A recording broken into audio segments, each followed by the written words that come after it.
The European Cricket Series is proudly brought to you by HCL Software and Bizaway.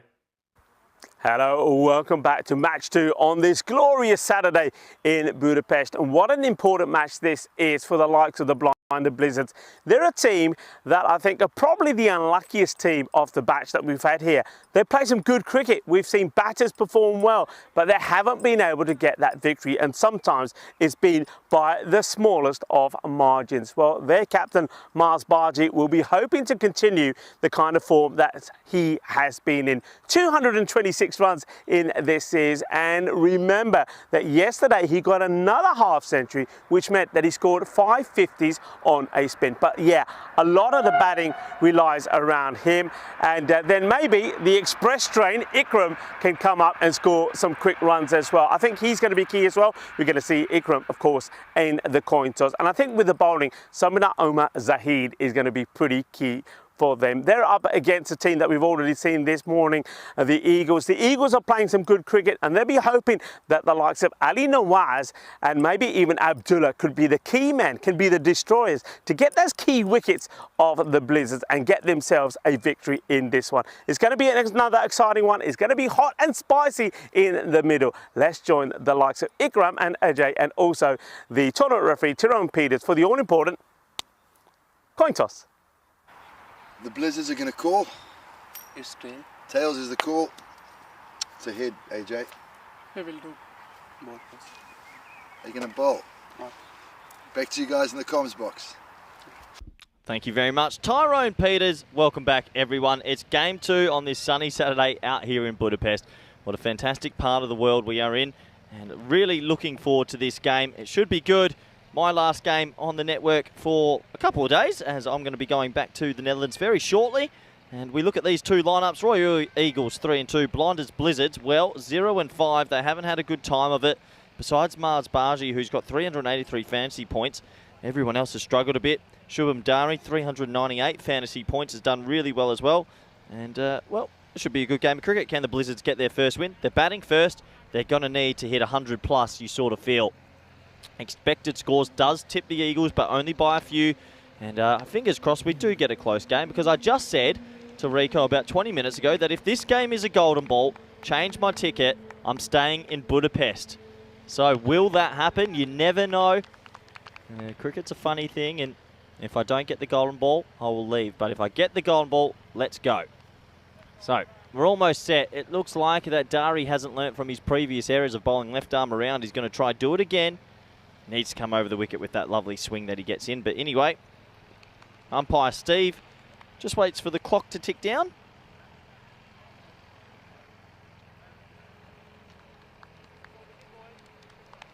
There we go, right on the minute. Here we go, first ball of this T10 fixture.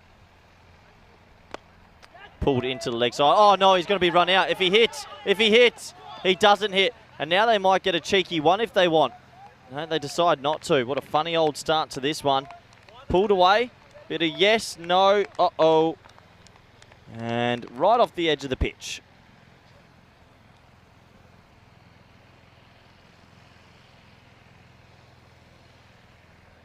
And this one's gone straight through his leg, so that will not be a wide. It can't here. I think he'll be disappointed he didn't get anything else down the leg side. All he had to do was catch up with it, but he couldn't. So 2 dot balls will start this match, and I bring back a man that loves a good T10 fixture, Rico Full. I certainly do. Yes, that's an edge. He's gone. That's gone. Yeah, that's an easy decision for the umpire, Steve. Good morning to Steve. Umpire Steve, the man who brought us the Rubik Cube. A Rubik Cube, of course, was invented here in Hungary. Well, we haven't been able to do it. And Steve was trying to do it for us as well. But one thing Steve can do is give this one out, because he's straightforward and he's a goner. And that is the end. If Khan is going to go for a duck. So we're going to see Derek now. We were having all sorts of Derek. What do people in the chat think about Corey's idea about having Derek in a peacock outfit on Fridays? I like it. Well, there's Derek. And Derek, do you like it? I think he does like it. Good. I'm glad he does. So first wicket goes down. No runs on the board. Disastrous start here for the Royal Eagles. It's going to bring in, well, Blinded Blizzard's captain and probably most informed player at the moment, Mars Bari, who's had a very good tournament with the bat. Yeah. In a way, when you look at the scores that are being scored, and this man, 226 runs he scored. He's hit 3 50s on the trot yesterday before he was out for 28 the last time we saw him, but he's been batting magnificently. I don't think it's a bad thing. I think he should be opening. The more balls he faces, the more runs you'll get, surely. Oh, he's dropped that. Yeah. I actually think that's a proper drop. I think that's off the glove. I agree with you. That's an opportunity. He gets dropped. Very first ball, Bari. Oh, wow. Let's have a closer look. Off the glove. Oh, no. Oh, no. You don't drop good players, and that's exactly what's happened. Well, what a funny game cricket can be. Yeah, and you've got to make the most of your luck. Remember the first time we saw Marcy, he did give a few chances. He could have been run out. It could have been caught. He wasn't. And now, well, that's a lovely shot. Well, that is a shot of a man, A, who's in form, and B, the captain. Well, he's got his eyes on getting the first victory for his team. What a lovely shot that is. He is in red-hot touch, Mars Bari. That's a great shot, second ball. A little bit of luck the very first ball, but it doesn't matter. He gets it away for 4. And he's off the mark, and the first runs for the Blizzards. Yeah, and of course, we're talking, a lot of people that have followed the European cricket will know that Mars Bari is also part of our crew when we're doing events around Europe. Nicely played, solid defensive shot, and he is such a lovely guy. He really is. He's a proper gentleman, lovely to talk to. He's got the nicest smile on the network, that is for sure. And he's a lovely guy, and it's good to see him playing some cricket and playing some good cricket. Just have a look at the 210s, and there he is. Well, 226 runs, like I said, and then just behind him is the vice-captain, Ikram. Those two have to do well. If one of those gets going, they score runs. If they both fail, they don't score runs. Over the other side, well, Dari's right up there because there's no Chauhan in the side. Puthran as well. And then, of course, you've got a big difference there as well between the top scorer and those that can also bat. So, Eagles will be looking for something from Dari here once again. Well, he does provide him with a wicket first up. And the first over, 4 for 1. Yeah, 4 for 1. Gupta is going to bowl this very important second over. It's been a nice start for the Eagles. They'll want to capitalise and take a couple more early wickets, won't they? Yeah, in that defeat, Gupta bowled brilliantly. I think if memory serves me right, only conceded 6 runs in his 2 overs, so he's one to keep an eye on. This is watchfully played away by Ikram. And gives the strike back to Bari. Yeah, Bari, okay. Sometimes there's one of those, when you're in such good form, in your mind, you could get to a point where you think you're invincible. He needs to make sure he doesn't get that in his head, that he still does respect the bowlers. Yeah, put away the bad ball, but at the same time, don't think that nobody's going to get you out. Once you get into that mode, you make mistakes. And like we said, he's a bit fortunate. He could have gone first ball. Yeah, absolutely. Got to respect the game, or it'll come back to bite you sometimes. Shot. Nice shot. That's a short ball. It's wide, and well, he's respecting the game, right, because he's in red-hot form. Yeah, good form. Okay, it is uppish, but we are in the power play. He gets plenty of width on this, and as soon as he hits that, I mean, he just, once he gets past the fielders, his 4 runs. So nicely played. A little bit too much width from Anub Gupta to Marzi there. I think just concentrating on getting that ball outside the off. Certainly doesn't want to put it anywhere near, especially the legs or around about leg stick to Marzi, because he's so quick in getting on those and getting that slog sweep in place. And he can, one thing that Marzi's been doing this year better than what he did last year is hitting straight. That's his strength. He is when he hits the ball straight, he hits it better than anyone. Well, I've seen him do it so many times, even when we're having a knock around. That's his strength, and he's playing to it this year. And that's why you don't bowl to his legs. And that's his other strength. That's going to be 4 more runs. Yeah, bad delivery. I'm just saying that I like the fact that Gupta was trying to keep the ball outside his off stump, because when you put it here, it's runs. Yeah, it's another 4 for Bari, who's just running with it at the moment. Super happy, got a lot of timing, and, well, it's a very, very good batting indeed. Mars Bari, I know that his dad watches and follows him religiously, so hello to Papa. And, you should be very proud of your son, because he's a lovely gentleman, a great cricketer, and a great worker on the European Cricket Network as well. There's a good leave, wide ball, and he chooses to leave that beautifully. So yeah, so hello to Marzi's family back home in Mumbai that are tuning in and watching. Hopefully, well, it looks like it started that way. Another fine performance from Mars Bari.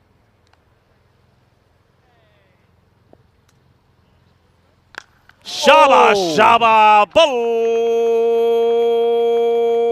bolle, bolle. Brrr. Well, that is a rocket that is on its way to Mars. What a hit. And this is just brutal from Bari. What a hit. He's in such form at the moment. He's picking up length ridiculously quickly, but his timing of the ball at the moment is phenomenal. I mean, look, let's be honest. He is basically the heart and soul of this team. If he doesn't make runs, the Blizzards don't have a chance to win. And once again, he's out the blocks quickly. Yeah, he is. I said early this morning that they've probably been a tad unlucky that they haven't registered a win. They've got close a few times. Maybe today's their day. Better delivery, fuller, and well played by Mars. One thing that we both agreed on, no matter what form you're in, you still have to respect the opposition and the bowler. It doesn't mean that you can smash every ball to the boundary, and he does that well. He does block that one out. So nicely done by Marzi. Yeah, very good indeed. He just seems like he's in a good headspace, and can he capitalise and go really big again here today? Up-ish, and once again, it's going to be another boundary. Just dropped short of the boundary up. It's going to be 4 more runs. Beautiful shot. He's in the power play, so you're limited to where you can put those 2 men out. And at the moment, well, this is why you have the likes of these big players. And this is why I said that Irfan Khan getting out for a 3-ball duck, for me, I know Irfan, I'm sorry, it's a good thing, because this guy, Marzi, should be batting in the power play, and he should get as many balls as possible to bat. So he really should be opening. There's no doubt about it for me. Well, we don't have the stats in front of us, but I reckon it's between him and Stefan for the most runs in this tournament. I feel like they've made a lot, and he's definitely made a lot. We look at the Eagles 3-3 against the Blizzards 0-5. And for the Eagles, this is one of those games you don't want to slip up. You should, in theory, beat the bottom place team. You don't want to slip up here. You need to really focus and make sure you play at a high level still. Yeah, you've got to do that. You're absolutely right. Yeah, I think Ashanka Willigahama is right up there as well. But yeah, you're right. You've got the likes of Stefan Gooch. Stefan Gooch was top run scorer now after he's 4 consecutive 50s on the spot. Wow. I saw that last month, actually. If this is high up in the air, it would go all the way as well. Bolle, bolle, bolle, as Ikram gets in on the end. And we know that Ikram, the vice captain, can hit a good ball as well. So this is called a no ball as well. So no ball called. And I think his field, yeah, they had too many men back. So we are still, of course, in the power play. So to get that wrong, so a free hit coming up here. Well, it's a free 7 runs. It's now a free hit. And this is a great start despite the first wicket. They're already on 31, Rico. Yeah, super start. Sassi, man, who took 2 wickets in the last one, he's gone for a 7 up. Good comeback. They won't run here. They don't. Yeah, so just going back to Stefan Gooch, I mean, that's something that we saw in Romania by Hassan. And Tasib Hassan did that. It's the first time I'd come across a player that had made 4 50s on the spot. And then here we are in Romania, the very next European Cricket Series, and Stefan Gooch has done the same thing. One of the first that I know did it was Sean Gomes for Portugal. That's correct. In the ECC, he had a real slow start, and then he figured it out, and then he went bonkers and was hitting everyone to everywhere. Yeah, but that started with the Netherlands, didn't it? Yeah, it did. Yeah, it did. But it's rare. It's not easy to get 4 in a row, let alone 5. It's better from Sassy. Nice area. What a start to this Saturday. Super Saturday. It is a Super Saturday, and the Blinded Blizzards will be hoping it's a Super Saturday for them where they can register their first win in the European Cricket Series. Remember, they're a team on debut as well. They're like the second 11 of the Budapest Blinders, who, of course, have made a cracking start themselves. We've already just been talking about Stefan Gooch. Well, this is going to be, I reckon, a minimal. Goes all the way. It's a bad delivery, and Aswin Sassi, after bowling a few good deliveries, I mean, he gets a lot of swing on this, but unfortunately, he's not able to get it swinging in the right areas. Well, they're their own worst enemy at the moment because they're actually, that no ball 6, the 5 wides, they're giving free runs. You don't want to slip up against the bottom place. You've got to focus. Yeah. Okay, does this catch any of the wide line? Yes, it does. So wide is signalled, so more issues for Sassi. Sadly, 3 balls bowled and 13 to come off the over. I think this is a correct call from the umpire Steve. They've been very, very strict on this. And Steve out there, when umpire Duncan, this time Shub is the third umpire, and of course all the match officials led brilliantly by Tyrone Peters. Up in the air, is this catchable? No, it's over the fielder, and Ikram now brings up his second Maximo as well, and these two, well, they've been the backbone, haven't they, of the Blinded Blizzards batting, and if they can get a good partnership here, a good score, and maybe a match-winning score is possible. Certainly looks like that at the moment. Yeah, what a shot that is. And this has been a fantastic... So Ikram, it's good support to Bari. Better delivery. They've got it, haven't they? They can bowl those good deliveries, but at the moment, this is what the Royal Eagles do, and this is reflected in the where they are on the table. They sometimes put it together and look brilliant. Other times, they don't look so sharp. They're a mixed bag at the moment. It's well hit, but can't take a great catch by Imad Khan. Well, the man who was giving me a bit of physiotherapy yesterday, well, he might need a bit of physio in himself, because that one was hit hard, but he takes a good catch, and I think the signal there is, hey, can we have some of that freeze spray? This was struck strongly by Ikram, but it's a very good catch. So one of the two danger batters have gone, but the thing is, the captain, Mars Bargy, is still there on 22, but they needed that wicket, and they get it. Good catch. You're right, Rick. Swallowed a fly. That poor little fly. And, yeah, the wicket will fall. You're right. 2 wickets down now. It's 43 for 2. We've got a good game on our hands. And looking forward to how the rest of this one's going to pan out, because I think the Blizzards have come out with the right intent, and they're batting very well. Batting well. They've got into the 40s in the power play. But we know, and this is a thing, they're very much similar to that the last game that we saw where the Royal Eagles were batting. While the two key batters are out there, they'll score quickly and they'll get big runs. But as soon as you take their wickets, everything can change. So everything could still change. And this is what the Eagles will be saying to themselves. We need to find a way to get the wicket of Mars Bargy, get him out, and then we can really slow things down again and give ourselves a chance to get our first win in the day. 43 for 2. That was also the score at the end of the over. So power play complete. The field can now be spread. But you're also right, they've given away at least 15 runs in just, well, bad bowling, the no ball, that got the 7 up, the 5 wides as well. So they've got to tighten things up a little bit. Let's see if this man, Rahul Pulapati, can make that change.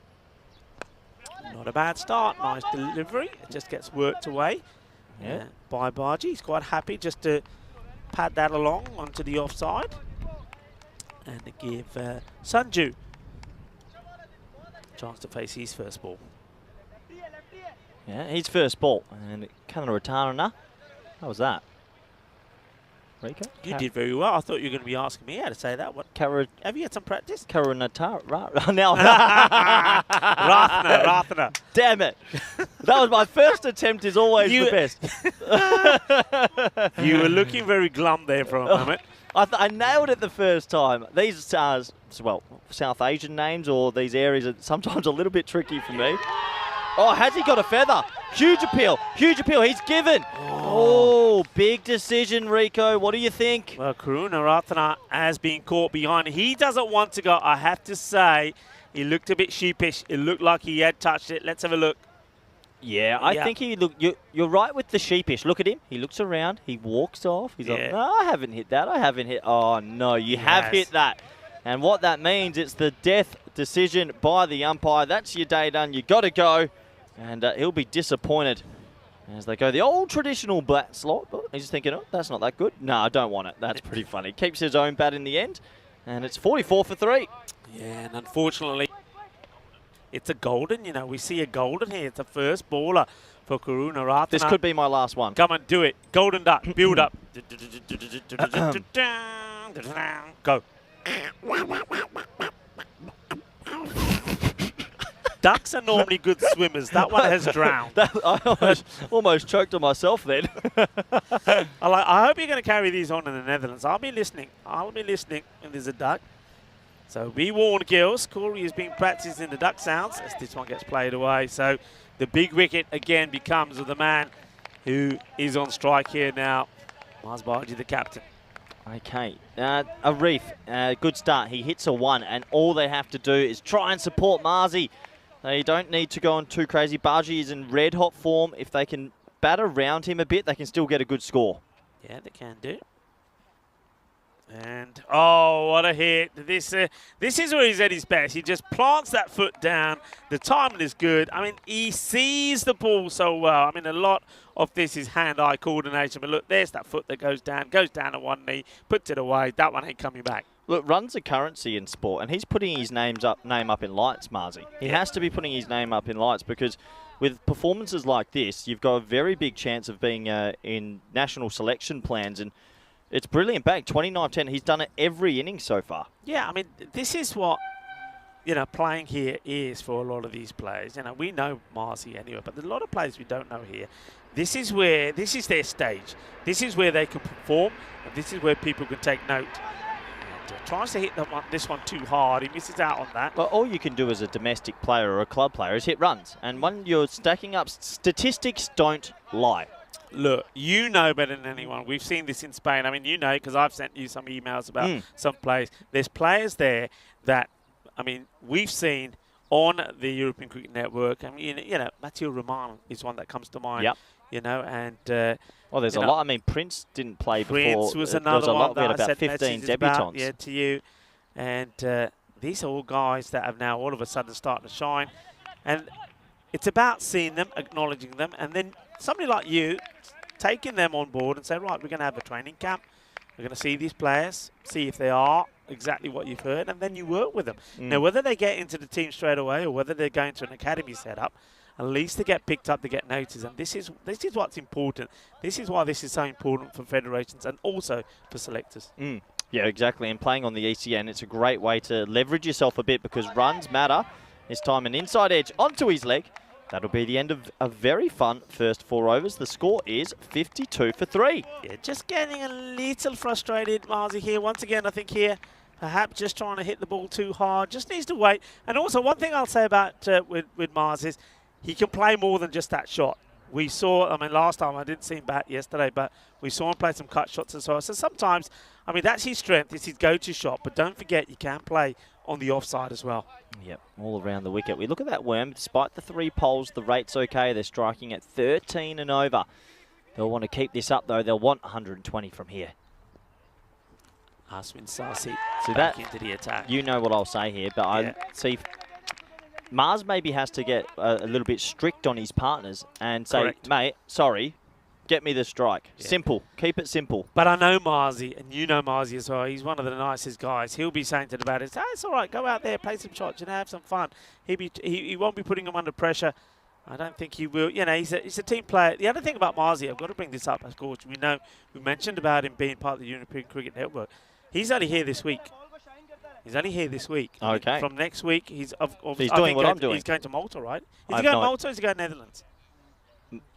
Director Anderson said Sunday to Malta. Well, Sunday. So that's why he's only this week. So this is, he wants to take every opportunity on a day like today to perform. And it's a big day for them. They've got 3 matches today. So these are his last 3. Wow, very interesting indeed. Yeah. But hey, I could be here next week because I did promise if this match is a golden ball, I will change my ticket and I will not be coming back to the Netherlands. Yeah. I will stay in Hungary for another week if this is the golden ball game. Upish gets it over the infielder. Will they go for 2 here? There's 2s on if they want it. And they will. There was hesitation from Mars Barji. See, Imad Khan just getting a little bit frustrated here. He thinks there could have been a chance there. Was there? I think he gets in. I think he's fine, but if the keeper took it perfectly cleanly, you never know. He didn't slide his bat in, did he? He was sort of holding it up in the air rather than sliding it. That's where the opportunity could have been. But every time the Eagles are bowling at the likes of a Riff and not Barji, they'll be happy. That's a nice looking shot. That's in a gap. That could go. It will go. Well, a bit of timing from Arif, and that's 4 vital runs. Yeah, and that's why somebody like Marzi, instead of saying to somebody like Arif, hey, just get a single, get me a strike, that's why sometimes his approach can work by saying, look, don't get under pressure, play your shots, don't worry about it. And he does, and Arif gets a boundary, and Mars all of a sudden thinks, okay, I've got a partner here, a bit like Ikram, that can handle himself. Oh, yeah, short delivery, gundy ball, gets put away. Well, he plays a lovely shot through extra cover. Now he shows he can play the hook shot as well. This is the sort of partnership that Marzi wants. Yeah, absolutely, because if you can get both people ticking, then things really start to go the right way. Those last few shots he played were good. Look at the umpire there pretending he's taken the catch. But, well, this is pretty big news. We are into the 70s. Before you know it, Rico, we'll be having a lovely empanada up by the coast there, sitting on the beach, and then we'll be watching some fantastic cricket. There will be some fantastic cricket. Of course, we are talking about the Euros of cricket, the European Cricket Championship, happening in the fantastic country of Spain, and it will be happening in the beautiful province of Andalusia in Malaga.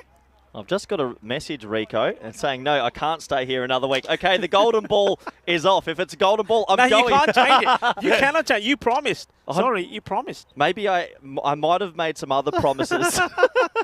Oh, boy, I'm in trouble. Yeah, Cardamania coming up. 79 days to go. I honestly love Cardamom. Malaga is one of my favourite cities in the world. You have the mountains, you have the beaches, you have the city. It's all close. Malaga actually has my heart a bit. See what I mean? He's going for that area again. All right, so you're coaching Marzi. What are some of the little words you say to Marzi about shot selection? Only thing I'd say to Marzi is sometimes he gets a little bit leg side orientated. He's very good down the ground as well. He is. He hasn't played one down the ground yet. So that's a premeditated, I want to hit it on the leg side. But if he was thinking V, I think he could pump it straight. Yeah, I think you're right. Maybe he will this time. Oh, bottom hand came in. And he's going to get 4. He didn't actually hit that too well, but he gets 4 for his trouble. Yeah, once again, I thought this is the one where he could have gone straight. Still goes across the line. The thing is, though, I suppose if he's hitting it that well and he's still getting the boundaries, why change? That's what he'll be saying. So another boundary as Divan pulled a pretty decent last over. He took a wicket in it, but just got one thing they haven't done. I've seen it maybe only a couple of deliveries where Marzi's had to dig one out. They haven't put the ball in the block hole. That's what you got to do, especially when he's looking to play across the line onto the onside. Put it in the block hole. Maybe just hold one back a tad, but the length has to be perfect. I like that. They've kept cover a little bit tight, and you can have this for good batsmen as well, because if he's on the ring, that's an easy one. Sometimes it's good to squeeze every now and then. Good field set for the batter to get funky, isn't it? And just try a little bit of the old scoop shot here, the little paddle, because nobody, you got the square leg on the boundary, but behind the keeper, nobody. And even if you look at the third man area, nobody back. So if you can play those funky shots, it'd be a good time to do it. There's the one pitched up. Is he going to carry? No. Is he going to be stopped? Yeah. That's a really, really good bit of fielding. Really good from Imad Khan, because it's hit hard. First thing he's thinking is the catch on or not? The man has already taken one catch today. When he realises this is bouncing in an awkward area. This is one you take for your team, and Imad Khan does just that. 69 for 3. Good fielding. Leg side. Bit of a misfield, and it might, no, just the single. A couple of people in the chat are saying, back to commentary school, Corey, back to commentary school. What happened if you break your promise? Okay, I've made a promise to 2 different people and I don't know what to do. Yeah, you come first, Rico. Maybe the robot will come to no, you. No. Because the robot might just turn around and just send you to the Netherlands anyway. But let's see what happens first. Slower delivery. I like it. Good thinking. This is exactly what I was talking about. Just try something different with the pace. And Divan does and finishes the over really well. Brave bowling against Marzi, who's on 35. Looking to bring up perhaps another half century. 70 for 3 after 6.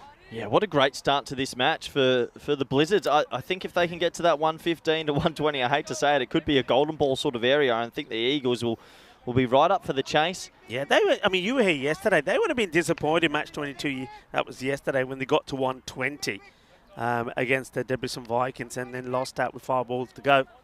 So once again, a close match, but they ended up on the losing side again. So can they get a victory first time up here? That's well struck down the ground with a bit of power. They'll be happy just to take the 1 because Mars Barge's not even looking to take the 2nd. Oh, no, he's feeling it. And when you're in the groove and when life's going well and the bat in your hands feels like a sword or a weapon, you just want to face. You just want to bat and bat and bat. It's like anything in life. If you've got a lot of positive energy and things are going your way, you just want to be amongst it more and more and more. This could go badly wrong with Shubham because we said he's bowling from the wrong side. Oh, well, he could be out here. They're asking the question. The umpire puts the finger up and Mars Bargi will go. I think credit to Steve. He's thought about this long and hard. And look, oh yeah, Bangla style, because they know that is a big wicket. Shaba Mundio. Bangara Pao, told we Bajao. That's a big wicket, and that's why they're dancing. I mean, I thought, to be honest, my first opinion, I always give a decision straight away, was out. I actually thought that hit him in line with off stump and was going on to hit top of off and middle. I think that's a good decision. He's deep in the crease. Yes, he lifts his leg a little bit, but I think he's out. And look at this. Is this a bit of Chucky de Fate style, or what is this? Chucky de Fate, Bangara Pao, changing the light ball, Suitaga, liking it. But yeah, and you would be dancing because you get a very good batter out. And Marzi goes for 35 of 19. The only thing I wanted to see it again was just to see the height, but looking at it second time round, I think the umpire gets it spot on. Now it's going to be a struggle. But one thing I am not seeing here is the field getting tighter. They set the field to Mars Bargy on the leg side, and they haven't changed it. They've got to change the field here now. New batter in is not going to be the same aggressive approach. Get tighter. Don't let them take these easy runs. Up in the air, it should be stopped. And it's going to be 4 runs. That's not good fielding.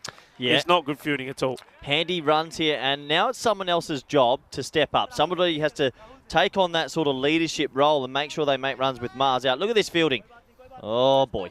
Yeah. Oh, boy. It's like he got shot from behind. Yeah, that's Avinash Puthran. He's got to do better than that. What I will say, just after this delivery, I'm going to give credit to the captain here as well, Ajay Jaiswal, because he brought Dari on to do one thing. Yeah. Get the wicket of Mars Bargy. That's why Dari is bowling this, the 7th over. Normally, otherwise you're holding him back to bowl the 9th or maybe the last. And he's done the job. So credit to the captain and credit to Dari. But Dari, he's not finished yet. He wants another. Slower delivery. Well watched, well played. They'll take the single. Yeah, they will take that single. And another over will go past as it moves on to 7 overs, 4 for 76. This is what is coming up. We talked about Malaga a lot, but this is why we're there. It's about the players, isn't it? And these 31 nations, the biggest cricket competition in the world, will be on the shores of Malaga. Yeah, have you seen a fair bit of cricket here in Hungary? Group D, Hungary in that group. If they pick what do you think the chances are there? If they pick the right squad, if they can find, I think they need bowlers. But if they can find 5 very skillful defensive bowlers, yeah, they'll be okay. The batting's fine. But they need to find 5 bowlers. I probably, not to be too critical, I haven't seen much bowling here that have gone, oh wow, who's this? And for playing at that level, tighten up with the fielding? Also, they need to be a little bit cleaner. They brought a good team last year, and unfortunately it just didn't go their way. So maybe if they can find some skillful bowlers, they have a chance. Miles in the air, Rico. Is he going to catch it? For the bowler, I think. And he does, and this is a man who likes to do it crocodile style, isn't it? Is Ajay Jaiswal, and he does like to celebrate.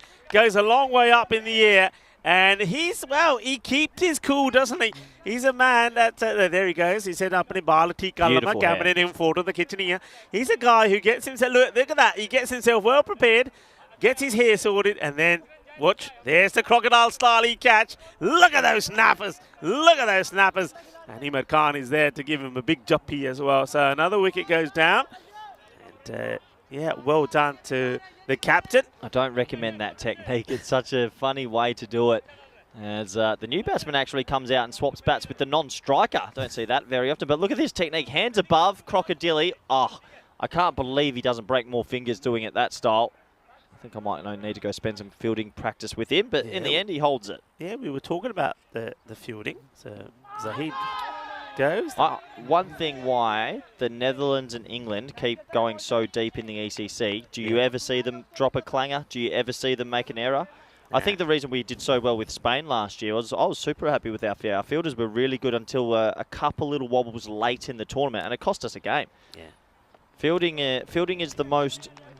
not untrained, but most important thing about the game. Yeah, it is. It really is. And I think in that night final, again, fielding from, was it Ireland, right? Yeah. Ireland when they dropped those catches. Dropped us 3 times at a crucial moment. As that is horned, Rico. That might be a 6. It is Maximo. Yeah, nice one, Shabazz. Go Shaba. Did he catch it? And, well, that's Tyrone Peters. Does he catch this ball, No Tyrone? way. Let's have a look. Tyrone Peters. Let's have a look. Tournament ref. He comes out. He wants the catch. Let's see. Does he come out?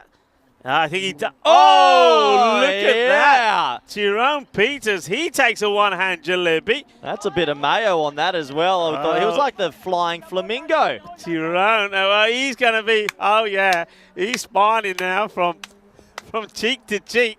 I've just given him a big thumbs up. He's loving it. So that was casual. The thing is, though, when you're taking catches like that, they always stick because you're so casual. Walk out there, yeah, I'll just stick my hand out. Watch this. Yeah. Tyrone Peters says, jalebi time, as he takes a jalebi catch. There he is, your tournament ref. That's the way to do it, boys. That's it. I'm torn. Oh, Gundy ball, no ball. And, Oh. and the fielder mucks it up as well. They're going 1, 2. They'll get 3 for this. So, oh, well. I'm jealous now. I want to catch. I'm jealous. I get very jealous very easily with catches. And what a catch that is. Well done.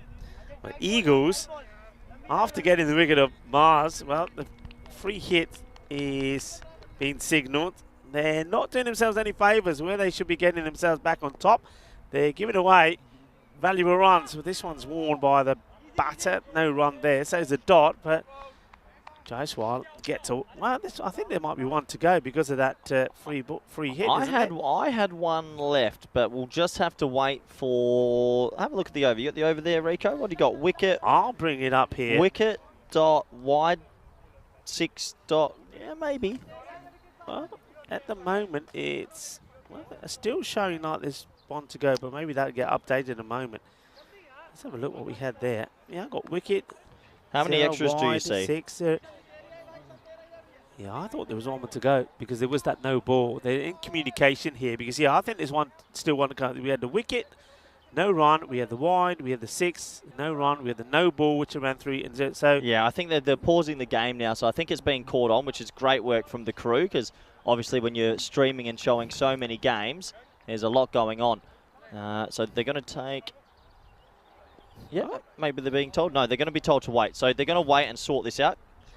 yeah, I think that makes sense to wait. Well, Let's go back to this. We were talking about Hungary's chances. Ask me some questions about Spain then while I'm here because it's my last time on the air for a little bit. All right, the big question I'm going to ask you. Oh, no. You know what this is going to be. I don't want to answer. It's going to be, obviously, Spain, I think, have gone from strength to strength in the last 3 years. They really have gone to strength. One man that's been the backbone there for a long time, Christian Muniz-Mills.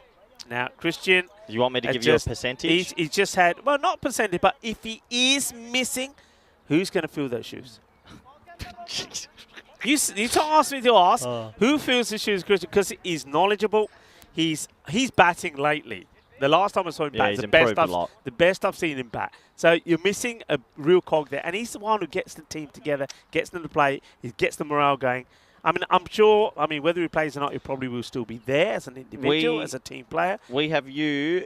Look, he's probably about a 10% shot to make it in time, so we're not counting on it. I haven't thought too far about who will lead the comp, but just so that you know, we had as vice captains in the past and step out. Lorne Burns was captain for a series because we actually created a leadership group. We had Mohammed Kamran was actually vice captain to Chris in our last series, so he's a chance. And Daniel Doyle K is probably one that we're as the train. Well, he gets the vote. He gets the vote. DDC, and it was his birthday the other day, so happy birthday to young Daniel. Yeah. He's another one we're earmarking for the future for leadership. Yasir Ali, if he's still around, we also use Booth. He's well respected and leadership. There is names there. Yeah. I think, in all honesty, it might be a little bit more where it's shared between 2. I don't think I would put the burden on just one person for this because there's a lot to think about in a T10. And Chris is super calm, so I might mix it up. But let's see, fingers crossed, we get the 10% miracle and my captain's there. Yeah, and Chris, if you are tuning in, if you are listening, all the best to a very speedy recovery. I know that you're probably getting a lot of physiotherapy on that, so we do hope you make it. Yeah, it was actually unbelievable. He did an ACL, his tibia, and something else broken all in one. So that is a serious injury, but he's a physio himself. He's always in the gym. He's always doing a lot of things, so fingers crossed. And we're really looking forward to Group A. It should be a good, fun group. It will be a good group. And, that's of course, you're talking about the Euros of Cricket. Starting on the 25th of September and starting with Group A, where Spain will be playing. So we will carry on. Looks like they did agree that was the end of the over. So 86 for 5. And Ula comes on to bowl, and that's not a good shot. Stand still. Arif, stand still. Bat on ball. That's what they'll be saying. Bat on ball. Get us to 100. Get us to 110. And make it interesting. Remember, the Royal Eagles, they went down this morning when they couldn't get to 100 score. They fell short of 103, got to 98. So get over that 100 mark, 110, and put the pressure on the Royal Eagles. They take, oh, what they're doing here. I think you're better on just holding on to it. Take the dot. Yeah, they do take the dot. A riff. He feels like he's the key here. He inside edges this one onto his body. That hurts a little bit. I think he's though. I mean, he feels that he's the key. All right, I know he hit the ball well, but don't forget, Ali Shabar just smashed a big 6. So just don't count him out as well. Let him have a strike. Just take it. If you don't fancy this because he's slightly shorter, but that isn't. It's fuller. And look where he's going though. Yeah. He's going for a walk way down the leg side. He's showing all of his stumps. And Ulla, you feel if he just gets one ball on the stumps, he's going to get his man. Yeah, it's a wild, willy-nilly, silly sort of shot, really. Just stay still, stay calm, take a deep breath and try and moose it.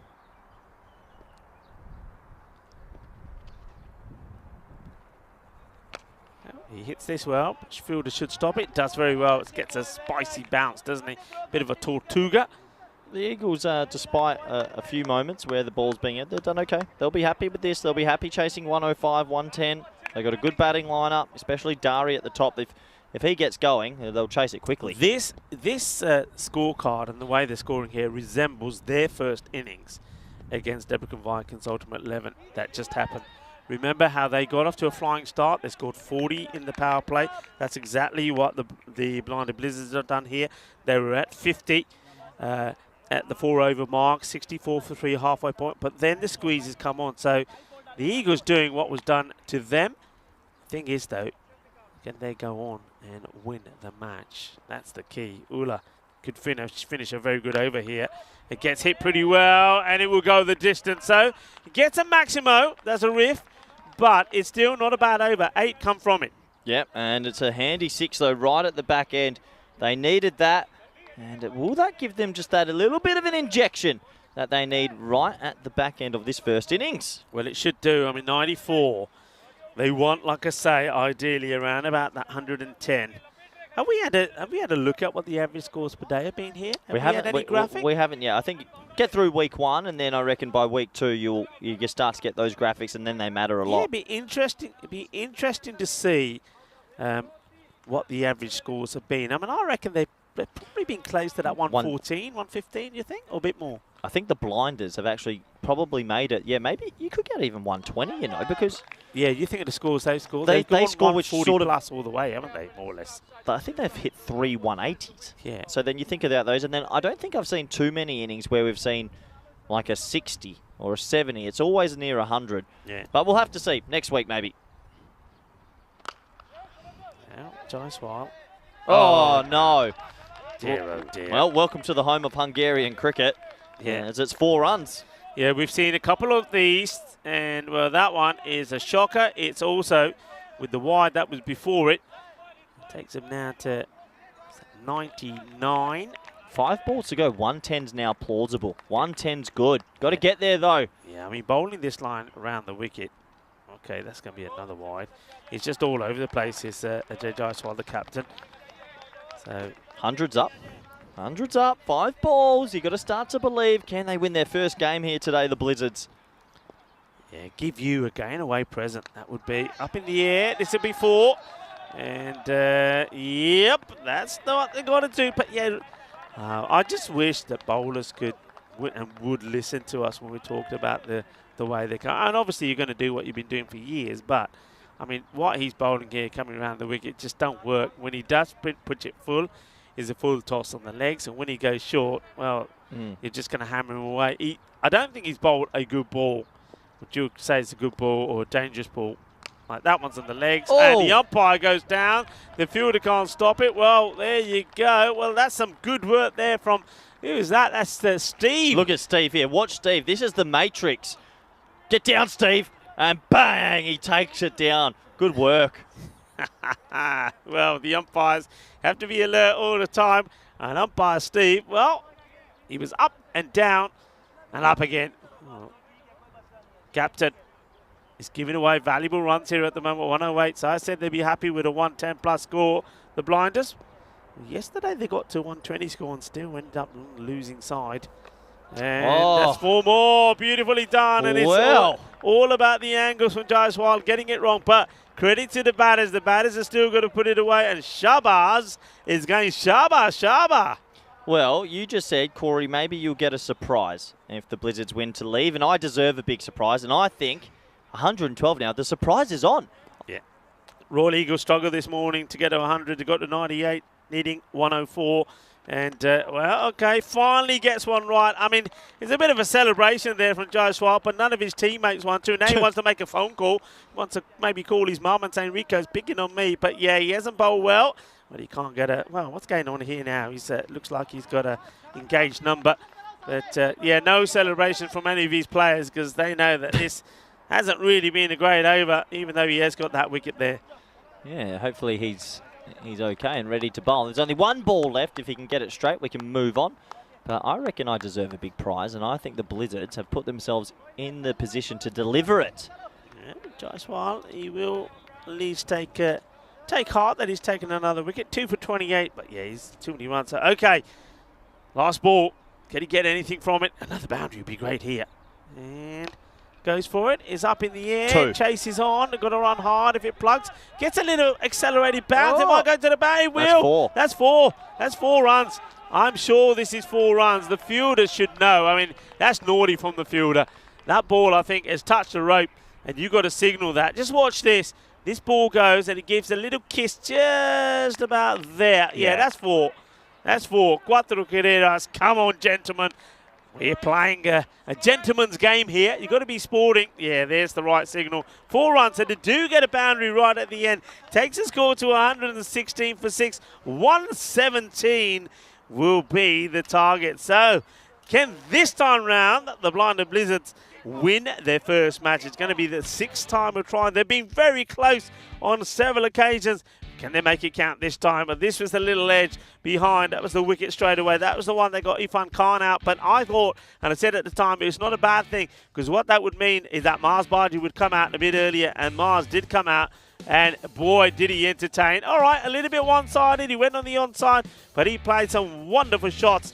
And, well, he put a good little partnership together with Ikram before Ikram blasted that one to Idam Khan before he had to depart. This one, after a long, hard look by the umpire, has decided that Karuna Ratna had to go. He did get a little bit on this, but Mars Bargy, the captain, well, he stood firm. He went down on one knee, and he kept them blasting the ball to the boundaries. Yeah, and I think it was a good team effort by the Blizzards. The umpires were having fun out there. This was the big decision. I actually think it was a good decision from Steve. Hit in line just. It's hitting the stumps just, so it doesn't matter. That is out. Mars Bargy had to go after another impressive innings, 35 off 19 for him. And look at that, Chakadefate style. They were enjoying themselves out there. They were throwing their bodies everywhere, and that's what you want to see on a lovely, warm Saturday. That was Tyrone Peters, match referee, taking a one-handed specky, like a little bit of a flamingo dance. And the boundaries kept coming at the back end. They ended up making a pretty decent score. 116 for 6 is definitely defendable. It was this last over, 4 boundaries in it. Jaswal kept coming around the wicket, and he only bowled 1 perfect Yorker. The rest were getting dispatched. So it did end up being the end of the innings, 116 for 6, a boundary off the very last ball right there, just touching the rope in time. Means that the Blinders Blizzards could be on for a surprise, and if they pull it off, or it's a golden ball, I will be staying here another week. Unbelievable. 21 off 13 for Arif, 25 off 12 for Shabazz, 116 for 6. Pretty impressive indeed, and they will be happy with those runs on the board. Let's have a quick look at the bowling figures, shall we? And, well, the bowlers tried their best, and it wasn't easy out there because there was a couple of batsmen that found their batting boots today. As we take a look at these bowling figures, and 2 for 10 at the top for Dari, 2 for 32 for Jaswal, but very expensive at 1 apiece for Divan and Sassy, but 116 for 6. This is game on. This is golden ball territory. We're going to have to wait and see. I'll be back in a little over 10 minutes for the all-exciting rain chase. Thank you.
The European Cricket Series is proudly brought to you by HCL Software and Bizaway. Hello, it's good to be back as we see the umpires out there in the middle. That's umpire Steve. And, well, umpire Steve, we saw that he's still pretty quick. Still got the old dandy footwork. He needed that, didn't he, to get out of the way of one of those blasts that we saw. And, of course, he's joined by umpire Duncan, who's going to be the square leg. Third umpire for this one is Shoop. The players make their way out of the middle. And it will be the blinder Blizzards in the field looking to defend 116. If they can do that, then they will register their first win in this European Cricket Series, and it's going to be their 6th time asking. They have lost 5 on the spin. They need a win. They got 3 matches here today, pick up 3 victories, and all of a sudden they can put their name in the hat as maybe a team that could. I mean, they need a lot of things to go their way, and the net run rate could be pretty key as well, but they could make it in to finals day. But they've got to field well. They've got to take their chances, and they've got to stop some of the bigger batters clicking. And one man that can click pretty early is Bari, but I'm surprised to see that they aren't opening with him.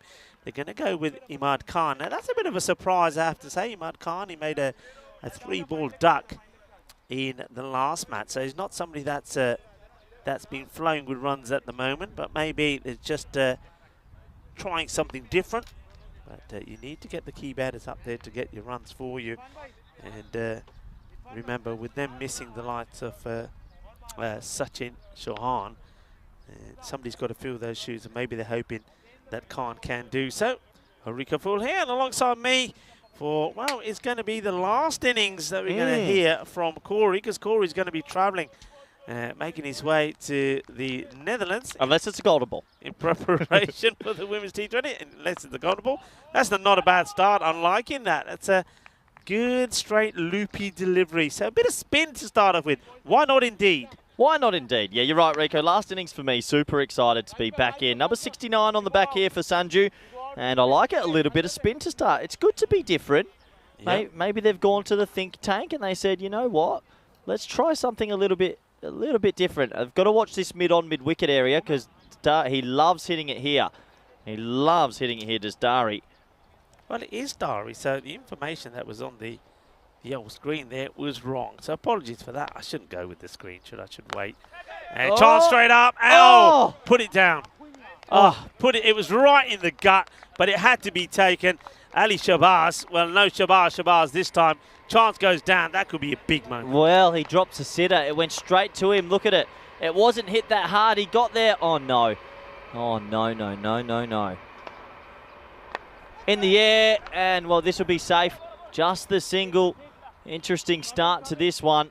Dari gets a life. And, well, he must have some friends out there because that was an easy drop. That should have been caught, Rico. Should have been caught, yeah. That's a big moment, isn't it? It is a big. It's almost like Mars Barji being put down on the leg side, but that was a difficult chance by the keeper. Full toss. It gets absolutely hammered. I think we need to have a look at the height of this as well. I suspect it might be a little bit too high. I know he's a tall man. He does come down. So, okay. I think he might get away with that. Yeah, he's got that little dance coming forward, but he absolutely crunches this, does Avinash Puthran. That was proper baseball. When you sits up at that sort of midriff height, that's what reminds me of baseball the most, because it's like that swing through the hips. It's a home run, isn't it? Yeah.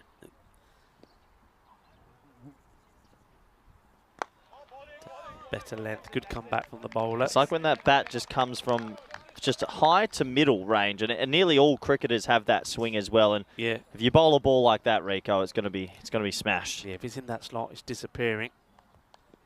Gunaratna, can he get a good one in here? That one just gets worked away. That's clever batting. He'll take the single. He's quite happy to do that. Finish the over with 1. It will be 9 without loss, but of course there was that huge opportunity to get the wicket of Dari before he even got going, but he got put down. 208 games since we have had a golden ball, and the number 208 is a positive sign that indicates success and manifestation of your desires. Well, there you go. That's what 208 means. Okay. And if it is a golden ball, I will stay. I'm I have staying. made my decision. You're gonna chain yourself. I to am going to stay in Budapest. I am going to stick to my word. I'm sorry for anyone else that's listening, but I will stay in Budapest if it's a golden ball. Oh wow. A deal's a deal. Deal is a deal. What are you thinking of that, folks? So he said it. Now you can't backtrack on this. I will not. Can't backtrack as the bowler is setting his field. It's going to be Zahid, who's been the pick of the bowlers for the Blizzards. Well pushed into the offside, respectfully played, and great fielding. Hey, we haven't seen enough of that. I think he's in. I think he's in, but what lovely fielding. We don't get many direct hits. Let's have a closer look, just in case direct hits are always a bit closer than you think.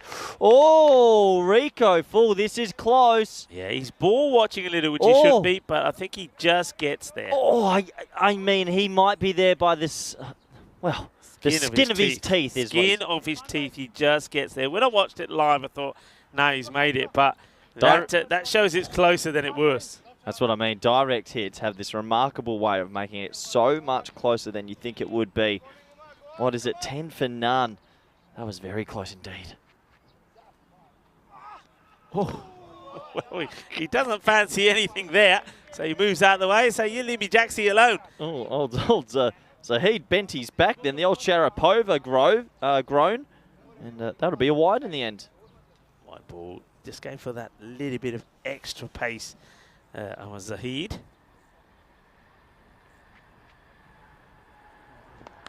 Oh, well, he clops this one, doesn't he? Doesn't get it anywhere. It's the way that Bari bats, though. He'll either click or he won't. Mars Bargy on the boundary, enjoying the sunshine, I'm sure, Marzi. He loves the heat. Yeah, he does love the heat. I'm going to tell you this, right? Marzi was working last week with me in Romania. He was wrapped up from, I'm telling you, head to toe. He looked like one of those Arabian sheiks that had just come off his camel. Oh, this comes off the gloves, I think. 4-run signaled, yeah, so it's definitely an opportunity, but it flies past the keeper. Little things like this is what the Blizzards need to go their way. They just haven't had the luck, have they? They need the luck of the Irish. They need the rub of the green. They need something. It ain't going their way.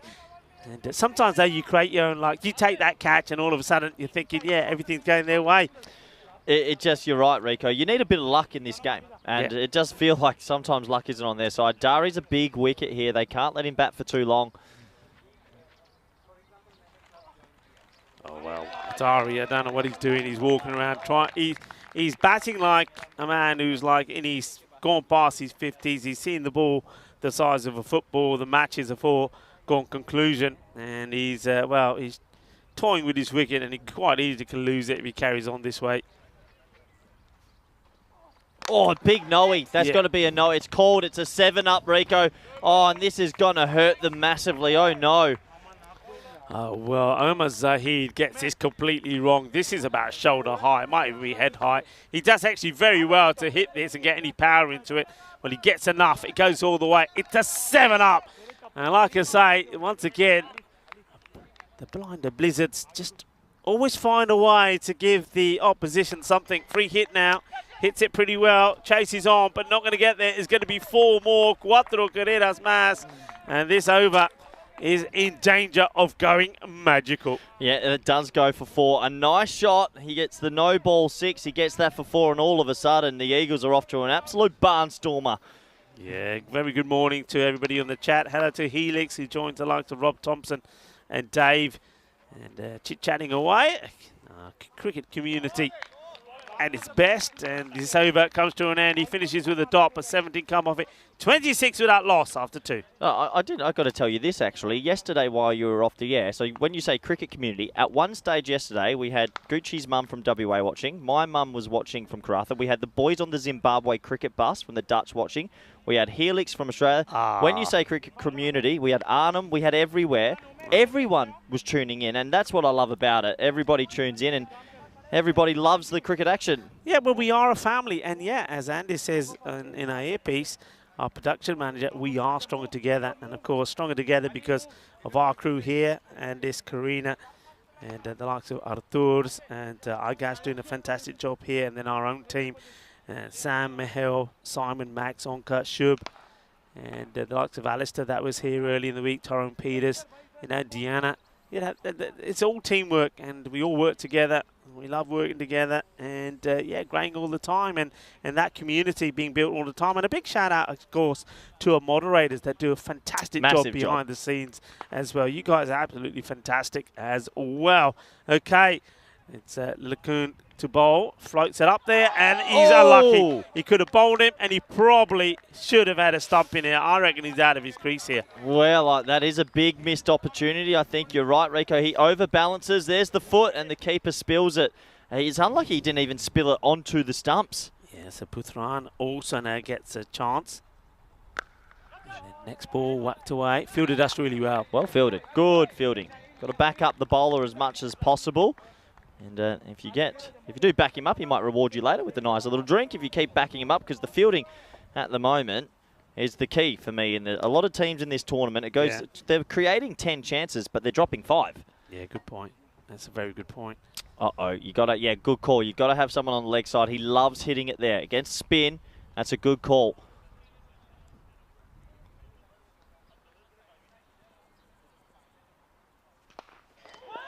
Oh. I like the move here to go with this spin option early on. I like it because you got something like Dari who wants the pace, and you can see, look, he's creating opportunities, and I think maybe a sharper keeper is going to be whipping these barrels off. Nice looking shot. That should just be a single. No, you're right, Rico. Sharper keeper might have whipped the bails off there. Good start to this game. 117 is not going to be easy. Very curious about how this will work out. Wickets is what they need, though, and they need that one of Dari. Dari's the one can hold a key. They used to remember made a really good start against the Deprecon Viking Ultimate 11, but it was a run out that got them into trouble. Once that partnership was broken, no other partnership really took shape, and that's one thing that the Blizzards will know. Get this wicket. Get this wicket. Break this partnership, and they're in. That's what they've got to keep thinking. But if this partnership goes big, then it will take them out of the match. Okay. Good fielding. Good fielding. They kept mid-wicket tight. What a good over from LeCun. Only 3 off it, Rico. You take that after 3 overs. We got 29 for none, I should say, in this game.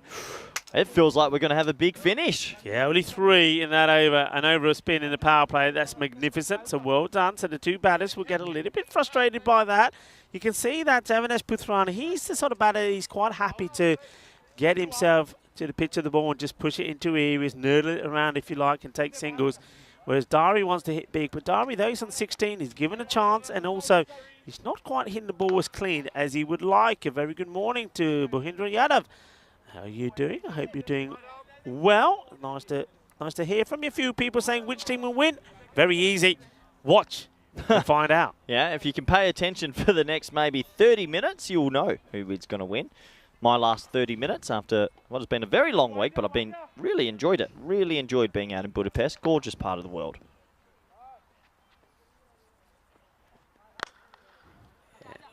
Well fielded. He's been good, hasn't he? And that's why I always say there's an advantage to have a man up there. Not too many teams do it, but that's the advantage. You stop the rotational strike. After the drop catch, this man's been very good indeed. He's stopped a lot, and credit to him for keeping his spirits high after the drop, and that's Ali Shabazz there at cover.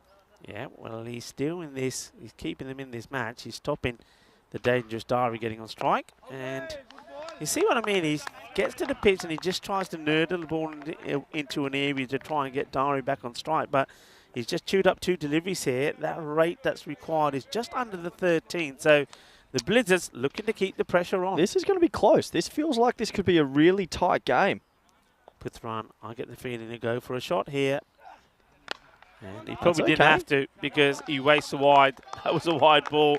And it should have been 1 and 1 ball to be rolled again, but he puts back, and that's just pressure. This is dot ball pressure. Because there's been those dots, he goes and chases the ball he should have been just leaving. The Royal Eagles right now are under a lot of pressure. You can feel it. Oh, that's a nice shot. It's a ball down the leg side, and you just felt, well, they were under pressure, and Puthran was under pressure to get a shot in. and he gets a delivery on his legs. He seems to be so much more comfortable playing that shot with the ball on his legs than doing anything with something outside the off. So, all right, gets a boundary, but still, he's got to play at least 1 or 2 more in this over to get the sort of score that they're looking for. Especially after that quiet one in over 3, where only 3 came off it. It goes big, and he will go all the way. Balle. In the zona.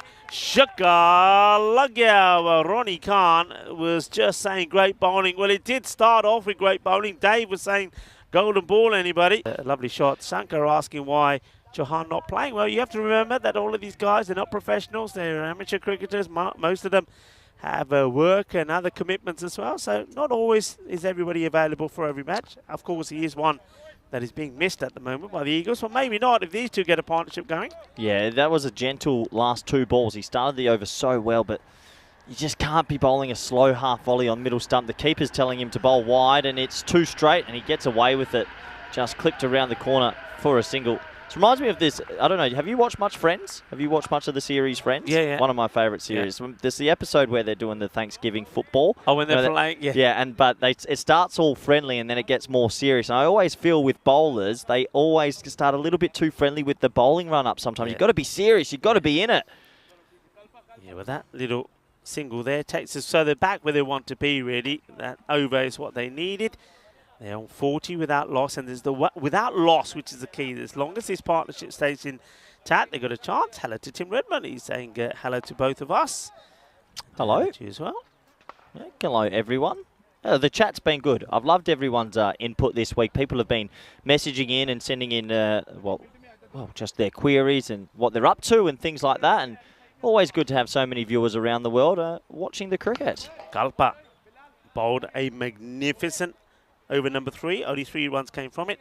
Now the captain, Mars, is asking him to repeat that again, and repeat that feed and keep it nice and tight. The field is being changed around a little bit. Still got 2 men in close. I'm liking that. But yeah, they're looking to keep Avinash outside the off stump. Don't be bowling at his legs. Don't bowl there. In other words, it's a Gandhi ball, it's a Gandhi start, and just like that, 3 of his first over is a full toss on the legs, is 4 runs. Yeah, they got to be careful here. Well, they had 5 players in the ring. They can actually drop that person back. You don't need to have 5 in close. You can have only 4 in close. So maybe a tactical error there as well. And they're starting to race away a little bit. They need a wicket, Rico. Need it quickly. That's why they're going back to Lankun, but he starts with a wild one. You can see the wicketkeeper desperately trying, getting the bowlers to see him, saying, bowl it outside the off. He doesn't like it outside the off. Get it outside the off. Will they? Better. Oh, well bowled. That's really well bowled. Bit of top spin bounce, a bit of leg spin with bounce, I should say. Really good. Yeah, that is a nice delivery. This is where you need to be. He's been dodgy out there, Avinash. Oh, that's actually a quality shot, Rico. This is brutal, isn't it? That's a brutal hit. Yeah, I mean, he picks it pretty quickly. I think he now knows where the bowler's trying to bowl. Just watch how quick he's onto this. And the head, perfectly still. He absolutely mullers it, and it goes to the boundary. So, well, we've already seen 1 4 and a 6 in this over. So that rate, remember, I was talking about it a while ago and saying just under the 14. Bringing it down pretty quickly here now. Now it's just over the 12. There's still 3 balls to go in this over. Yeah. Avinash Puthran, from nowhere it would seem, has now gone on to 32 of 17. Yeah, and that's the 50 up, remarkably. Good partnership. Good comeback, good delivery, well quicker. bowled. Yeah. Well, at least he's thinking on his feet, trying the best way to stay ahead. Just need a wicket. They need a wicket. Get the boys together in the huddle.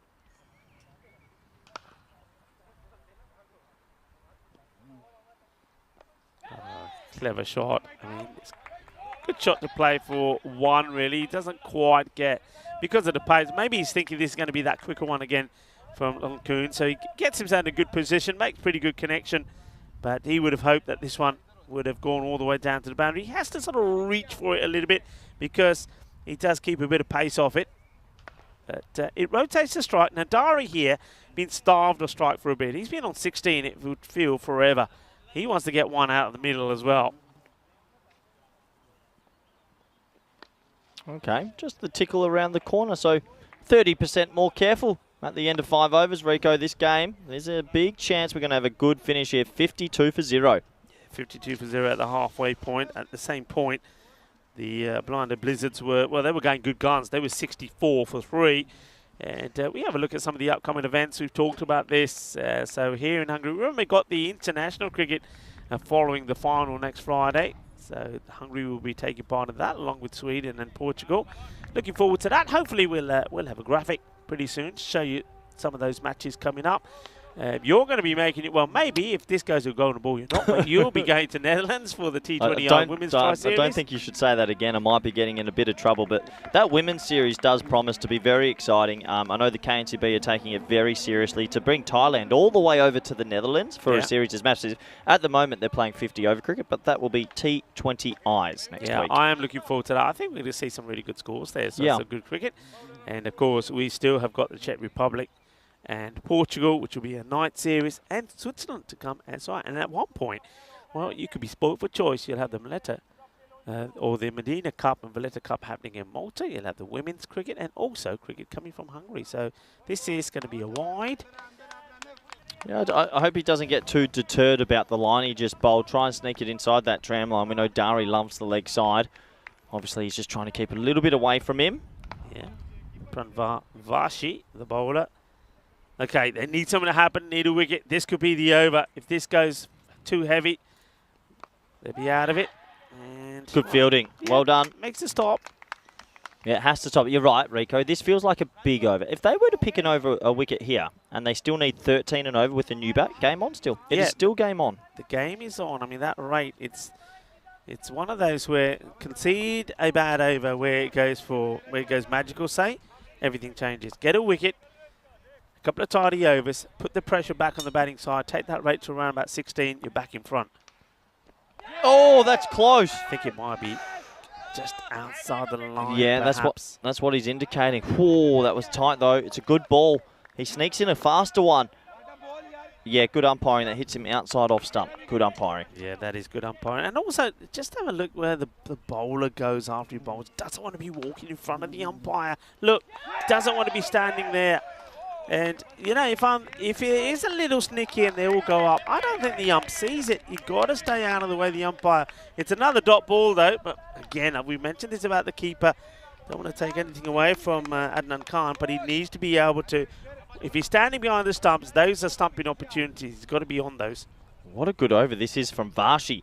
Wow, is it game on again? Well bowled, really well bowled. And it's going to be another... They don't take the single. No, it's great work from Shabazz, who was he was foxing a bit, and he ends up keeping it to a dot. Rico, this is game on. If they can get the wicket now, they might even be ahead. Yeah, I don't know what Bari is doing there. He's saying no, no, no, and then only when the batter starts to go back, he starts to go forward. There's a single there, and Bari, by just rotating the strike, well, he could have made a change because it would have been bowling to a left-hander, and that line might, now he's trying to run himself out. Oh, well. Dare I say, this is, all jokes aside, this is golden ball territory. 63 off 26 now, is it?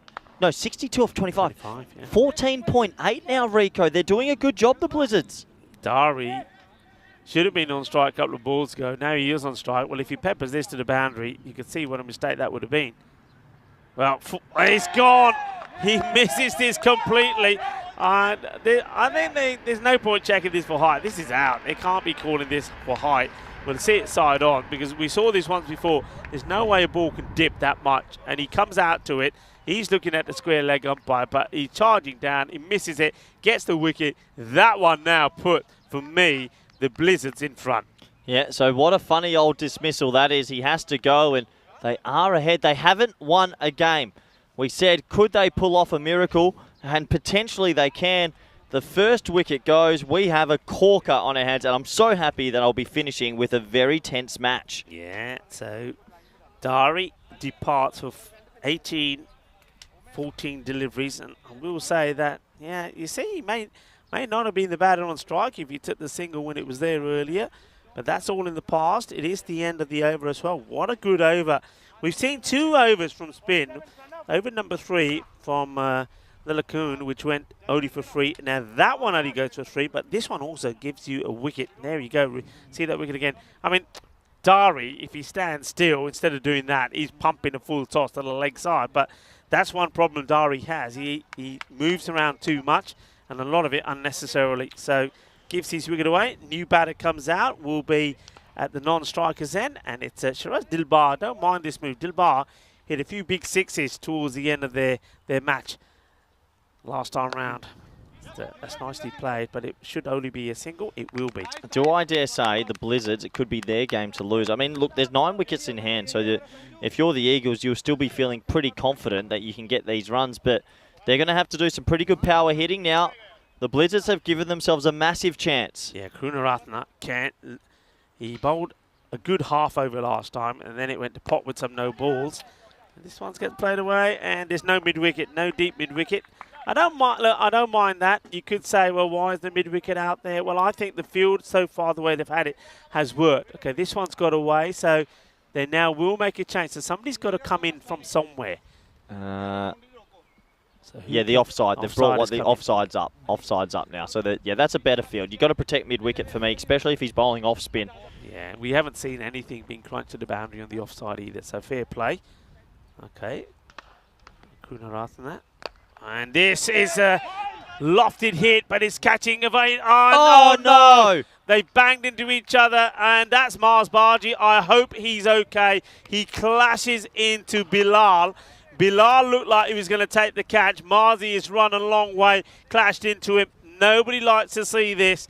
Marzi is a big old unit, but Marzi is the man who goes down here. We see this here. Marzi's coming across, and well, luckily enough, it's more arm and shoulder. I thought for a moment it was a clash of heads, but I think it probably is his arm that he's holding. I hope he's just a little bit winded here, and we're going to see him get up. But, well, that could be a double whammy. Marzi clearly is hurt. Remember, they've got a huge day here today. 3 matches, and they'll want their captain, and Marzi particularly fit for that. Well, it's not on screen at the moment, just while he catches his breath, but I can tell you he's on his feet, which is good, and he's just walking over to his tent, but I think he's injured himself here, so I'm not too sure he'll be able to take the field. He might be in a little bit of pain here. Yeah, you see him just there now. So he's walked, and that's the good news is he's walked by himself. He sat down. Maybe he just needs a bit of time to compose himself. Here it is again. He quite easily could have winded himself. The thing is that he doesn't need to be. He'll know that. He'll know that. He won't need us telling him that. He didn't need to be there. The catch should have been taken by Bilal, and in the end, the ball goes to the boundary. So that's a big let off. I think a little bit of whiplash maybe, or a bit of neck pain, but he'll go off maybe for the over. I can see him on the corner of my eye. He's just drinking some water and just taking a breath. So that's okay. It's good to see that he's moving. But they're going to need him out there because they need his leadership. So 1 man is off the field. They're only fielding with 10 right now. That means they only need 3 in the inner ring. This game is really hotting up. Yeah, Dilbar standing right in front of his stumps. Gets a boundary. They don't have to put another person in because they've got someone off the field. So they only need 3 in the ring. Yep. And they acknowledge that, so man does go back to that position where the collision happened. And, well, it's another swing and a miss. Yeah. I wonder where, was this another, I think the foot stays down, but keeper just doesn't seem to be in the right position to be taking these. He's more a stopper than a keeper. A keeper would have had a couple of stumpings by now. Yeah. Okay, bowler. Just making a check, just moving that man a bit wider, I think. Then, well, no, he's wants another. Well, no, they have to have at least 3 in the ring, at least 3. Yeah, so hang on a minute. You can't have him out. He's got to come back in, and that's what he does there. So interesting game, very interesting game. This. Yeah, they'll want another boundary here. Will the Eagles? That'll probably keep them in front. And well, he tries to get one, doesn't he, Dilbar? He does like to hit the ball hard, and well.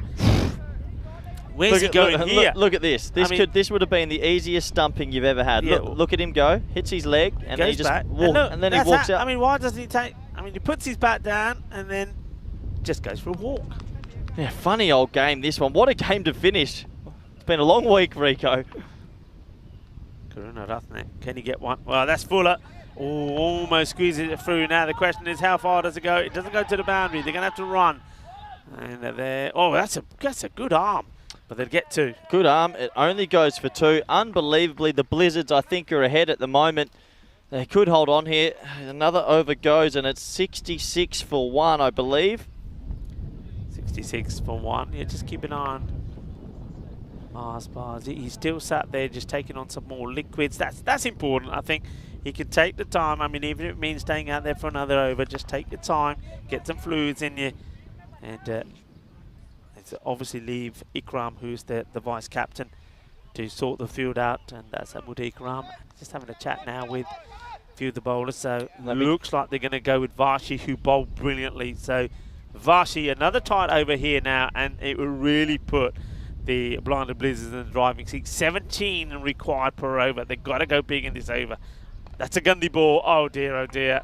That's one thing they didn't need. He's going to slow down though, so they're going to get... Oh, that is a real stroke of like, remember I said they needed a rubber the green? Well, maybe they get there. This is a Gundy ball. Would have been a wide. Should have been thumped to the boundary, and all they get from it is 1. Just watch this. It's not a good ball at all. Well, and all they do is get 1. Well, they've only got 10 on the field. They need 50 off 17. The captain's not on the field. They're holding on just. They're still holding on. Oh, no. Well, you can hold on as much as you want, but that ball really hurts from Vashi. It's 6 runs, and this game is still alive. Well, after bowling 1 Gundy long hop, he tries to adjust, and he does too much. It's a full toss. It gets absolutely walloped. Shiraz Dilbar, remember he came in towards the end of the last match, and he scored 16 off 5, and I was saying, why was this guy not up higher up the order? If he was, they would have won that match against the Debrakan Vikings Ultimate 11. He's in there now. You can't bowl bad to him. He's done the same thing he did in the last match. He's on 16 of just 6 deliveries. Got to bowl well to him. Got to bowl at the stumps. Oh, no. He might get away with it. Oh, yeah. Good stop. Stops 3 runs. This game feels like it could be very close here, Rico. He's lucky that didn't go for a boundary as well. That's 2 balls down the leg side that should have gone to the boundary. That didn't. So they're very lucky. This over could have been 4-6-4. But they also get Puthran. Puthran is going to use his feet. Oh, he whips this pretty well. Fielder's got work to do, and he can't stop it. It's 4 more runs. Oh, well, Vashi, after bowling such a good first over, which only went for 3 runs, is now, well, even though he's got fortunate with a couple of these deliveries, it's another one that goes to the boundary. And this match, yeah, you're right. This is becoming a real cliffhanger. I can't believe this, but I've actually got a tingle. This is golden ball territory. It's actually unbelievable. I was joking before, but 39 or 14, this is going to go right down to the wire. And the Blizzards, though, they've always been on the losing side to those matches that go to the wire. This one is going to go down the leg side. It's a wide ball. The question is Mars good enough to get back on the field just to captain and stand there in a spot? He has to get back out there, I reckon, even if he's in a bit of pain, just to help marshal the troops. What a game. What a game. Vashi, come on. He's got to get a good one in. It's down the leg side again. It'd be another wide. Well, unless he's caught any of this. Leg. Unless he's caught any of this. Well, he has, because the umpire's not signaling this. And, well... That's a very, very, very helpful dot ball. I'll tell you that. Yeah, this is an over. It's gone for runs, but it could have been so much worse. Okay, 1 more ball to go. Puthran will be going for a big hit. And that's a wide. It's another wide. Well, what a game. What a game we have on our hands here. We need 30. Well, it is 37 off 13 required. This is tight. Puthran is on 40. Dilbar's on 17. The captain's off for the Blizzards. They haven't won a game. It's hot. We're in Budapest. This is going to be tight.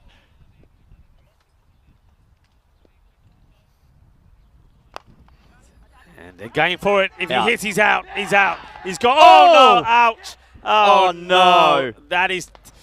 Oh, this is... I think he's hit him around about the collarbone net. This is nasty. No. Oh, boy, that's a proper collision. And he's going to be out. And, yeah, we'll have a look here. He has his head down running, which is fine. The fielder runs him out. They both have a lot of momentum. And, oh, it's a proper headbutt into the hip. Yeah, that's nasty. That is nasty. I mean... Oh, not good. Okay. What is going on? Got the helmet on, so protection to the head, but I think this is where the leg catches. Well, he's getting up. Okay. Oh, thank God for that. He's getting up. He's okay, but, well, he's going to have to walk one direction. That's off the field because he was run out. I mean, the collision had nothing to do with that, and he's Just being yeah, there we go. It's taking some water on. Okay. That was a firm hit, but he looks okay.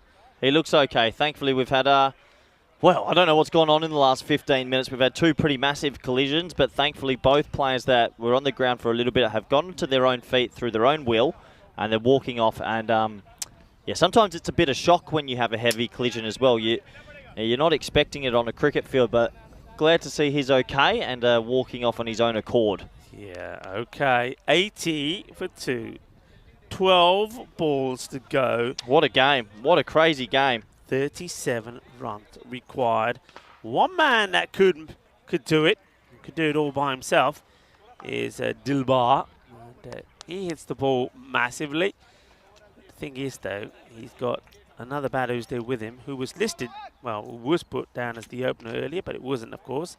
Imad Khan, who hasn't really got going in this match, and it will be Imad Khan who's on strike, and he's got to be thinking bat on ball run. I mean, I don't know if there was anybody else you could have gone with. I don't want to be unkind to Imad Khan, but it's not really a situation which he's dealt with pretty well so far. You need people that can give the ball a crunch, and they've only lost 2 wickets as well, but the man who's got to be in strike really, as you've got to say, has to be Dilbar.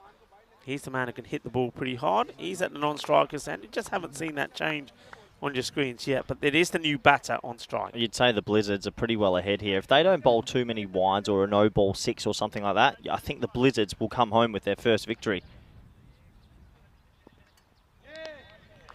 Oh, it's a tough one because I think I think he moved early, but it's a little bit too late now. I wouldn't give it. Look where he goes. That line has to move that much with him. And he gets lucky. Yeah. Gets lucky. He might reverse the decision here. Oh, hang on. He may be, yeah. Well, just watch the umpire here. No, it's going to stay a wide, but yeah, tough call, very tough call. That's okay. That's well bowled. I think the Blizzards right now, Rico, are ahead, and it's going to take them to fall over to lose this one now. What a great performance this has been. They've only got 10 on the field. What a crazy last game this has been for me. This is an amazing comeback.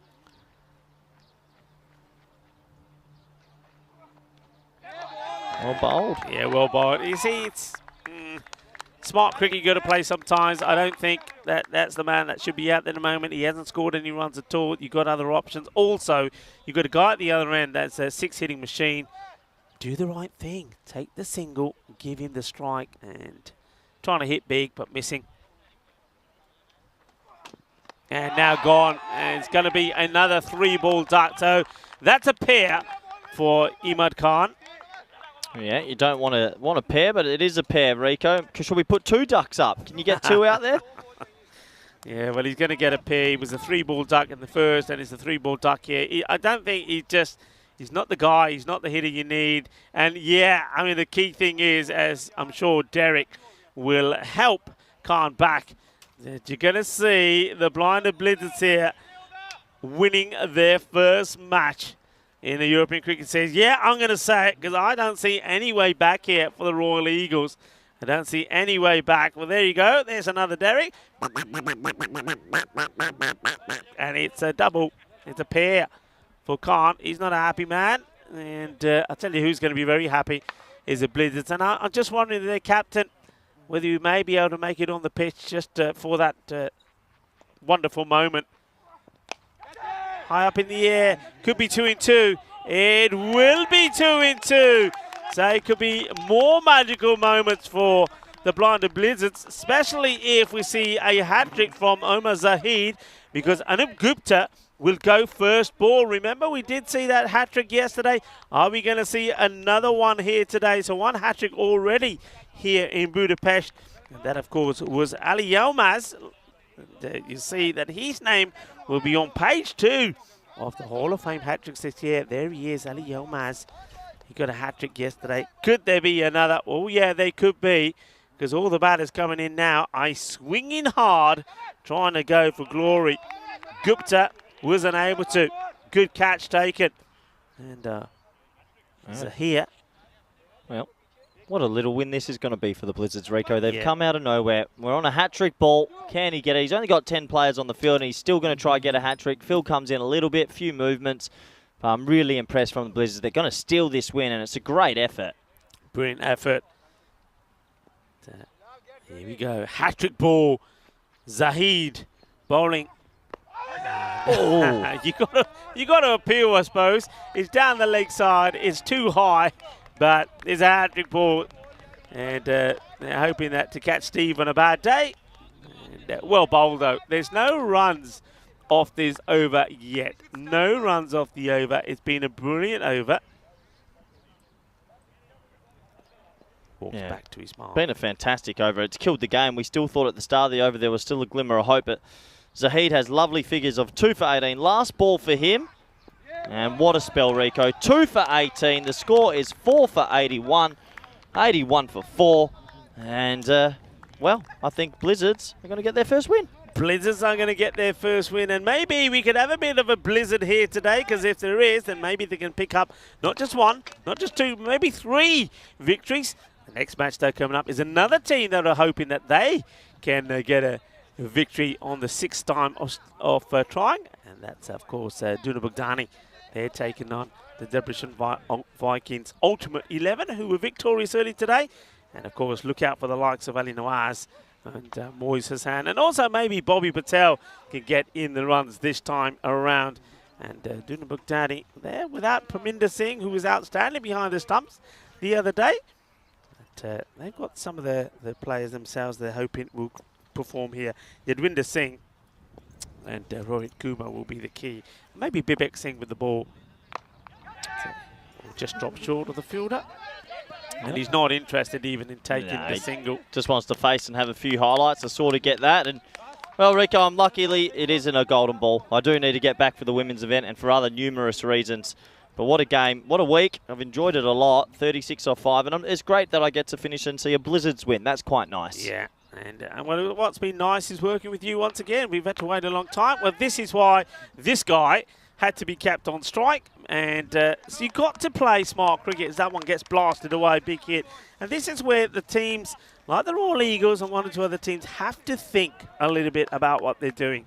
You know, so just go back to Khan, the start of that last over. You can't be bowling or swinging at every ball and swinging wild and not getting anything. Take the single and give a guy like this the chance to hit balls, because he'll make things happen already. All right, he doesn't run on the first, but he's hit a 6 and a 4. And if he was doing this at the start of that last over, who knows what could happen? As the score starts to go upward, but is all in vain. As Reza Arif goes for a couple of boundaries there. So just 3 more balls to go. 3 to go. 26. It's not going to happen, but yeah, what a special little performance is from the team that was on the bottom of the table. A little engine has finally going to register their first win.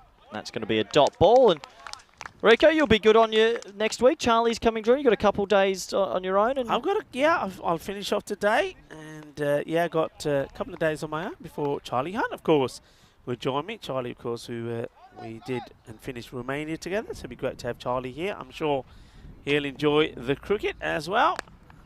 This one is in the gap. It's going to be 4 more. So a nice spirited little effort here from Dilbar. It is good to see that at least the Eagles do put him up the order after he came down so low in the last match. So you know that they have got another attacking hitter in the side. But once again, they'll be disappointed about the way that they weren't able to get him on strike. And the way this finishes, depending on what happens this last ball, you can see they're not going to finish that far short. Well, this is another one that's hit in the area. It will go all the way. Balle, balle, balle, ginna sona, shakka lagya, and even the 100 comes up. They'll finish on 101, but they'll finish short. And congratulations to the Blinder Blizzards for winning their first match on this European Cricket Series, their first match on the European Cricket Network. Yeah, congratulations to them, and what a good win that is by 15 runs, but it was more comfortable than that. A good game overall, and that completes match 2 on this Super Saturday.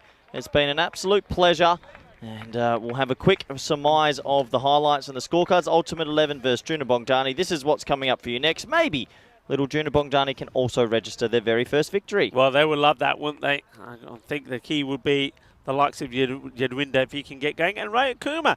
Let's have a look at the highlights. Yeah, let's have a quick look at the highlights, shall we? And, well, it was a good game of cricket. There was a couple of wickets that fell around at the right time, you sort of felt, for the Blizzards, which gave them that win. They fielded with a little bit more intent. And overall, it was a good game. I liked it a lot. And it's always nice to see a team that hasn't won a game in the competition come back and get themselves a victory. It was a very exciting effort from Bari at the top. We know how crazy he can play. And Prathan, who made 40 off 28. Unfortunately, we had a couple of collisions, and this was one of them, Mars Baji, but we hear he's okay. He's just taking a bit of a time out, probably a little bit sore. But overall, these things can happen on the cricket field. They kept on running between them, smashing the can. That was a massive collision. Thankfully, he was okay as well, Prathan, and it's nice to see him on his own 2 feet as he goes off the field. That was a good Yorker. It got us to the back end. Zahid took 2 in 2. And it was almost all she wrote. Last chance saloon, and it was all she wrote as Dilbar ended up on 37 off 13, but it was too little, too late. That sums up the game. We have a quick look at the scorecards before I say a very special little goodbye. And we have a quick look at these now. The batting scorecard first of all. And it was a little bit of a funny innings because they just couldn't get going at the right times. 40 off 28 for Prathan and Dilbar. 37 off 13. There it is now on your screens. A couple of ducks there, a couple of derricks, 101 for 4 off 10 overs. And that did bring us to the end of their batting innings. We have a quick look at the bowling scorecard, shall we? And all the bowlers chipping in, all the bowlers doing enough. And that got them the win in the end. And well done. Really impressed from the Blizzards. As that took the win, 2 for 18, 1 for 17. And I'm going to say a quick little piece. I want to say thank you to everyone for the massive support. I really enjoyed my week in Hungary, but I have some espresso martinis to go have in Arnhem. I'm going to enjoy my flight back, and I will be live on the air next Monday. Thank you for all the support and well wishes, and I can't wait to see you all again soon. Rico Full will be back for Game 3 shortly, and it's bye for now.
The European Cricket Series is proudly brought to you by HCL Software and Bizaway. Hello and welcome, match number 28, and we welcome back Duna Bagdani. They're a team that have had a long history here in Hungary, the oldest team, but they're looking to get their first win here today. They played 5 and lost 5. Maybe somebody like Yadwinder Singh can make a big difference for them in this one, and also somebody like Rohit Sharma. They're up against a team this morning that made a good winning start, and that's the Debrecen Vikings Ultimate 11, and they will be keen that somebody like player of the match Ali Nawaz can put a good performance in again. And somebody like Hassan has looked good. I think he's going to go on to score big runs as well. I think it's going to be another day of big runs. We've seen that already. I think batters will shine. Which one of the two batters and the batting lineups will shine here today? The captains are with the tournament referee, Tyrone Peters. Let's go over to them for that all-important coin toss. Is DCC the call? Heads. Heads is the call. Oh, it's a head. We're bowling. Nice one. Back to you, Rico, in the comments box. Thank you very much indeed. And once again, we wish Corey a safe journey as he starts making his way to the Netherlands for the start of those T20 series, the Tri Series. That'll be happening in Netherlands, and I'm sure looking forward to hearing from him on a daily basis how that's going. So good luck and safe travels to Corey. And welcome to everybody for this match. I think it's going to be an exciting one where we saw the Blizzards finally get a win in match number 28 in this one. Can Duna Bagdani do the same? They'll be hoping so, and their captain Venkat is hoping that his players can perform well, but he's going to be a little bit careful and cautious of a Debrecen Vikings Ultimate 11 because they got a win early on today, didn't they? A good win it was as well, defending 103 against the Royal Eagles. So the Eagles, well, they've had a disappointing day today. A team that have lost both of their matches. Congratulations, of course, to the Blizzards, but can Duna Bagdani also get off the mark on the 6th time of trying? The bat versus ball wall in this one as Debrecen Vikings Ultimate 11. Favourites to win 106 to 99. So let's see how that fares. And, looks like batters for this one, getting ready to make their way out. I wonder who they choose. I mean, I would imagine you'd have to go with Bobby Patel opening up, and you got a choice whether you go with Ali Nawaz at the number 3 batter or somebody like Muiz Al Hassan. I would have to say that either one of them, but I just think in terms of style, that may be something like Hassan is a little bit more technical from the shots that he played. So it'll be interesting to see just who we see going out there. And a very big warm welcome to everybody. A lot of cricket.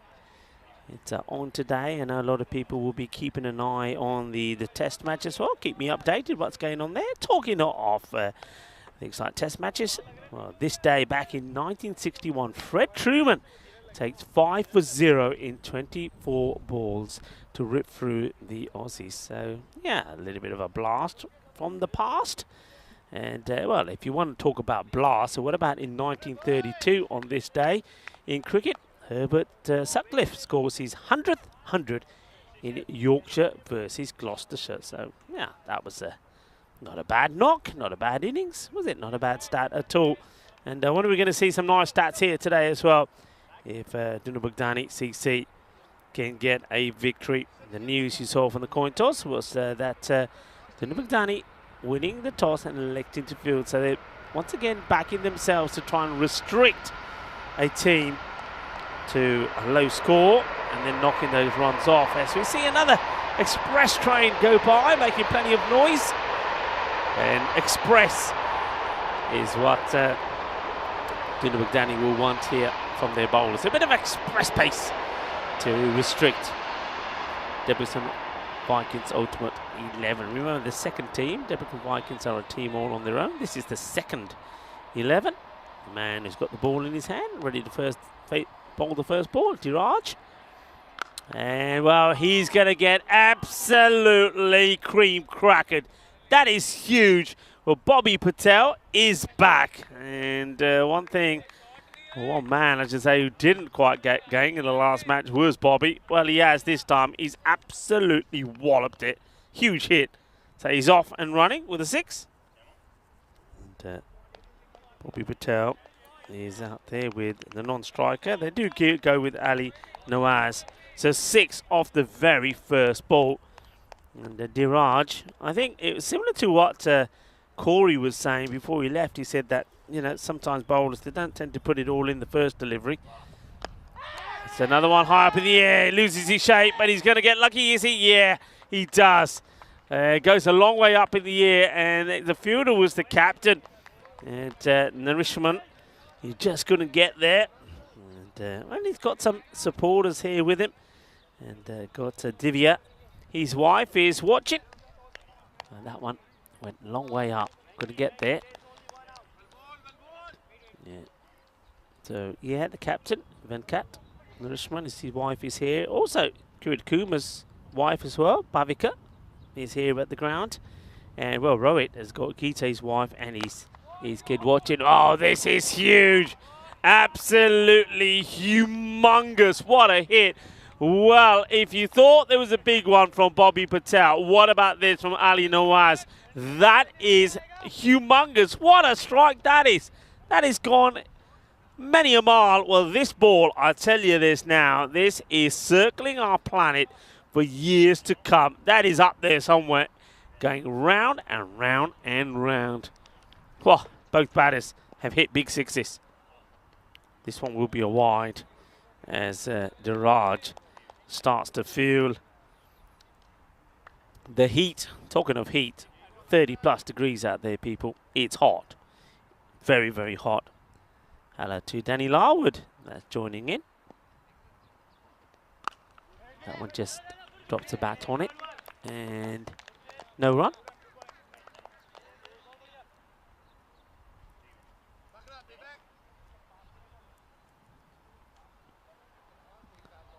Yeah, Dave is saying we're back. Yeah, without Corey. We wished Corey a safe journey. He's already gone. He had to lunch on the go. This is not a good shot. For somebody who can hit the ball so well, yeah, that's it. You've got to be hitting that on the offside. Play each ball on merit. Thanks to the Federation for a nice spot of lunch. Bit of fish today.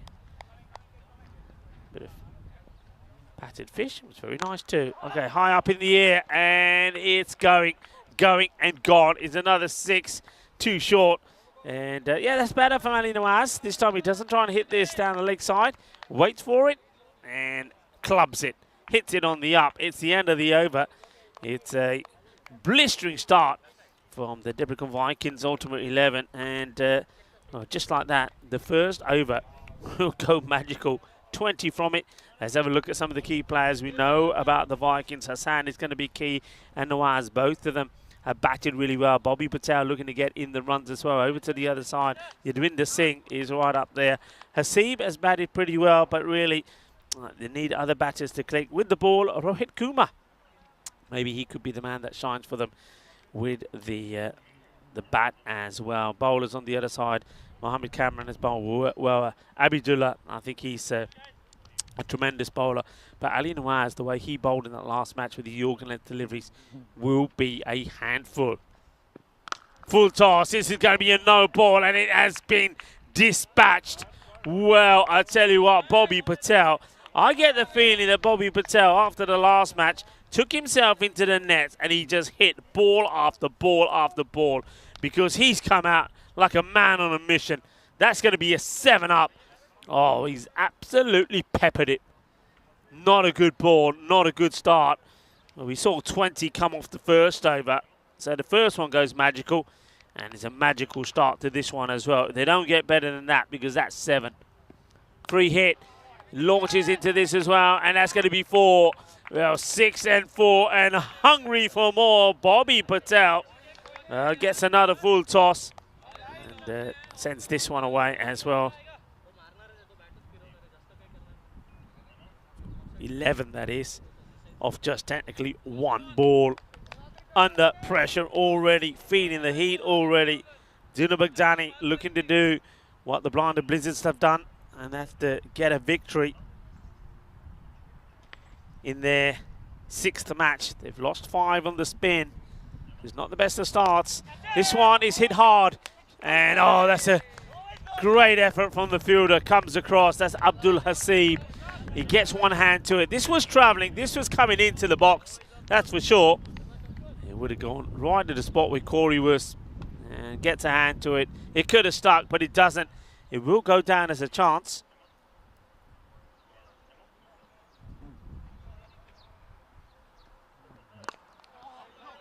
No run, says the batter. And now they'll take a run, courtesy of the misfield. Just couldn't get that ball under pressure. Yeah, that one from Hasib unfortunately goes down as a chance, but the ball was absolutely lasered at him. Single that shouldn't have been, ends up being one. And this is where it can hurt you now, because Bobby Patel back on strike. And this one high up on the offside, and catch taken. Nicely done, good hands. And that's Yadwinder Singh. He's one man to look out for, you know. This guy has got a big knock in him. That is for sure, Yadwinder. For now, he's got to show what he can do in the field. We might even see him have a bowl, but he takes a good catch, the ball getting past him, keeps his eyes on it, and good, safe hands to take the catch. And Rohit Kumar gives him a little pat on the back. So Bobby will go. And so maybe that single, that little misfield, that works in your favour because it gets the wicket of Bobby. And Bobby will go for 18 of just 6 deliveries. Good catch, Yadwinder. A new batter makes his way out there, so Gavane now gets ready to bowl to Mohammed Ibrahim. Ibrahim played an interesting sort of it was a run ball knock of 18, but he held things together for the Vikings. It's hit straight down the ground, and it's hit at a much gentler pace.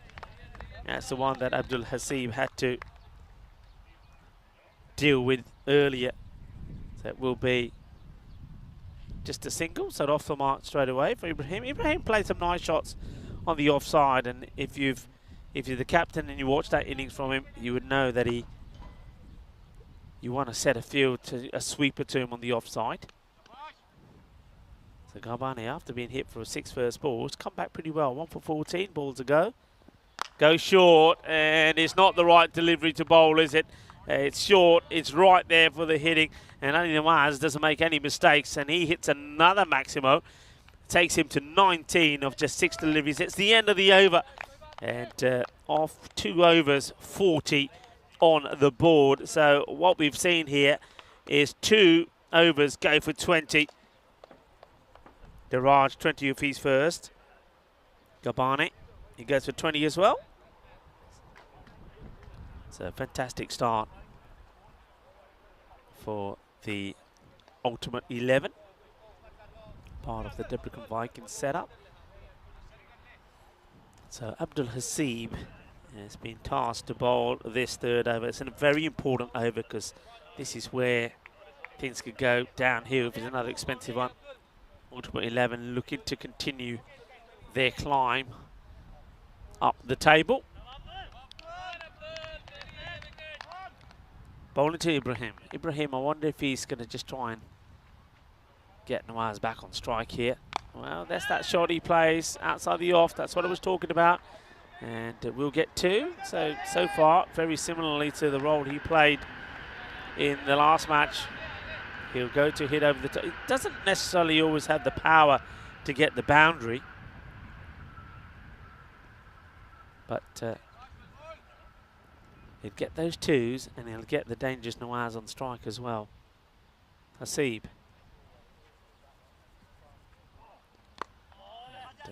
Plays it out. They want it. In comes the throw. He's got a hustle.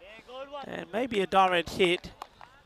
That would have been interesting as Ibrahim sort of ball watching, and look here, he's really slow to go, and then, but yeah, he would have gone. Direct hit, he would have gone. That's not good running from Ibrahim. I don't know why he's not going straight away. Okay, got to bowl well to this guy, haven't you, Ali Nawaz? Edge, gone, got him. That's a really, really good catch, nicely done. And the batter, I think he just wants confirmation that it has been caught. It's a slower delivery, isn't it? Takes the pace off it. Clever bowling from Hasib. Nawaz wants the big hit. What? goes for it, gets a slightest of touches. The wicketkeeper does really well, and what he does particularly well for me here, Salman Mir, is he makes sure that as he goes down, he doesn't bang his hand on the deck and the ball comes out. And standing in, of course, for Parminder Singh, who Mr. Evergreen is normally behind the stumps. Parminder maybe having a family day off. And Salman Mir makes no mistakes, and you can't afford to, really, can you? When you get the opportunity to get good big players out, you've got to take them. So they have got Bobby, 18 off 6. Ali Nawaz goes for 19 off 7. Good bit of bowling from Hasib, I like that. And now you have the dangerous Moiz Hassan come out. So this is a partnership again.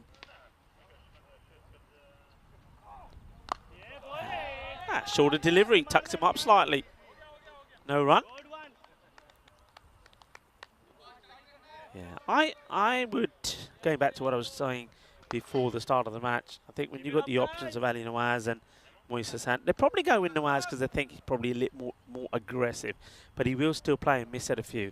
For me, this guy, Hassan, he's my opener.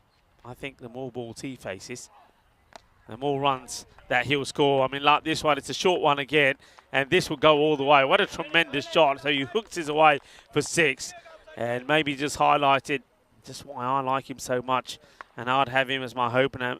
And really, I would have, I mean, the likes of, no disrespect to Mohamed Ibrahim, but he comes in lower. So you've got your 3 are there for me. Bobby Patel and Hassan, Nawaz, and then maybe Ibrahim then comes in there. I think the top 3 that I just mentioned there, got to face as many balls as possible.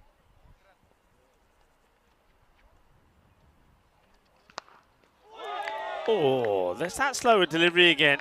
He shows it, doesn't he? And I get the feeling that Hassan does actually pick it because he does adjust himself, he waits, but I think that ball just comes in a fraction. He's fortunate, you know, because he quite easily could have got a little tickle back onto the stumps here. So, end of the over.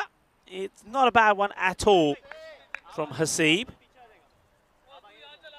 Concedes 9, picks up a wicket, 49 for 2. In terms of the rate, you're pretty happy with that. You'll be slightly concerned that you've lost 2 wickets.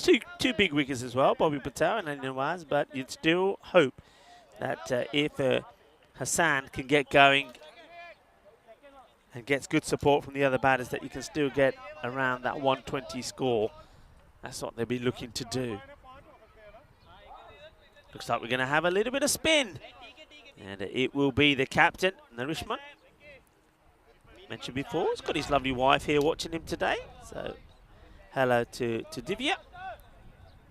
A tough man coming on. Wants to give the helmet to the wicketkeeper.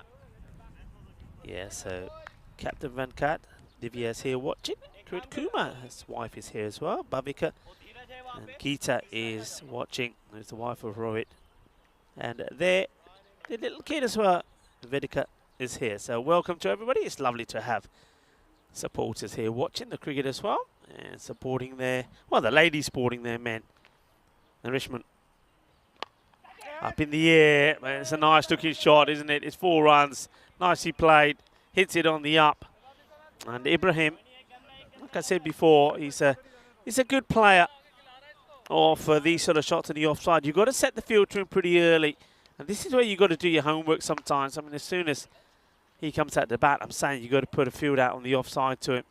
That's where he likes to go. Oh, there's an edge. I heard something there. We'll soon know because let's see what the signal here will be. Oh, they could go 2. They will go 2. That's sloppy. Nobody backing up. They're going to get 2 runs when, well, he's signaling signals buys. Well, that surprises me. I thought there was a sneak there. Well, that's the overthrows.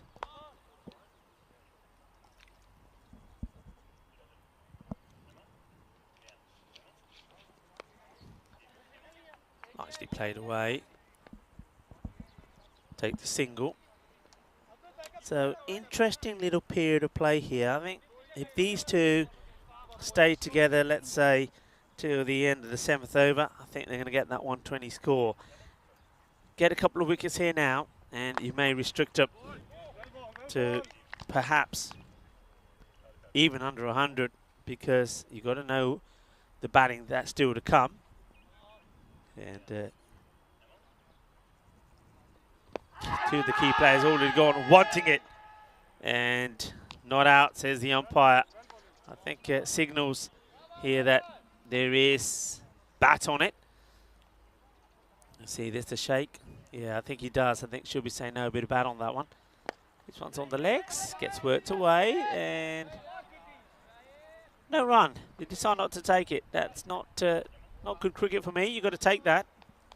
I just wonder if that is Ibrahim turning around and saying, nah, we won't take it, and I go and strike anyway. 50 did come up in that 4th over, 56 for 2. Not the worst of overs from the captain, but Captain Rushman. Just the 5 from it. Very warm welcome to everybody. A lot of people on the chat. Opportunity for me to say hello to you. Helix is saying hello to a lot of people. CNF Lovers is there as well. Hello, how are you? It's great to hear you all. Of course, Namaste, Salam Alaikum, Sat Sri Akal, Aiba One to all of our loyal listeners tuning in the sub-Indian continent. I hope you're well. I hope you're enjoying proceedings. And, if you've had a bit of lunch like we have here, well, make sure you get yourself a bit of chocolate, an almond-based chocolate, because it is, in some parts of the world, where National Chocolate Almond Day is being celebrated. I like a little bit of nutty chocolate. Just a slight delay. Yes, some people in the nets have hit a grizzly onto the field. That gets sorted out. Another train goes by. It's a busy Saturday here on the old rail network. Yeah, it is Saturday, so happy weekend to everybody. Hasib back. And she'll get a wicket straight away. He says his mind, calls it, and takes it. Well done to Hasib. Gets the wicket of Ibrahim. Ibrahim this time doesn't hang around as long as he did last time. Wants to go down the track. And skies one up. And caught and bowled by Hasib. Well done. Well bowled. So Hasib picks up another. So 2 wickets to him. And yeah, like I always say, we always say, don't we? We've seen this a lot. Teams get off to an absolute flyer. And we've been guilty lots of times saying, well, the way they're going at the moment, we could see them scoring something like 160. But you cannot judge any match by the first 3 or the first 5 overs. It can change in an instant. And that's what Duna Bugdani are looking to do here. So another wicket. Okay. Moizul Hassan holds the key while he's still out there. He just run a ball 6 at the moment. But I think Duna Bugdani right at the moment will feel that they're slightly in front here as they take another wicket. 56 for 3. That's Jamil. A guy that is usually outstanding in the field. Comes to face. It doesn't play a bad shot. Ah, great bit of fielding. Really good bit of fielding. And nicely done by Al Capitan. Well, he's disappointed because he's going to lose his cap, isn't he? He's a Peaky Blinder cap. Cap comes off, and then, well, he doesn't know whether to save the cap or the ball, but he saves runs there. They have a sweeper there. I reckon he saves a run, at least. Firmly hit. Fielder is there. Does well. Good pick-up. Early throw, though, a wild one. Oh, be careful here. It needed 2 men backing it up. Easy, easy, easy. Here's the cry from some of the Duna Bugdani guys. Duna Bugdani, Duna, is because it's a small village close to the river, the Danube. So that's where the Duna comes from. There's quite a few villages, towns, Duna. Well, that's a nicely hit shot. Either side of the fielder, it's 4 runs. But straight to him is nada. Nicely done. So Duna Bugdani, the team, come from a village close to the Danube. Looking to get their first win. And Neville Ross. Hello, Neville. One of our moderators. Always doing a fantastic job. Oh, that's a great ball. Just reminding everybody, don't forget, click the like button. That gives us a thumbs up if you're liking what you're seeing. And always remember to tell your friends and family. Hanji, dosto. ਜੇ ਹਾਲੇ ਤੱਕ ਤੁਸੀਂ like ਨਹੀਂ ਕੀਤਾ ਆਪਣੇ YouTube ਤੇ like ਕਰੋ, thumbs up ਸਾਨੂੰ ਦਿਓ ਤਾਂ ਸਾਰਿਆਂ ਨੂੰ ਦੱਸੋ ਤੁਸੀਂ ਯੂਰਪੀਅਨ ਕ੍ਰਿਕਟ ਦੇਖਦੇ ਆ ਤਾਂ ਕਿੱਦਾਂ ਦੇਖ ਸਕਦੇ ਆ ਤਾਂ ਕਿੱਦਾਂ ਤੁਹਾਨੂੰ ਸਾਨੂੰ ਸਪੋਰਟ ਵੀ ਕਰ ਸਕਦੇ ਆ। ਸ਼ੁਕਰੀਆ to everybody that's tuning in. End of the over, so the fight back continues, the slowdown if you like continues, and 59 for 3, only 3 coming off that over. Haseeb has bowled well, look at his bowling figures, 2 for 12.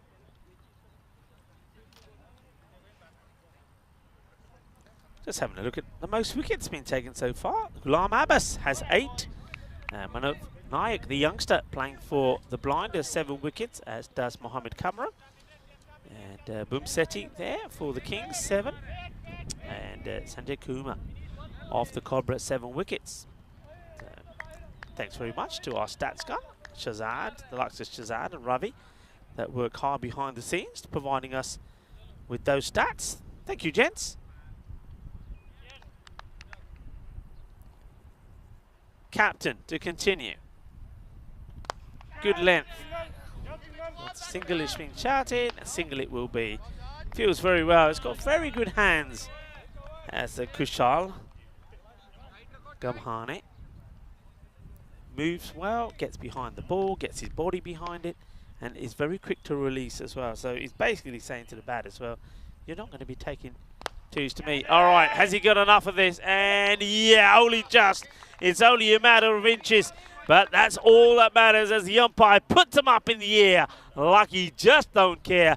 Manos arriba, arriba, arriba, arbitro, porque eso es 6 carreras. Qué guay, qué genial. Es una grande. And, well, this is the old helicopter, the old yeah, let's see that again. Bit of the helicopter. What's the, here we go. And not quite the desired result, but still I like it. It's chopper time. Jamil. Hit down the ground, should be fielded. Will be. Gets the body behind it. The batters. Content with the single at the moment. Content to rebuild. Hassan now back on strike. Good opportunity for him to get a good score in here. Okay, catchable. Gone. Huge wicket. He holds his head. That's the batter Hassan, because he gives his wicket away. And that is the one that Juna Bugdani wanted. It's a slower ball. He scuffs it a bit, doesn't he?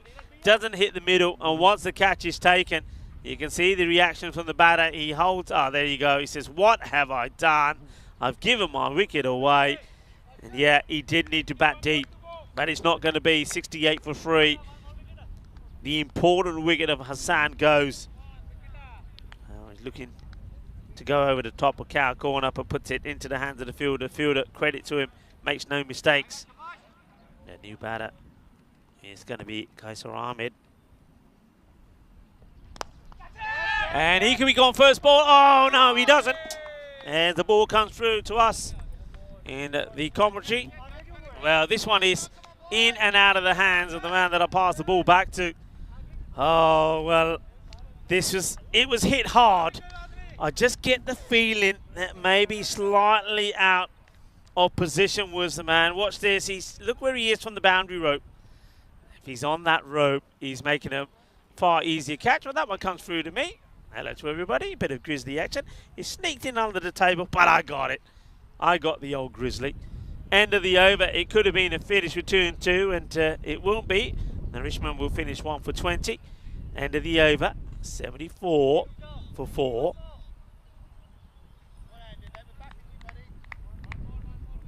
So, over rate is good. Once again, it was the wicket we saw there was Hassan. It was Diraj that took the catch.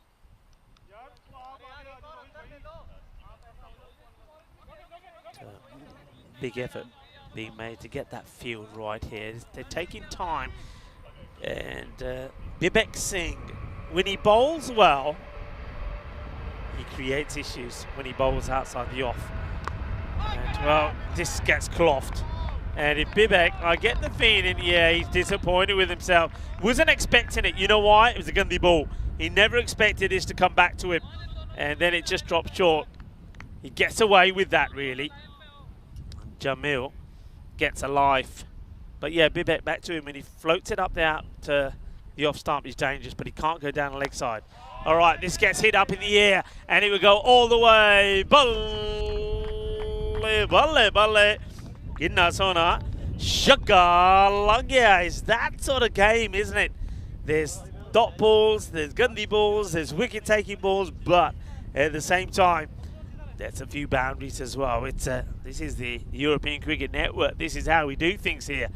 This is cricketainment.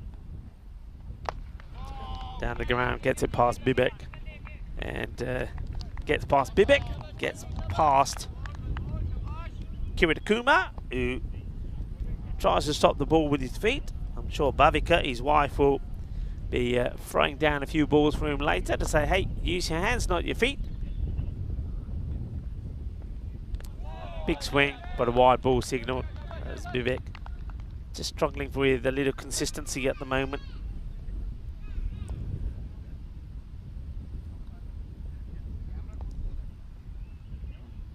Singh, can he get that breakthrough?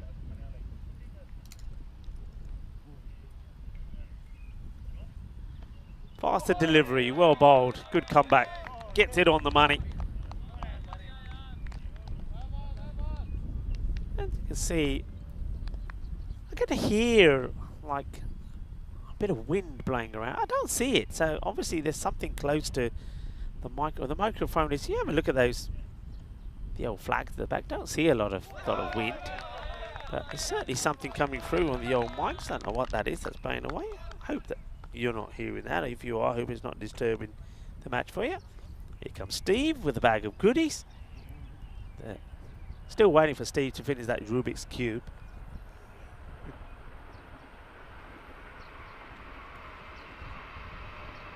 It's good bowling again, short of a length, so that's better. So Bibek, it needed a few deliveries to get his line right, but when he got it right, he does well. So just something that we looked at earlier, the most wickets. And of course you see that Abbas is right up there. And the likes of the young Naik is there as well, Mohammed Cameron, Bumseti and Sanjay Kumar. What have we got? Something on the runs, chaps? Anything on the runs yet? I'm guessing that Stephen Gooch should be right up there, especially with 4 half centuries on the spot, and Mars Bazi will not be far behind either. Of course, Mars has an opportunity to add to his tally today. 2 more matches for the Blizzards. Let's hope he's okay first, as this one gets played away quite nicely. Wanted to go a little bit finer, I think, but he goes more or less to the man at cover.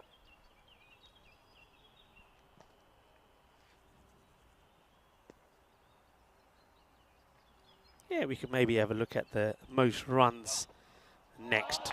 We've had a look at the most wickets at some point. We'll focus on the batters. So had a look at the bowlers here. I have to say, and Corey's made reference to this a number of times, though the batting's been good. Okay, good luck. This is a long way up, and that's a really good catch taken. Brilliantly well done. Abdul Hasib, who, remember, he had one that was absolutely blasted at him from Bobby Patel, which, in all fairness, he did so well to stop the ball going for 6. Now he has to deal with this one. It's a long way up. He takes a really good catch to remove Ahmed.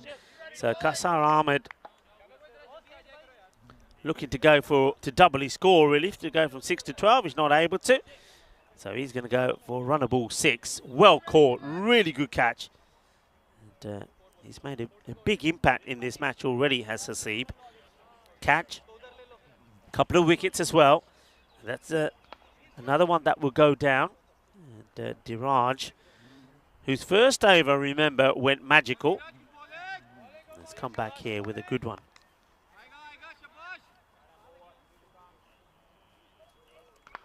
So Diraj to continue.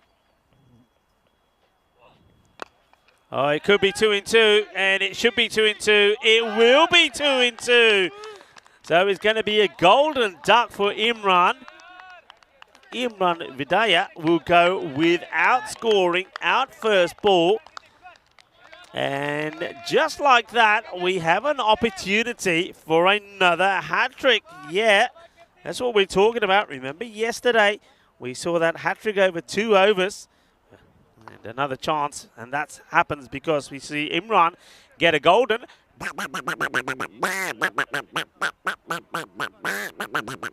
This is what it's looking like on the old Hall of Fame.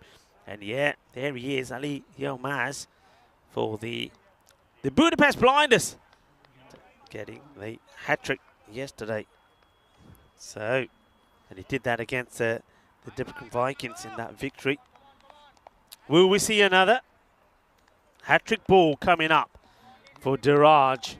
The batter that goes out there is going to be the captain, Rifat. Here we go, hat-trick ball. It's nicely played away, no run. Just straying a little bit on the leg side, but what a comeback this is.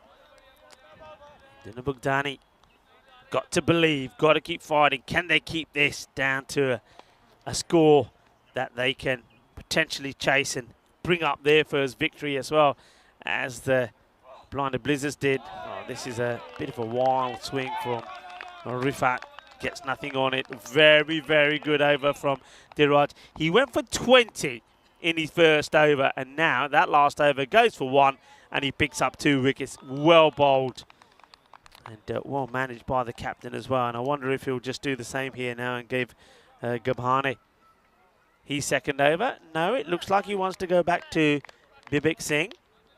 Singh finished well. Took him 1 while to get the ball in the right area. But once he did, it wasn't a bad over at all.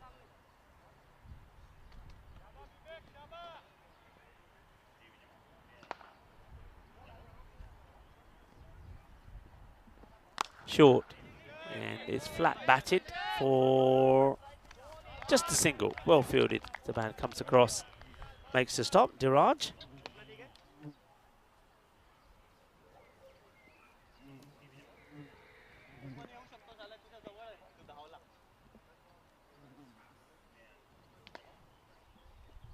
Floated up, but goes a little bit too wide.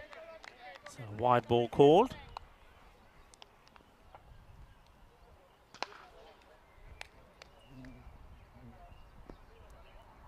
Bibek, good player. Hit the ball pretty well as well, and well, he's not afraid of the variations as well, is he? After phoning a few up, he does fire this slower one in. It sort of surprises the batters. And I think, once again, I think this surprises the captain of Ultimate 11. Swings and misses. And he does very much the same here again. And I suspect maybe the next one that Bibek might just float this up, a gentle floater outside the off. He's got the field set for the miscue. Trying to get boundaries, but instead, just playing out dot balls. I think you're better just to take the singles and keep the scoreboard rotating.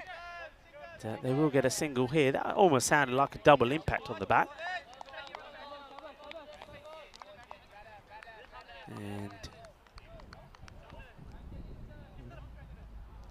2 batters there look like they wanted to exchange bats, but that's one thing that batters are told they're not allowed to do here. You got your bat, you use it.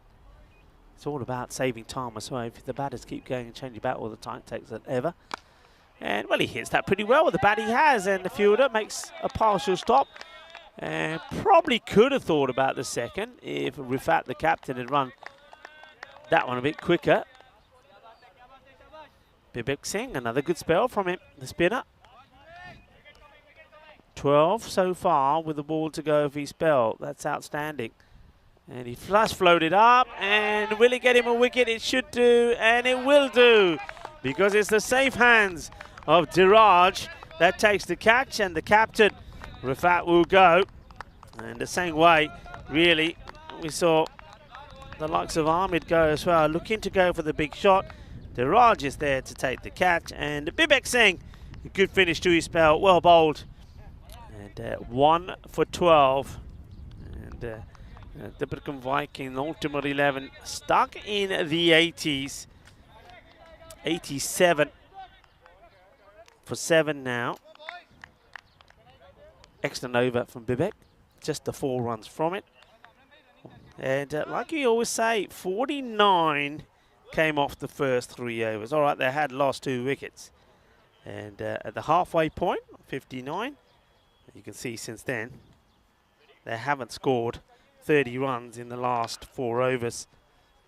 So 28 to be precise. That will help. It's a wide, and they'll double it, so that'll be 2. So that's the 30 now. So 30 have come in the next 4 point. Well, that doesn't count as a delivery, so 30 has come in the last 4 overs. But they want a big finish here. So they're getting a bonus 2 for nothing. But can they get another 11, say, here and get to that 100 score? And gonna run hard. They'll take 1. This Kirit Kumar has taken 1 catch already in the match, to the delight of his wife, Bhavika. It's around the ground looking and cheering them on. Gamane also, incidentally, went for a magical over. First 2 overs went 20 and 20. Not a good ball. It's been helped along the leg side. That'll be 4 runs. Yeah, it was always going to be a wide, and Jamil, who seems to be out there for ages, came in at number 5. Again, it's a bit of a bat onto this, sweeps it down the leg side, gets 4. That'll help in the 90s. They would love to get to the 100. Love to get to the 100. Dunu Bagdani, a team that have struggled with the bat themselves. It's this pretty well, but Diraj is there and deals with it. Just the 1. But again, I think you're in the last over. You've got still 3 wickets in hand. You run those. You've got to go for it. You've got to take it on. Decide not to. And I think also Jamil is the man who's hitting the ball better. So I'm surprised they don't run for that. I think that's it's not a good decision. Mohamed Kamran will get a wide, I think, here. Yeah, he will. It's not a good delivery. He just knows if he keeps it inside, if he bowls a straight one, he's getting a dot. Dunu Bagdani, when we saw them last, they had 2 matches early on. They lost to the United Chelada Budapest 105, and they were 92. And then, well, they did score 121 for 5, chasing 138 for Cobra. So they can get to the 100 mark. But 90, around 90 seems to be the sort of scores they can get to. We saw them get to 90 chasing, 90 batting first against the Vikings. And we saw them make 84 against the Royal Eagles. So yeah, 90s around this sort of score, no more. And that's why a full toss like that could have been dangerous. They're going for 2 this time, and they will get them, or won't get them, I should say. But I'm glad they tried. You've got to try. That's what I was saying right at the beginning of the over. If they're in the last over, you've got to try. You've got to try everything. So they'll get 1. It's good work. The man behind the stumps, and Salman Mir, he's been well coached by Parminder Singh. Hello to Parminder Singh. I hope you're enjoying your Saturday and enjoying watching your team wherever you're watching from. Parminder, of course, the other day behind the stumps for Dunu Bagdani took 4 catches in a row. Could have been 5 if he took a real blinder that was going down the leg side. So that's the last dismissal, which means that we do have a ball to go in this one. Looking to get to the 100. Looking to get to the 100, or at least get a run here, and 100 be the target. What will it be? Well, they're running. Oh, corner wide, but I think it's correct. It's the right call, because this ball just catching a bit of that line. Yeah, good call there from Shub. So they will have to get to the 100 for victory, but 100 and what? or will it be just 100? Well, it'll be the 100, and they will go for 2. You have to go for 2. They turn, they go. It's going to be a repeater last time, is it? No, because they get there. It doesn't get the throw on target, so we'll get 2. It means that they get to a score of 101 for 8.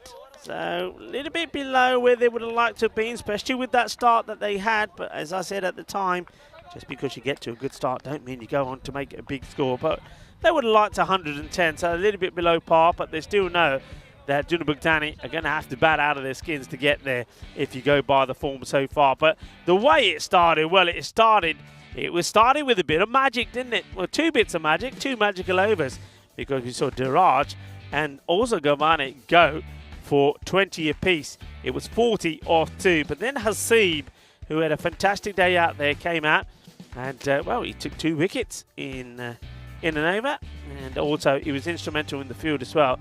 Some good catching. Well, this was a really good bit of clever bowling and good work also by Salman Mir behind the stumps to take the catch. This is that the slow delivery, and look at the delightment there off the bowler. Yeah, nicely bowled, and you should be happy about it. This one is one that goes a long way up in the air for Ibrahim. And who's the man who takes the catch? Well, no surprise there. Abdul Hasib, like I say, he did have a good one. And then we saw some loose deliveries to Hassan, but then that one Hassan would have backed himself to put away, puts it in the hands of the fielder. Talking of fielders, I think Gabani, Kushal, would be disappointed that he saw that one go over him. And for one man who doesn't see anything go over him or go past him is that man there, because I think he's had an absolute superb time on field. And sometimes there's always a little bit of sangria out there. And I hope you weren't having your lunch at that time, or you get a bit dizzy at the sight of blood. But yeah, he's taken one for his side as well. But he stayed out there, didn't he, like a real trooper? There he is again. No, this time actually that was Diraj. Diraj took some good catches out there as well. But it was a good performance, and a performance by a team who know they have to do everything right if they're going to win a match. And Dunabugdani, though he didn't start well with those first 2 overs, because Bobby Patel and Ali Nawaz, well, they were out of the blocks firing, but they brought it back in. When they took the wicket off Hassan early as well, then they knew they were going to try and control things and try and keep it under 100. It got to just past 100 right towards the end with, well, a few extras. They'd be a little bit disappointed that they gave a few too many extras away there. It was mainly towards the end, 10 in total, 7 wides, but a lot of them came to the end, and they assisted the ultimate 11 to get to that 100 score. Look at the bowling figures there. I think, yeah, Kushal Gabani, he goes for 34, but remember 20 was off the first over. Likewise for Diraj. For Diraj, his second over was amazing. 2 wickets just for conceding 1 run. And then I think the other bowlers bowled very well. Abdul Hasib, as I said, I think he was immaculate in the field and with the ball. Well done to him. And wickets also for the captain, Narishman, and also Bibek Singh. Bibek Singh, I think he bowled very well with his spin as well. Just help to contain and keep it nice and tight. So again, I think we're going to have another interesting finish here. I think Bugdani is a sort of score that they can get to, but everybody has to click. But somebody, one of their batters, for me, has to go out there and score plus 40 runs. If they can do that, they can go on and register their first win in a European cricket series as well. If that's going to happen, well, we'll have to wait and see. Join me, Rico Full, when we come back in around about 10 minutes' time for the conclusion of match number 28.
The European Cricket Series is proudly brought to you by HCL Software and Bizaway.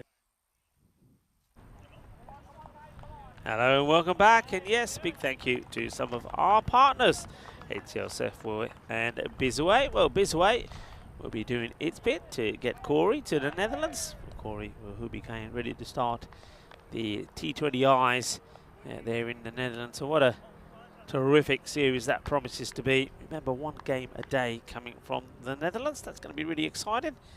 And we'll keep you updated on the fixtures per day coming up there, I am sure.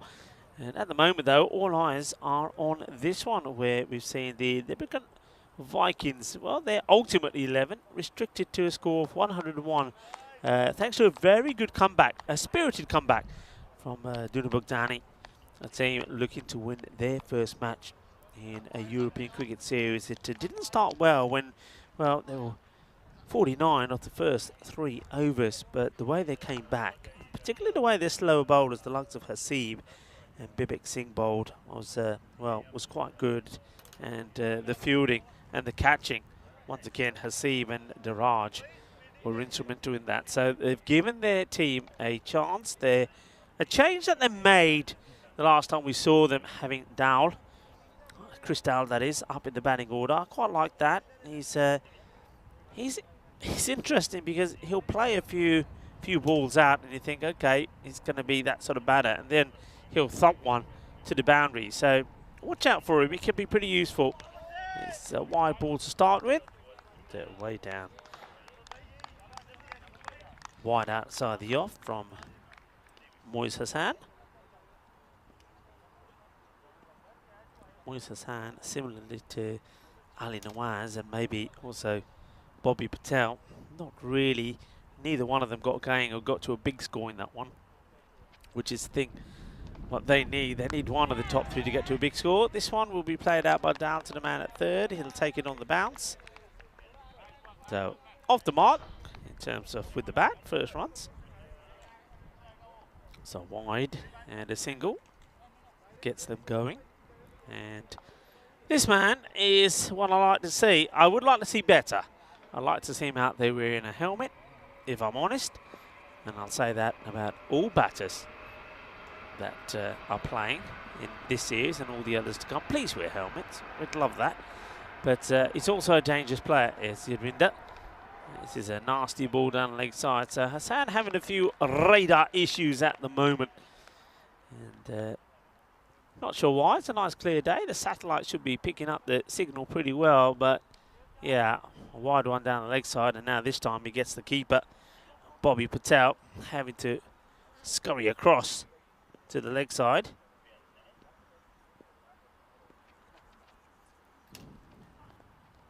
And, well, rather than take the wide, Yadwinder gets a bit of bat on this and takes 4 instead.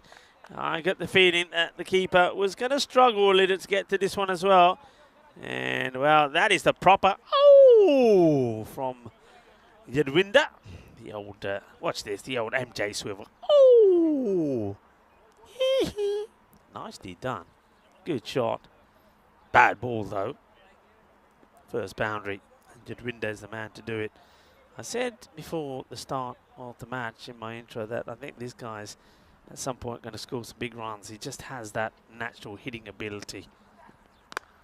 And not today, though, because he slices this one straight into the hands of Rifat. And before Dave and all the others say that was all you, Rico, I'll put my hand up myself and say, yep, I done it.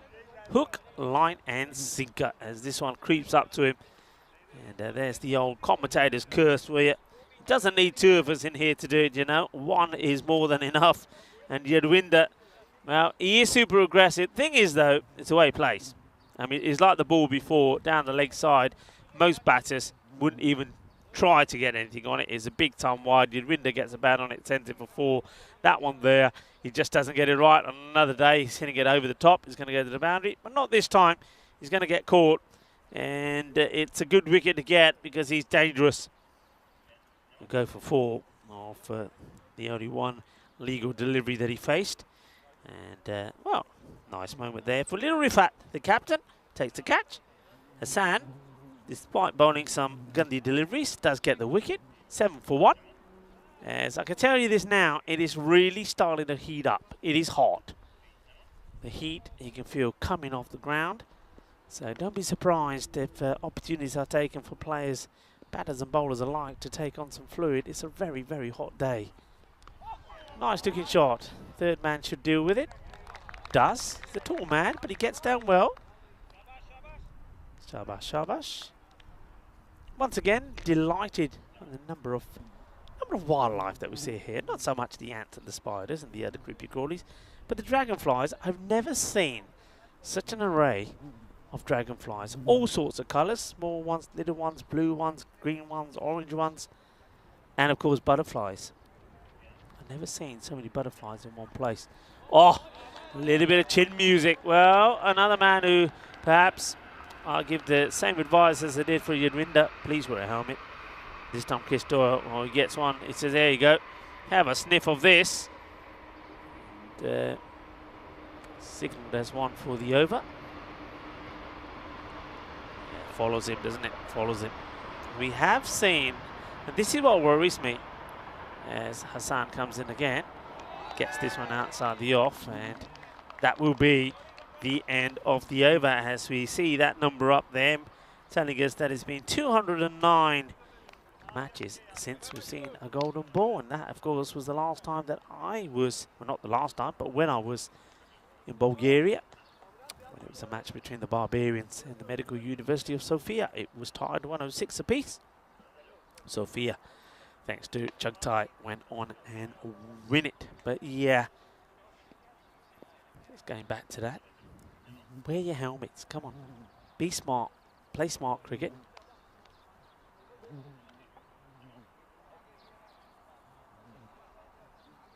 Abdullah to bowl. I like this young man's bowling.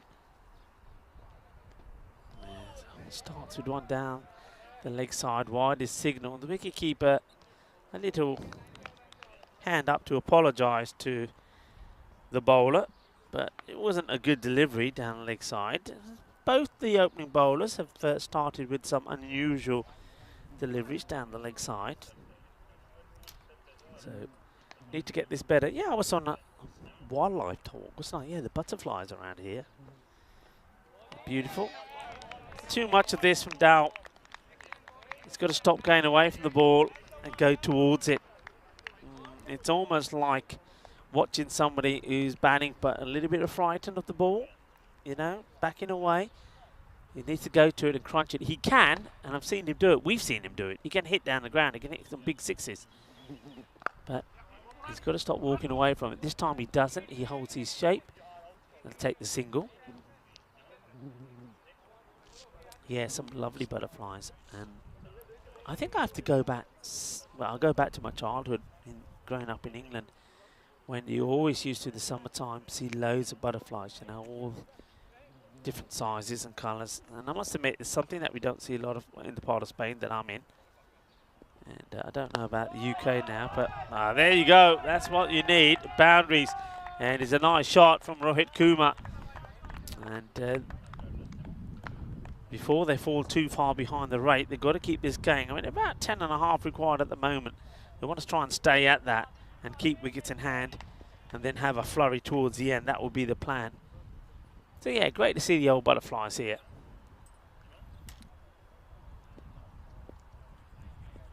This GB Oval, and when you see that the drone shot, you can see that we are sort of nestled in the countryside.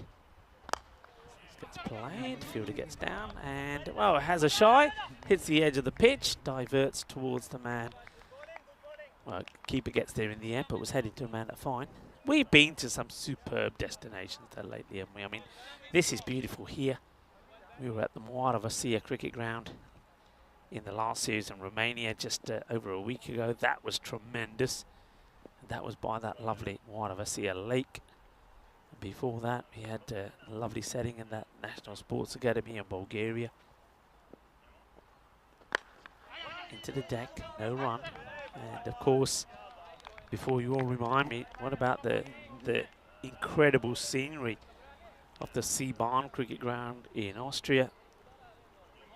just amazing, sensational grounds we've been at, and many more to come as well. I've never been to the venue in Switzerland. I'll be there for part of the series there. I'm really looking forward to that. Going back, I'll be going to Portugal from here to Coimbra. What a setup that is as well.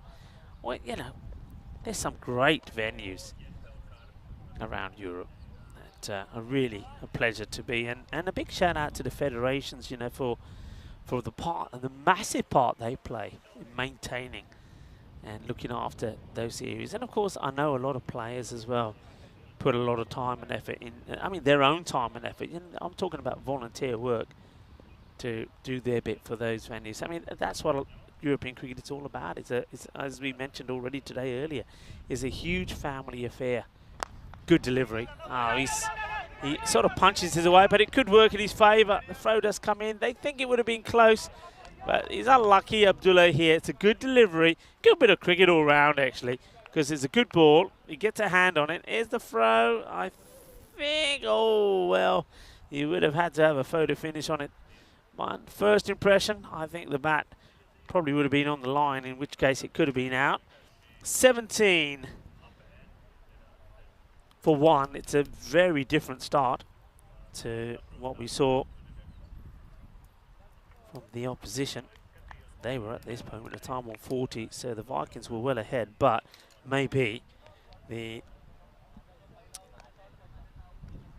old-timers in terms of the team that has had a long history here in Hungary, Dinabugdani, maybe they'll time this to perfection. Maybe they'll get the acceleration gain.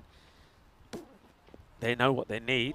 This one, down the leg.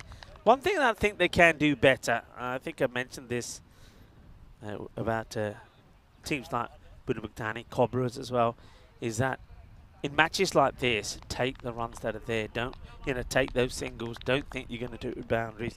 Push hard.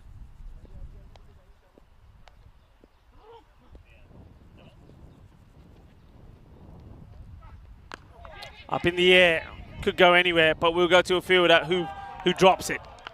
Oh, the bowler can't believe it. Hassan, his head goes down as there's a bit of luck there for the batter. Rohit Kumar gives a chance and gets dropped on 6. Now that could be pretty big, because we've seen so many times when batters give a chance and they get dropped, they then all of a sudden pick themselves up and go on to score big runs.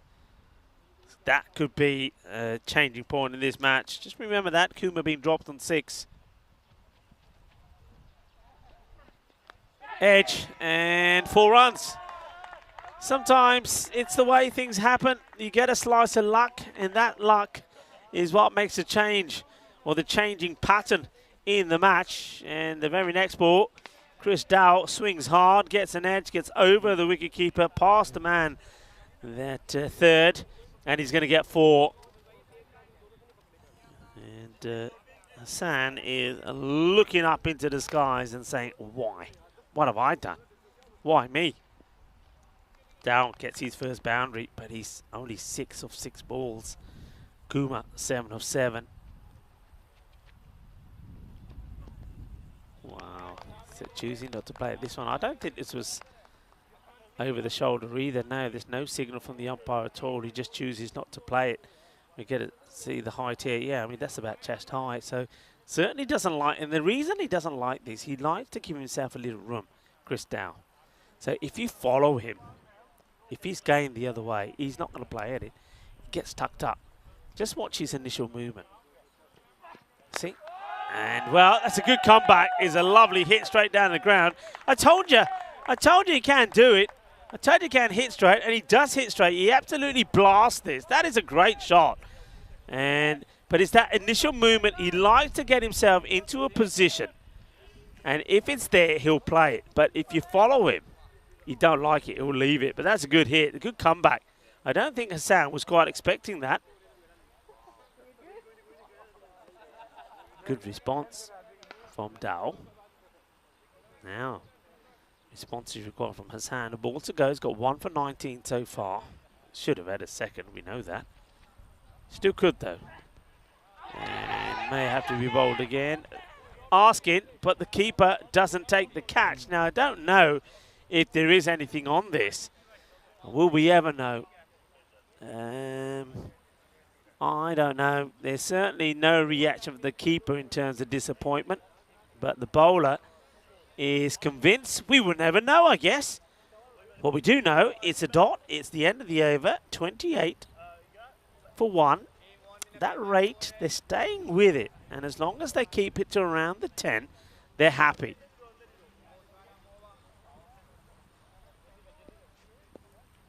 Mohamed Ibrahim.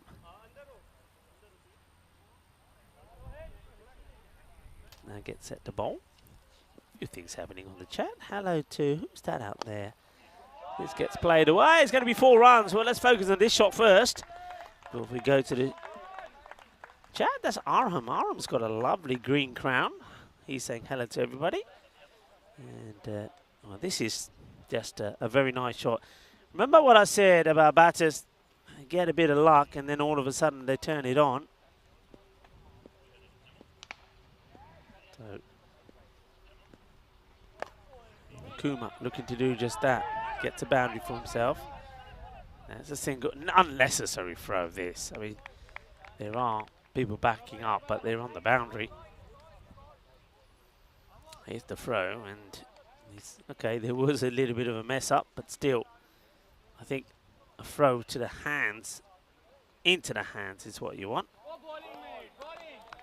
Dot ball. Ibrahim.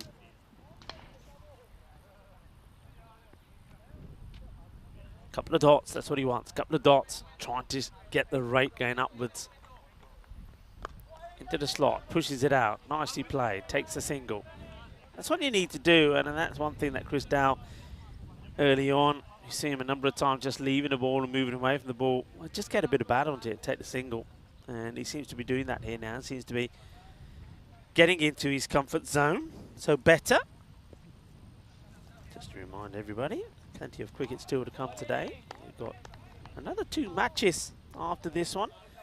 Dinner Bugdani will play match number 29 against the Blinded Blizzards, who got their first victory earlier today. A few question marks over the fitness of Mars Barji after he took a bit of a knock going for a catch.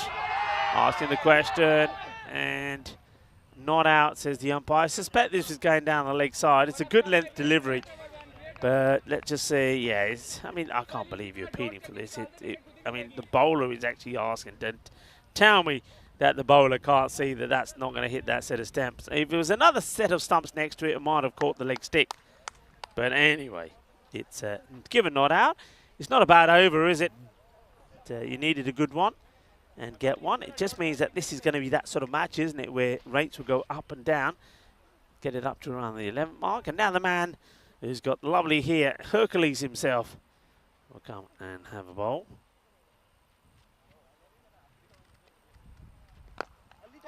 Into the deck. And they'll take just the one. Ones won't hurt you at the moment. Ali Nawaz. This guy, if he bowls anything like he did in the first match, he'll get some wickets with his Yorkers. In the air. Wide of the fielder. He's going to get 4, you know. Yeah, he does. Isn't it interesting how certain parts of the outfield that was slower at the start of the week have sped up and other parts have slowed down. And this one doesn't, I mean, all to do with the heat. There's bake in the ground now. But doesn't slow up. Hits the deck, goes to the boundary. Kuma, who was dropped on 6. It's a bit of a sitter as well, wasn't it? Now gets another boundary. Ali Nawaz tries to tuck him up. And they're taking him on. A quick throw. And they get there. Nawaz disappointed. Wicket keeper giving some advice to the fielder. And I think the advice would be, you need to be walking in. You need to be walking in so you can attack the ball and get a good throw in. Straight away, he's onto him and say, come on, when you're there, got to be walking in with the bowler.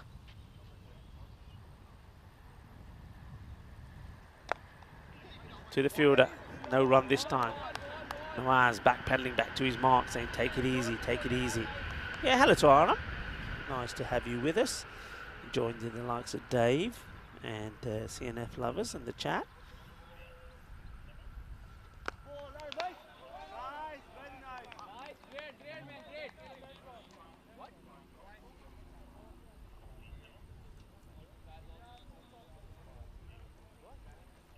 conversation here with the umpires. What's happened here, I think?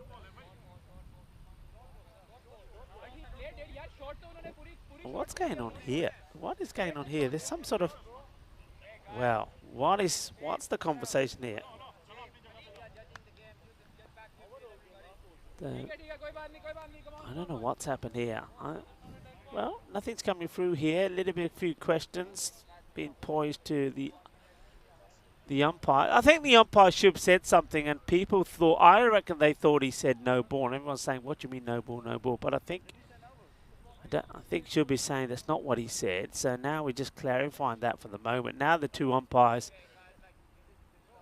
they are coming together. So just to clarify. So I'm not really sure.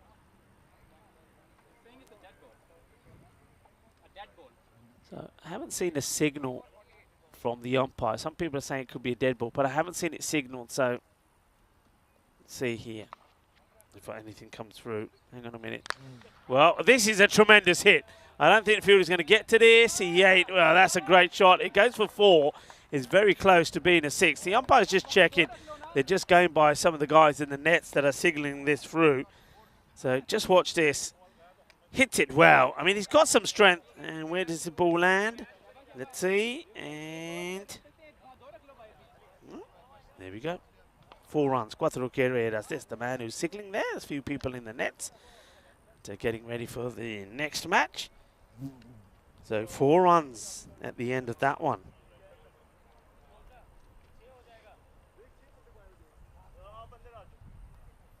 Some of the upcoming events, of course. We know that Corey has left us to go to the Netherlands. The reason being, the European Cricket Network, Netherlands T20 Women's Tri-Series. He'll be ready to bring that to us starting on Monday. Good luck to Corey on that. Vinny Sandu in the same time is making his way to Malta for 2 events coming up there, featuring some of the teams there, Medina and also the Valletta Cup. And we also have Czech Republic as well as Portugal and Switzerland on the schedule. Ibrahim. Oh yeah, big. That's what I'm talking about. Well, he takes a bit of time, Chris Dowell, to get going. But when he gets going, this is what he can do. The only sad thing is that he doesn't back himself to do it all the time. Seems to be one of those guys who, once he hits 1, is quite happy after that to say, right, okay, I don't have to do it again now until a couple of balls' time. So let's see if he will back-to-back here. Tries, but gets beaten. Good comeback on the bowler.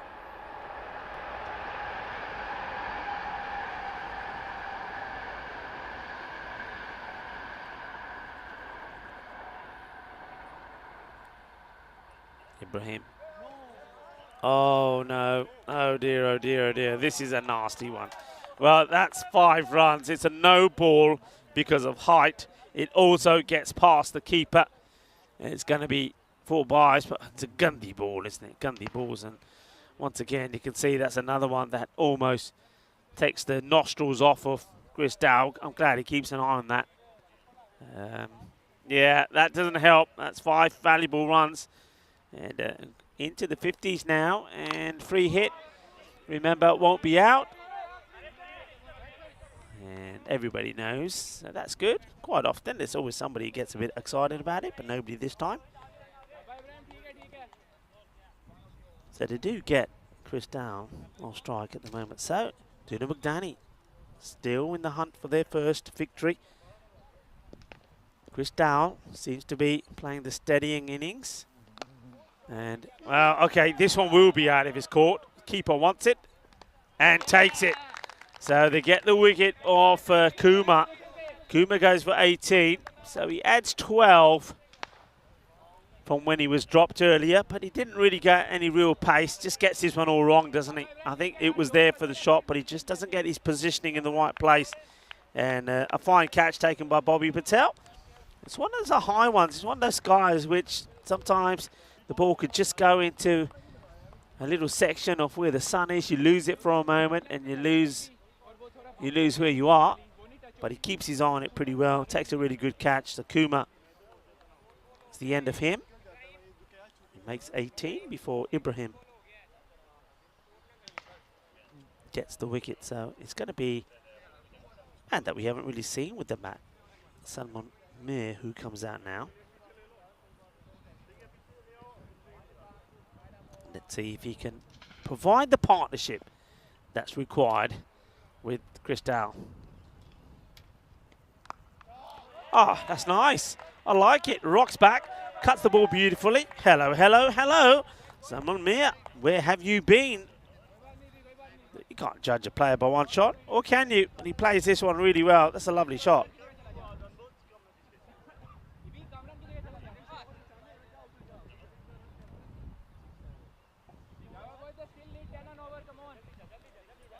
Four runs, end of the over.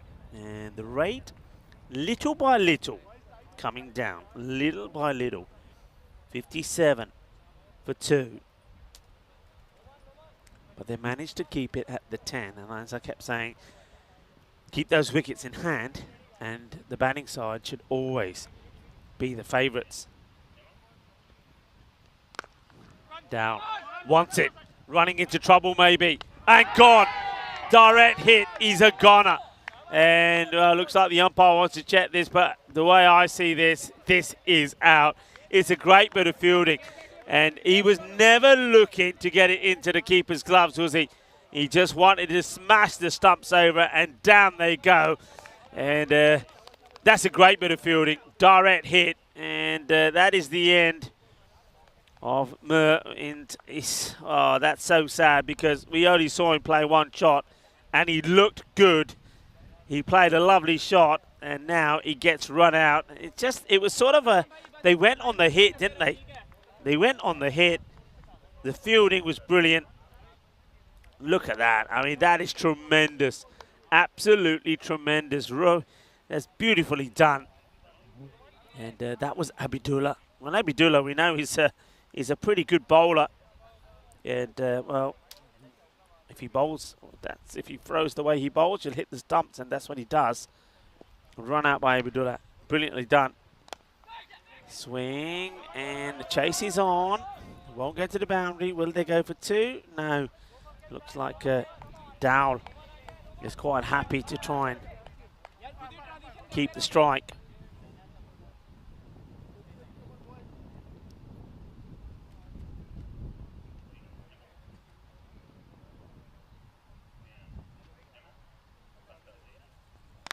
Oh, in the air. Oh, taken. Big moment. Chris Dowell has hit a few of these over the top of those fielders, but there he is, Samson. That's what I'm talking about. Oh, don't cut those. Don't cut the hair, because Samson, you keep his hair, and he's always a power strength, and he does well. Great catch. Ali Nawaz, key player. And that's the wickets. Her 2 quick wickets. Dowell will go the 25 of 21 deliveries. You thought maybe he was gonna pace this run chase to perfection, but he's not gonna. He goes for 25 of 21. Not a good ball, difficult one for the keeper, Bobby Patel, to deal with, but he gets a bit of shoulder onto it. Mohamed Cameron, not a good delivery to a new batter. You've got 2 new batters out there now, basically. Girit Kumar. So he just got out there, and now he's joined by Abdul Hasib. Hasib, he doesn't get this right, he's lucky. The bat sort of swivels in his hands. He gets no power in the shot. And once again, Ali Nawaz was the danger man that was lurking there for the catch, but it doesn't quite carry to him. Hasib, he was brilliant in the field and with the ball. Can he be a match winner with the bat? Oh, this is just a swipe. Could have gone anywhere. Bobby Patel, for me, is standing too far back. He's not taking the ball in the gloves. He's almost taking it, and he's, watch this one. Watch where he's taking this. He takes it on like the second bounce. That's always risky. That rate finally has started to go in the direction that... oh, it's another swing and a miss. The direction that the ultimate 11 will be happy with. They've maintained it around about 10 all the way through Viduna Bogdanic, but now it goes up. That's a very good over, because not only was there the run out from it, the direct hit from that superb direct hit from Abdullah. We see the wicket as well. Well, this is what we were looking at. And then you got the likes of Kajal up there and Bari, who's had a good couple of knocks here today. And it's up to match number 27, so that's well updated. Thank you very much to Ravi and to Shazad for providing us with all of that information. Thank you, guys. Yeah, I do like to have a look at that. Always good to see. But no real surprise, Stefan Gooch has scored 4 half centuries. And a high score of 80, I think 83 was it that he scored? And he's got scores in the 90s as well. We know that he scored a 79 yesterday, but that's not his highest score. I know that he's got an 83 it was against the Royal Eagles. He's been in good form, and of course Mars Barji has been in sensational form as well. We're going to see more of Mars in the next one. High up in the air, I think he's going to be safe, and the fielder should stop it. What's he done here? Has he managed to? Yeah, he has. Well, there we go. Well, this is a man who took a fantastic one-handed catch earlier today, and that's Imran Vadia. Well done to Imran Vadia. And I like the way he says, you know what, now I'm friendly myself. We might even see him have a bowl. He was actually wearing 30 degrees today, and he bowled with a beanie. And I had to find out why. Up in the air. Can the bowler get to it? Abdullah. Oh, he can't. And a few people looking at each other saying, hey, why don't you? The man there who gets the ball eventually thinks about throwing it and just hands it back to the bowler. And as Gopal Saha says, well, I didn't see it. So nobody goes for this. You can see, yeah, he loses it in the sun. He's got the cap on and he looks up and said, I lost it. I couldn't find it. I lost it. Sorry. Got to say that it's got to go down as a chance. Abdullah has been just a tad short today. He gets hit firmly, but won't go to the boundary. Be a single.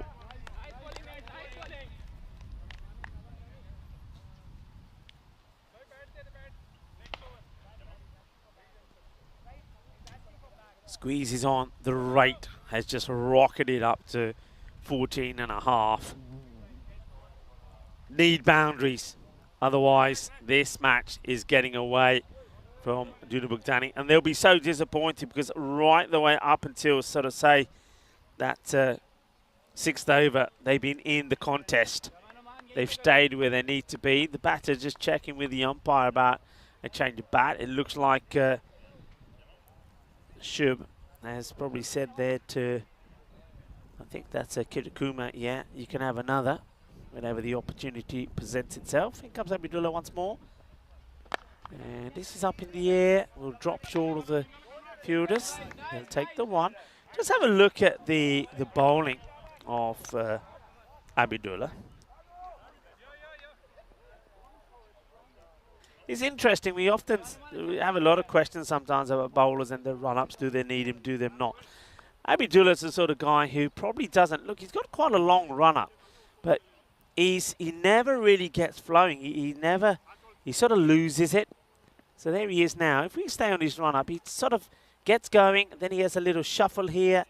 Just there, he slows down. He goes again. So a lot of it is all in the last few strides. Fielder has to get down. That's really well. It's like a lawnmower as he goes down, and grass clippings go all over the place. Nice bit of work from one man who never disappoints in this area, Umar Jamil. Nicely done. Yeah, I think he could quite easily just bowl for about 5 sets, but a lot of it is all to do with balance. A lot of it is to do with rhythm. And he just feels that he needs that little rhythm and momentum behind him to bowl. But not a lot of it's to do with his run-up. Okay, where are we at here? 8 overs complete, 70 for 4. So they're now at 16. They need one good over. And we say quite often at High Up in the Night, you can just see they were more or less there, weren't they? More or less there all the way, and then starting to go in the wrong direction. Can somebody get them the big hits that they want? Kirit Kumar, can he be the hero? That should be a wide, and it will be signalled by James. Huge shout out, of course, as always, to the umpires, James and Shub, that are out there with Cecil as the third umpire. Earlier, we saw Steve and Duncan as well. And they've been well led, of course, by the man that we see in the middle, by Tyrone Peters, who's taken a very good crowd catch as well today. This one's even wider. So, Mohamed Kamran, not sure what's going on. He has bowled already. And it was a very good over as well. So, this one, not sure what he's thinking. Better in the air. Will it carry? No. Jamil comes, just collects easily on one hand, but it's not going to the boundary. It's not hurting them.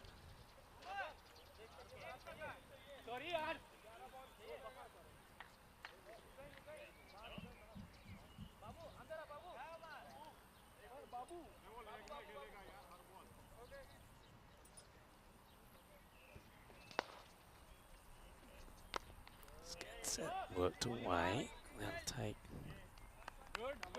the single.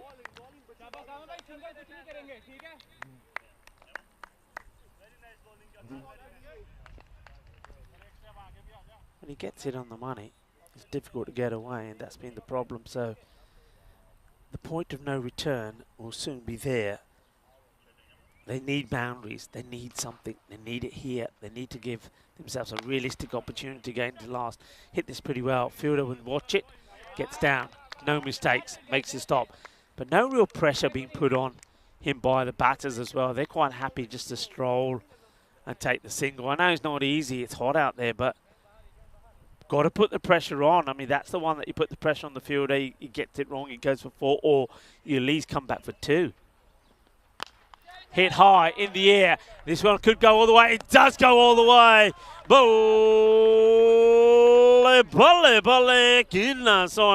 With this one was sweet. Sweet out of the middle. Went slightly shorter. He gets it well. Gets it out of the middle. Does Abdul Hasib. And he gets 6. Nicely done. That's the boundary they need. Okay. It becomes now realistic. Becomes realistic. 21. 8 deliveries.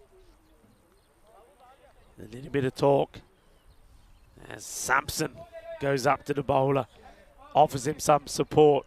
I think that ball is out of here. So another one comes back. Don't worry, don't worry.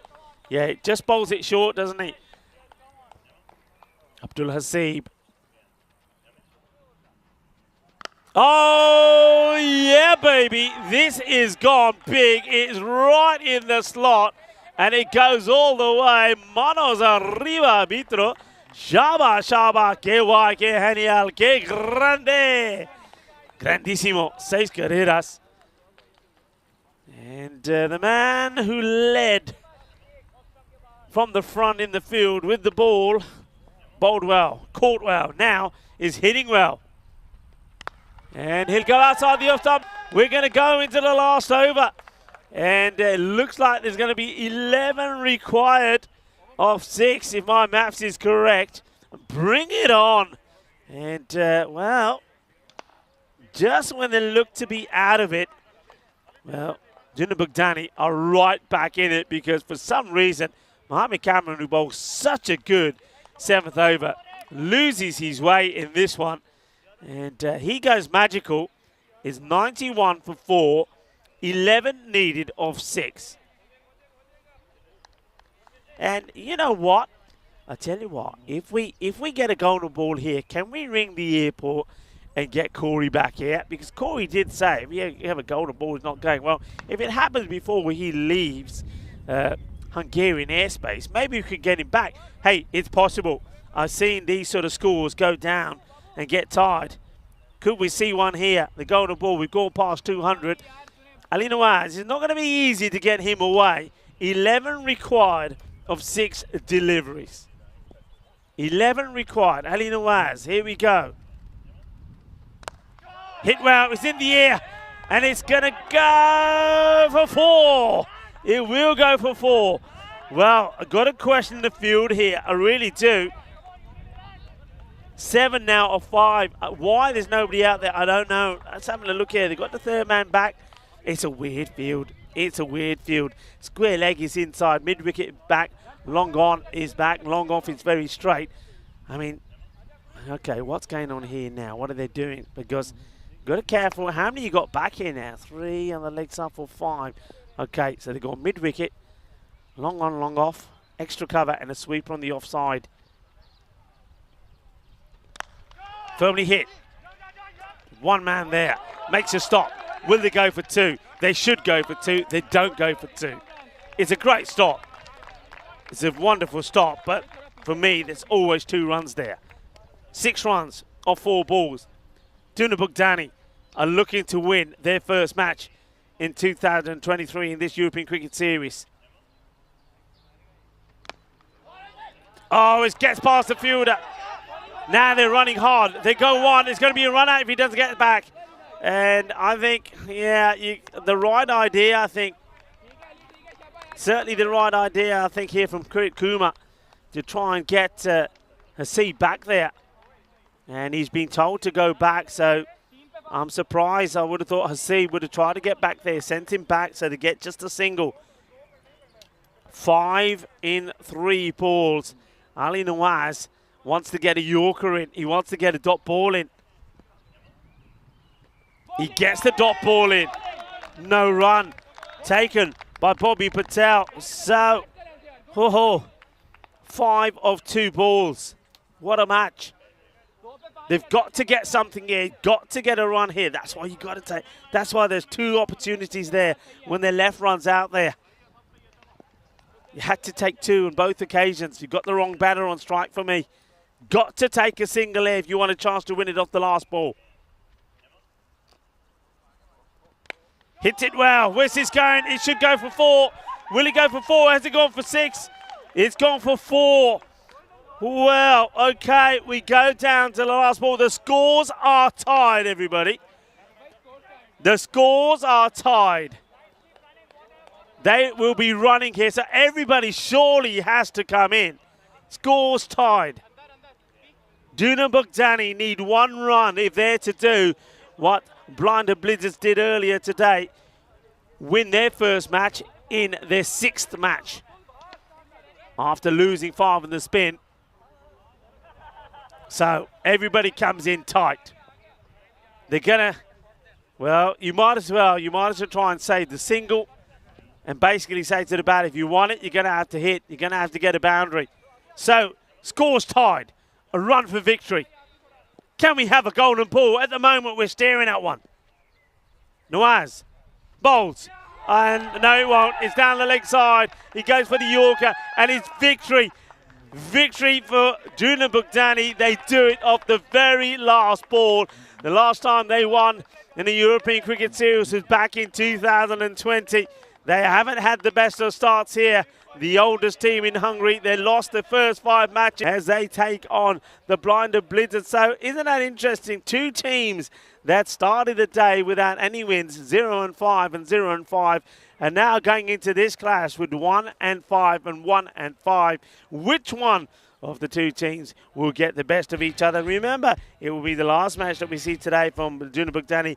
But the Blinded Blizzards, they will have 1 more match at the end of today as well, taking on Deprekan Vikings Ultimate 11. But this one, well, Duna Bugdani, it didn't start well for them. But you know one thing they did for at least 6 of those overs?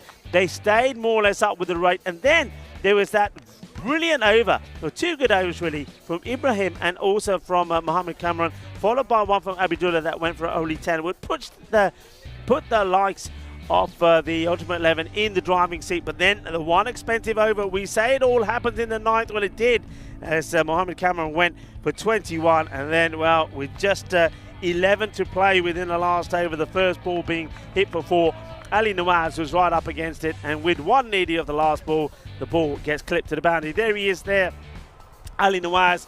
He did everything right, but unfortunately, he couldn't bowl the perfect last over that you needed. And Duna Bugdani get the victory that they were searching. So congratulations to them.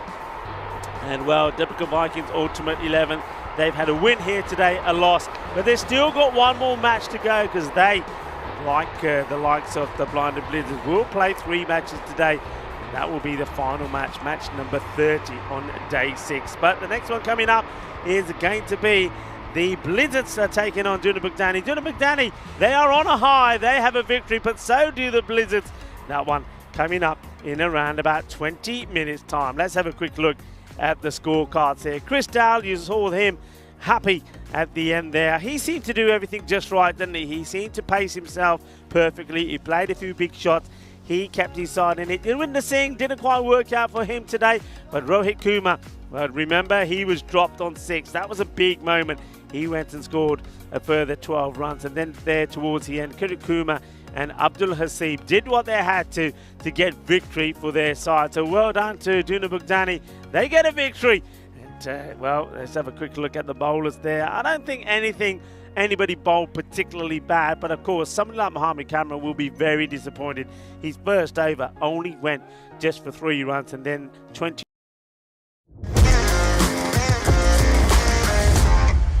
And he never had the kind of rhythm that we saw him bowling in the first match of the day. And so he needs to go back to that proper run-up and get that line right. He was a little bit too leg-sided for me. So victory for Dunabugdani. Well done to them. That is the end of match number 28. Next up, match number 29 coming up in just under 20 minutes time, when Dunabugdani have to do it all over again against the Blinded Blizzards. But one of those two teams will be 2 wins to their name and 5 defeats. The other one will go back to losing ways. Which one will it be? Only one way to find out. Join me, Rico Fall, and the rest of the European Cricket Network crew here in Hungary when we come back for the start of match number 29. Join us in around about 18 minutes time.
The European Cricket Series is proudly brought to you by HCL Software and Bizaway.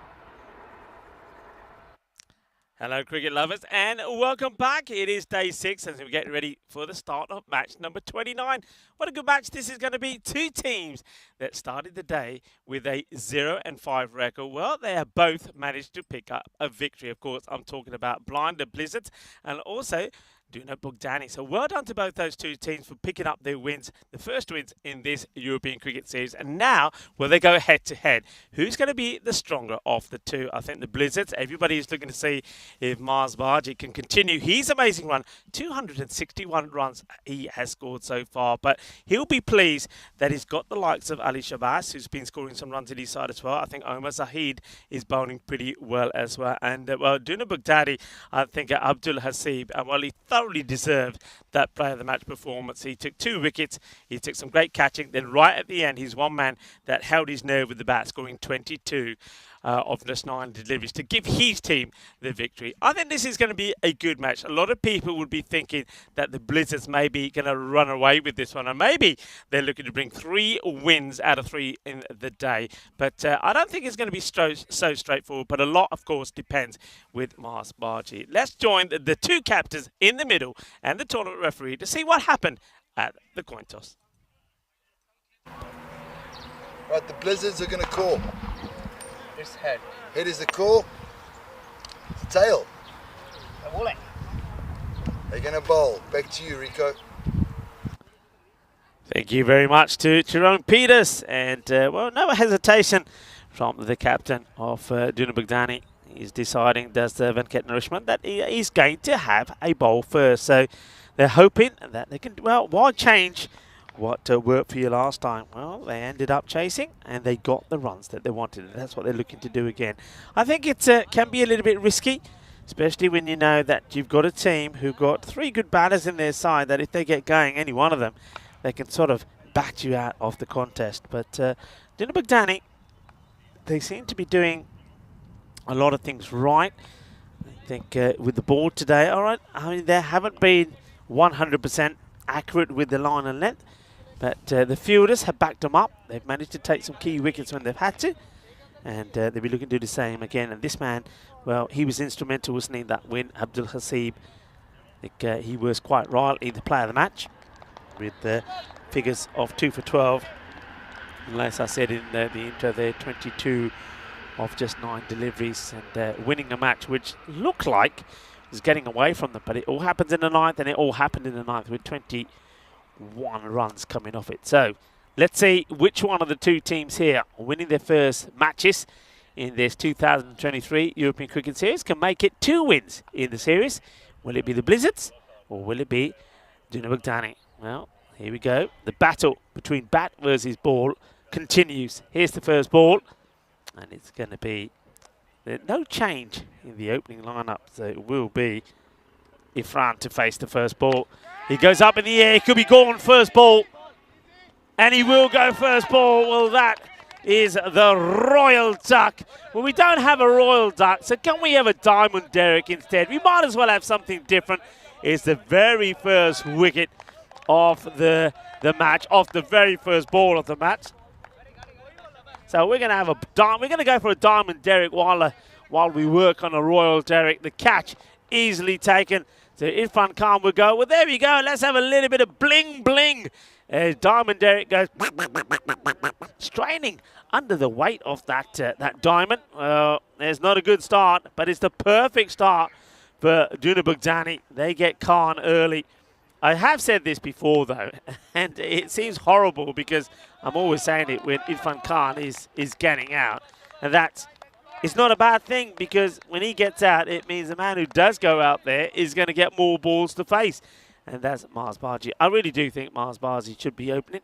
And, of course, Marzi, he won't be with us after today. He'll be flying early in the morning on his way to Malta for the start of the Medina and the Valletta Cup. He'll be joining Mr. Maximo Vinisandu there. So Marzi has got back-to-back matches to finish. Remember, he did take a nasty knock in the field earlier as well. So let's see if he's 100%. He gets beaten by 1 outside the off. Very close to finding the edge. You can see Hasib thought just for a moment he was going to find the edge there of Mars. Now, this is one man you can't afford to lose early. He's hugely important to the cause here. He and I would say the same about Ikram, who hasn't faced the ball yet. Oh, shocking.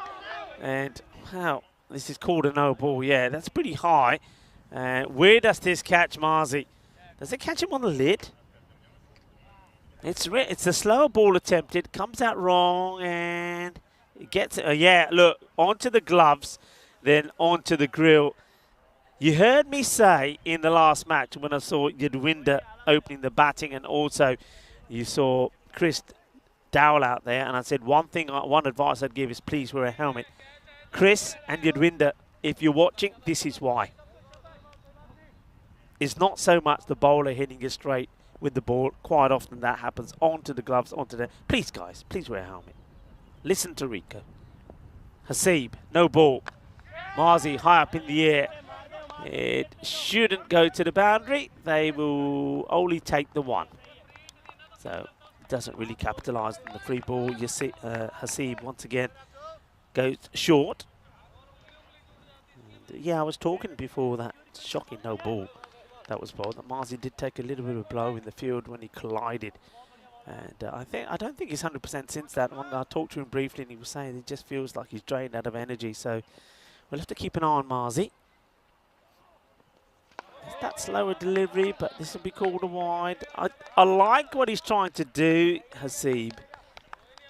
But for me, I don't think he's not hiding it. You know it's coming. He's one of those slow bowls that you know it's coming out of his hands. And the batter knows it's coming.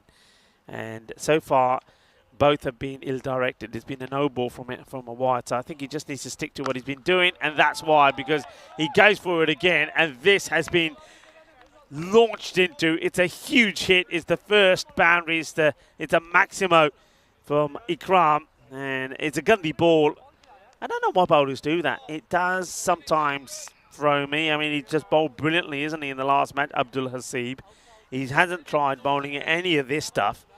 And in this match, for some reason, he thinks that he needs to change what he's been doing. He doesn't. That's 3 slower deliveries that he's tried. And one has been a no ball, which resulted in a free hit, which fortunately only went for 1. There's been a wide, and now one's gone for 6. Yeah, that's better.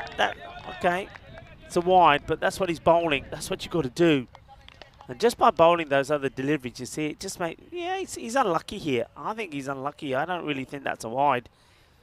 So, yeah, I think he's unfortunate, but the umpires have tried to be consistent with those calls.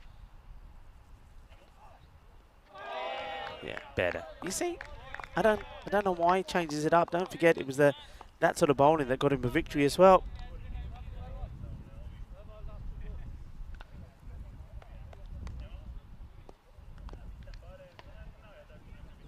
Hasib once more. Very good bowling. Good bowling. And he does finish the over well. So apart from those filthy slower ballers attempted by Abdul Hasib, not a bad over. Goes for 10. It is 10 for 1. There was a wicket at the very, very first ball. Let's have a look at the amazing run scored there by Mars Baji. 261 before the start of this match. The next man closest to him is the man who's out there. Ikram brought up 100 runs earlier. And then the next man is Shabazz. And those 44 came in that last match, most of them. So you can see how much they rely on those top 2. On the bowling front, I think Zahid, Omar Zahid has been well. Vashi, though, bowled very well in the last match, so watch out for them. Yadwinder Singh didn't quite click in the last match, only got 4, but Hasib, the man that we just saw bowl there, he's got to be key, hasn't he? And Kirit Kumar. But you can see that Tuna Bugdani haven't really got anyone near the batting strength as what the Blizzards have. So you would expect the Blizzards, having been given the opportunity here to sort of bat Juna Bugdani out of the game. Here comes Diraj. Edge, and where's the third man? No third man, 4 runs. Yeah, that's an error. An error in the field for me. You've already got, there's a man who's at backward point boundary. So I don't know why you would have a backward point or instead of a third man. You'd have to have a third man. All right, have him inside the circle. Third man on the circle, that's a catching opportunity. Now both those men, nobody knows what's going on here. Both third man and the man who's swooping come in. Now they decide, right, third man, they make him straighter. That's better. I don't think he needs to be in so much. He needs to be on the circle. Anyway, I still think he's in the wrong position here. Look, you can see his legs there. For me, he needs to be on the circle and just a little bit straighter. Shot! That is a delightful shot from Mars Bari. That's better. That's better. Well, Marnus was saying that he didn't think that Marzi looked 100%. Well, that's more like it. That is a proper shot from Marzi. All footwork. Gets himself to the pit. Smashes it away. So, every time he gets one out of the middle, he'll feel better and more up for it. Deraj. Not a good start from him. Oh, that is huge. That is absolutely humongous. Well, good luck finding that one. That is out of here. Ginna sona shakka maria. Yaar, aaj ta na Mazi di batting dekh ke swad aa gaya. Ke nahi? Beautiful. Jabardast. Mars Bari turning on the style. Iron up. Going past 300 runs. And remember, he's got just this innings and one more before we have to say adios to Marzi. But he'll be remembered for the way that he's batted here, that's for sure. That is huge. Massive hit. And, well, they're making it. I always love it when a fielding change is made on the offside inside the circle when the ball has been smashed over for big sixes. Oh, that ain't going to be caught either. That is hit hard, rock hard. That is sizzling over the boundary. Hit flat and hard. He goes long, it goes a distance, it goes far, it goes into the bushes, it goes for 6. Oh, that is just exquisite, exquisite. Marzi will know that, and he'll be looking at me here, because one thing I said to Marzi is the last knock he made, all of the shots were on the onside, and he didn't play any shots out on the off, and he said to me before, and he said, at least I'm starting to play straight now, Rico, and on the offside. I said, you did in the last match. And, well, already in this one, he's played straight down the ground and he's hit a thunderbolt over the offside in that long off position. And when he's hitting shots to all parts of the ground, he's dangerous. He is dangerous. And, he started well here. Well, Marnus was saying he's not looking on here, but he's back on it, isn't he, Marnus? Wouldn't you agree? Oh, yeah, he's back on it. And you can see the bowler shout his catch, but who's catching this? Well, only somebody who's in the other field. It's 6 more. It's the end of the over, and it's an over that hurts because Deraj will go for 26. Oh, yeah, that's right, 26. It was 10 off the first. And just like that, the score, 36 for 1. They've gone very quiet in the field. Got to wake themselves up. And but that's a welcome side, isn't it? As we see Junibugdani and the Blinded Blizzards are up and running, both on 2 points, courtesy of wins today. Royal Falcons have only played 2. They got a lot of matches coming up. They'll have their opportunity also to register for their first win. The only side not to have won in the series. I do like a series when all teams get a victory, so I know a lot of people will be hoping that the Falcons can also get a win or 2 under their belt as well. They go back to Hasib. Go short. This is a really good shot. It's too short. He gets right under it. It will go all the way. Shaba, Shaba. Ginna sona shakka lagya. Well, I'm liking what I'm seeing here.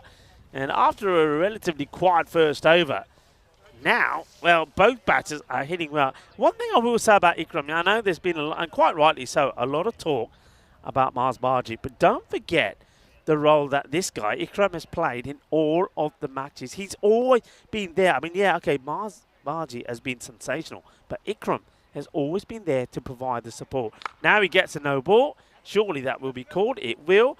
And what makes it worse is the batters will rotate, and it means that Marzi will be there on the free hit. Yeah, that's, have to say, Muna McDaddy, they would have been, I've called him McDaddy again, haven't they? What is it with the, I like the McDaddy, Muna McDaddy. But this, see this delivery first, the free hit. It's high up in the air. Well, this one is going to come down, and where's it going to come down? Over 6? Or, well, what did it do? This gets amazingly stopped. I wasn't sure if it was going to go over the boundary or not. It doesn't go over the boundary. It sort of plugs. Watch this. Let's keep an eye on the fielder. Where are the feet here? And where does he take off from? I think that's okay. I don't see the ball touching the rope. I don't see the fielder touching the ground on the other side of the rope. So he makes a good save. I think they're still checking that there. And I don't see any contact with the rope there. So I'm pretty happy with that. I think the officials will be happy with that. So no boundary. Well, they're just going to chisel away at the snow on that grizzly before we get it bowled. Shot down the ground. 6 more. Incoming Karina. Duck. Do a little bit of calypso dancing to duck under that one. It's coming your way. Well, I tell you what, Marzi, he's got some fascination about Karina, because every time Karina's up in the tower, he's attacking her with these biggies. And this one goes right the way over the tower and into the other side of the field. Well, 50 up already. Marzi on 35. You know what I'm thinking? Oh, good delivery.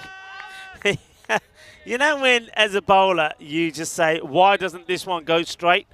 Yeah, Hasib is asking, why doesn't this one go straight? If it's straight, it's hitting into the off stump, but it just swings away. Hasib can't believe it. And Marzi, he acts like he had it all covered. Ikram just going over to Marzi and say, hey, I know you're on song here, but it only takes one ball. Don't throw your wicket away. Don't throw your wicket away.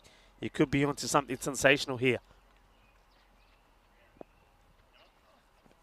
Oh, big swing. Yeah, he practices that shot again a couple of times. He's played this so well. He just goes to try and hit it so hard this time. So a couple of dots from Hasib. You would say that he is the most dangerous bowler. If you could get, I mean, he's got a ball to go and you see him off. And this one is an opportunity, and he puts it down. Can't believe it. Oh, he can't believe it. What a chance this is. Madre mia, qué oportunidad eso es por Kushal Gahane. And Kushal puts down the prize, puts down the wicket of Mars. Mars gets dropped on 35. Marzi, you better go on and make 100 here today, because I don't think you get another opportunity. I know he's a long way away, but the way he's hitting the ball, and now that he gets a chance, well, maybe we're going to see something magical here. We've seen a hat-trick. We've seen a few batters get to the 80s. Stefan Gooch being one of them as well. Of course, the Budapest Binder batter. We saw Stan Ahuja early on when he scored an incredible 90. And it was 90 of hardly any delivery at all. And that was, I think that was back in, was that back in day 1 or towards the end of day 2? Yeah, at the end of day 1, match 5, when he scores 93 of just 21 deliveries. But I'm calling it early. I'm calling it early. Yep, I'm being crazy. I'm calling it early. And I tell you what they're doing early here as well. They're going for spin early. They're going for Bibek Singh early. 53 for 1. That was another pretty expensive over. Abdul Hasib, though, knows he should have had his man. Oh, that drop will hurt. That drop will really hurt. That was Kushal, who wasn't able to keep hold of the catch. Okay. Bibek doesn't start well. Wide, down the leg side. The keeper does well to make the stop. That's Salman Mir.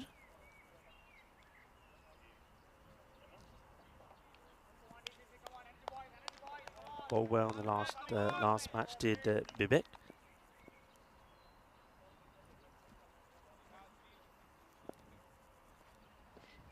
Down the leg side again, and doesn't take it. Was there anything on this? Keep an eye on the umpire, and the umpire's just checking with the, yeah, the umpire. I think Steve is actually asking the umpire, did you touch anything on this? And he says, yeah, and he Oh, dear. It's another chance that gets dropped. I do think this carries. Zamazi has been dropped on 35 and 36. Now, this time being dropped by Mir. Difficult. It's not easy, but it is a chance. Well bowled. Bibek. Duna Bugdani. Yeah, Bugdani. I keep saying Duna Bugdadi for some reason. I don't know what that's all about. But anyway, Duna Bugdani. They've got to, I don't know, it's give themselves a little bit of shake. They've got to basically say, hey, come on. You know, we just want a match. Let's keep our tails up. Talking about up, can he get anywhere near this? Yeah, fingertips. And now where's the ball going? Oh, don't tell me he's going to go to the boundary. No, they'll get some runs. And now it's the time for Ikram to be dropped. And he'll be dropped on 13. Not an easy one. I think it's the captain, yeah, who gets fingertips to it. So Nourishment putting Ikram down. Gets 2, and now, well, this one. Will they make this count? No. Oh, yeah. Oh, he takes it. A remarkable recovery from the fielder. He dropped it first time round as Diraj. But somehow, well, the reactions here are lightning quick. Drops it and then picks it up with the right hand before it goes down. So he only lasts the ball longer. Watch this. Pops out. Oh, yeah, nicely done. Nicely done. A very good recovery. Otherwise, I thought we were going to see another drop. He just got dropped on 13. But that will be his lot. He'll go for 15. He capitalises on 1 drop, but that'll be it. 15 of 8 deliveries. And Diraj, probably the safer fielder out there, does take the catch, but they don't forget the thing is, they've dropped Mars Barji twice. Bibek gets a victory. And it is a victory. It's a wicket. It's one of the 2 danger men. New batter comes out. And, well, this is a new name. Alianga. So, Nishantha. So, Nishantha Lianga. On strike. Field being moved around because it is a left-hander. Can Bibik Singh get it right straight away to the lefty? And, okay, well bowled.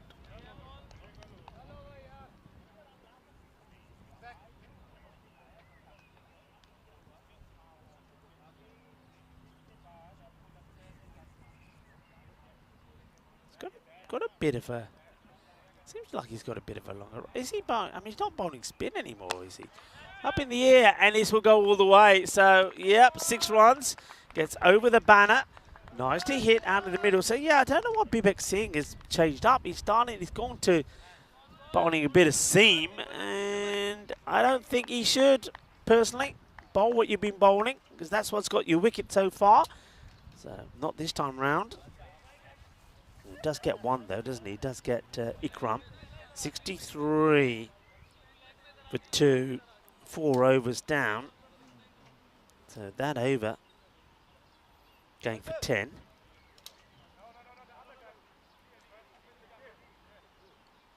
So see that the batter who came in with a helmet, Nishantha Lianga, after facing just a ball, decides, hey, I don't need it anymore.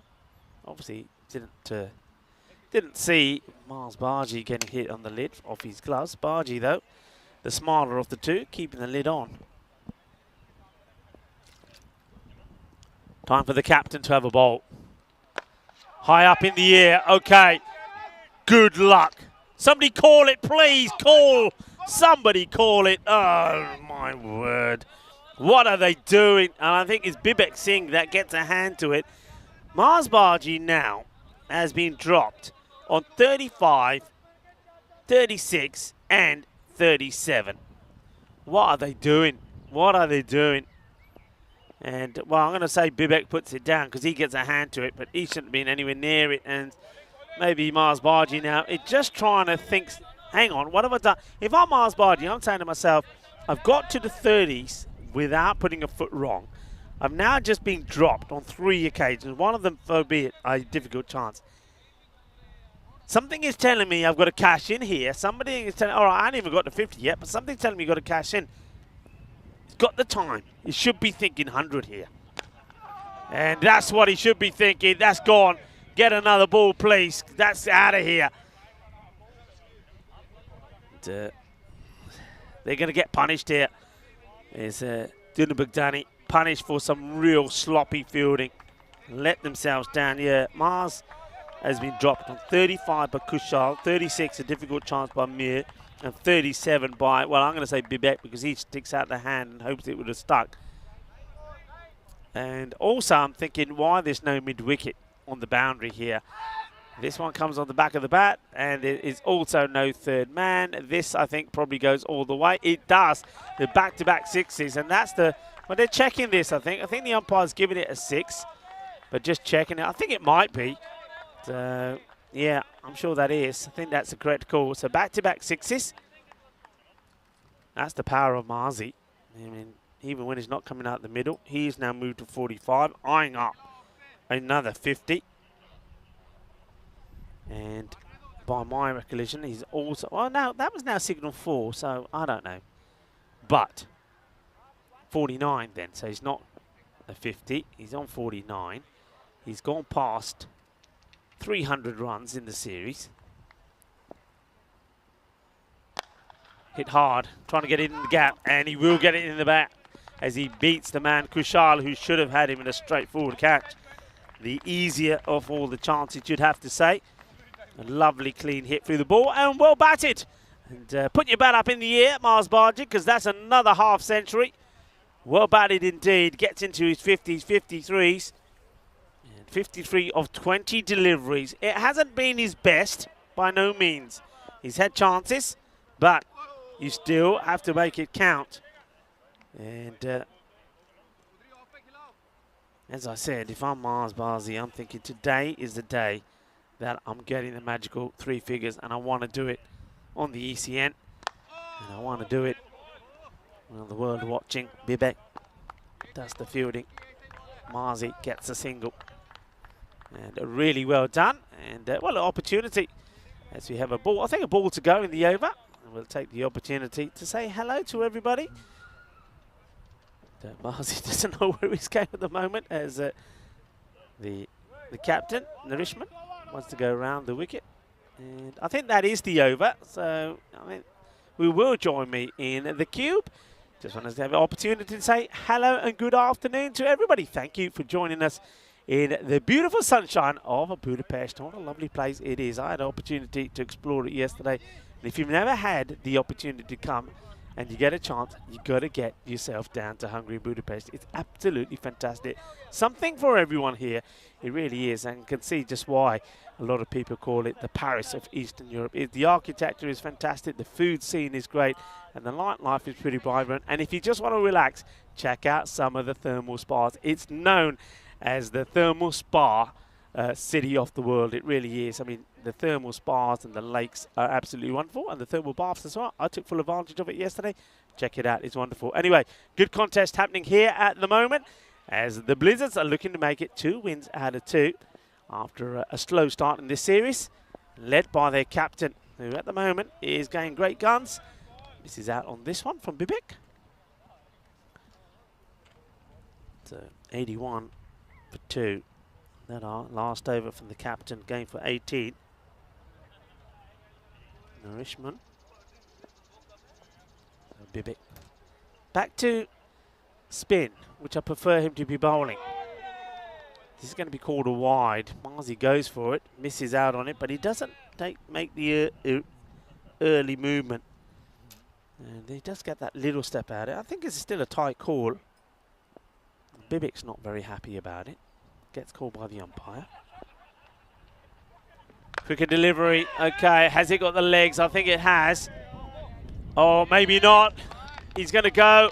It's a nice catch taken. So Mars Bargy uses up a lot of lives to get past the 50, but that's as far as it goes. Now I think the likes of Dinabugdani need to wake up and say, okay, Right. 82. I know there's still a lot of time in this, but we've got the key batters. Marzi will be disappointed, but, you know, I know he's not 100%. He did take a nasty knock when he was in the field before, but he's got his team to a score once more, hasn't he? And there's still plenty of time for them to get past. So, I mean, I know it's going to take some doing, and especially with the likes of Ikram not there, Mars now gone, for them to get the same pace and get to like a 160 score. You think they won't do that, but they should be thinking 120, and 120 against Dina Bogdani should be enough because their bowling is pretty decent. Let's see how it goes. But well done to Bibic. Going back to spin, you see.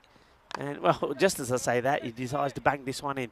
But the spin to the big hitters, they miscue it. If there's no pace in the ball, you get the wicket, and they do. And at least Tariq was able to hold on to the catch. But remember, he scored almost 20 runs more than what he should have. But well done to Singh. Gets his second wicket. Mars Baji will go for 54. But it's been a pleasure to watch him bat. You're still going to see him in the field. And then one more innings from him. We'll see the last match of the day, yes. The Blitzers have 3 matches today. That's a nice looking shot. Places out. The fielder's got a bit of work to do. And, well, he won't get there. 4 runs. Nice hit from Liange. So, 4 runs. 4 carreras from Bibic. Yeah, Mana's saying well done again to Mars Baji, yeah. And a few people saying that, you know, his name has to be up there for selection. Yeah, of course it will be, of course.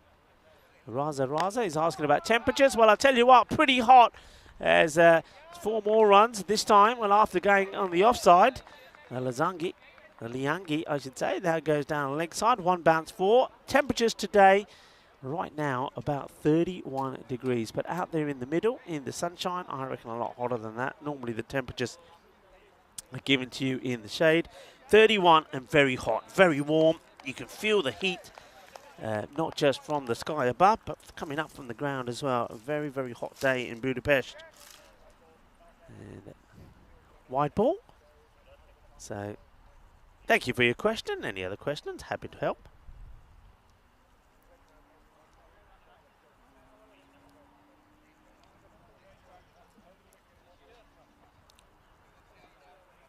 Dina Bogdani. Got to take the opportunity now of knowing that he's out the way, but you've got to bowl well. Short, up in the air. Keeper should take it. Should is the word. And he will. And he wants a little bit of mayo.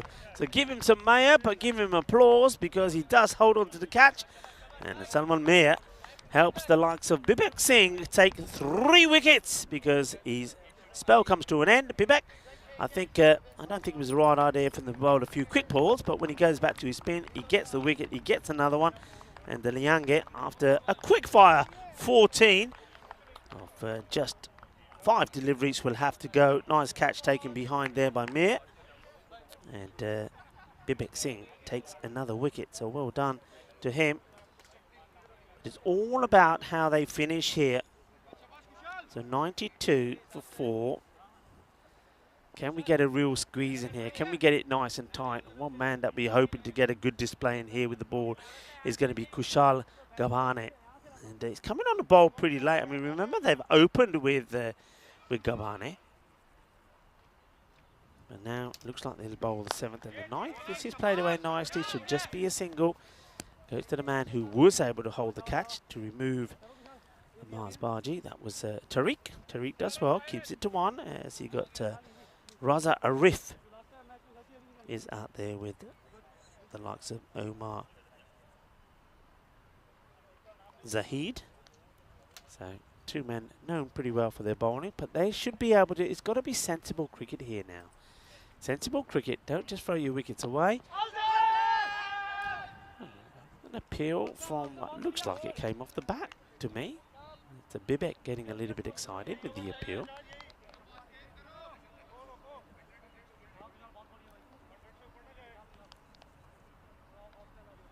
Kushal with the ball.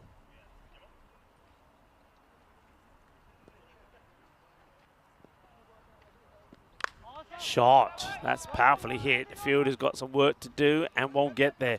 That's a nice looking hit from Arif. Raza Arif cuts away, hits it hard enough. There is a sweeper out there, can't get across to it. Ball does slow down pretty quickly down that side, so only ends up a few meters away from it.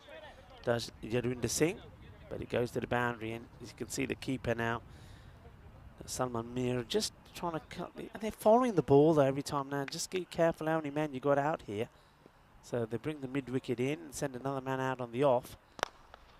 That's a nice looking shot, nice upright, correct position, as that's one's on driven to the fielder.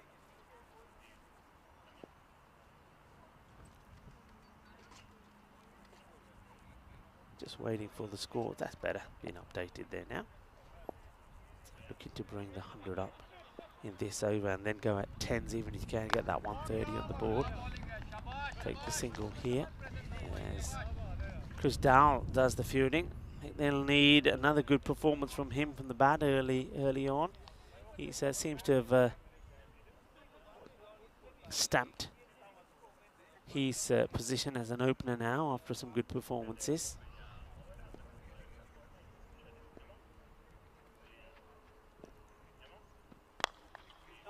It's well bowled, it's well pitched up.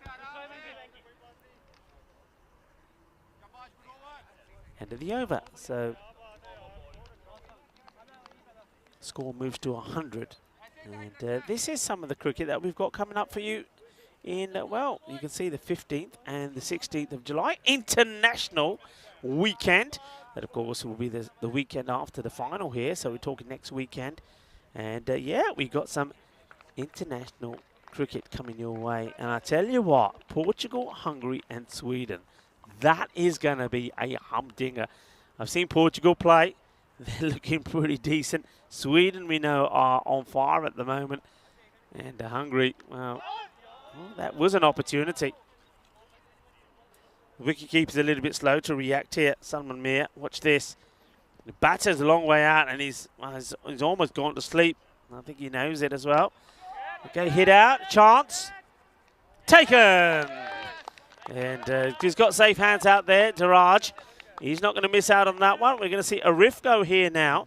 So Arif, 6 of 5. And Daraj had a scare earlier, didn't he? When we thought he was going to drop one, but he ended up holding on to the one that Ikram hit his way after Ikram was dropped on 13 the ball before, but he held on to it. Needed 2 attempts, but no such mistakes this time round is taken. And, well, the captain, Nourishman, takes a wicket to the chairs, I'm sure, of Divya, his wife, that's watching.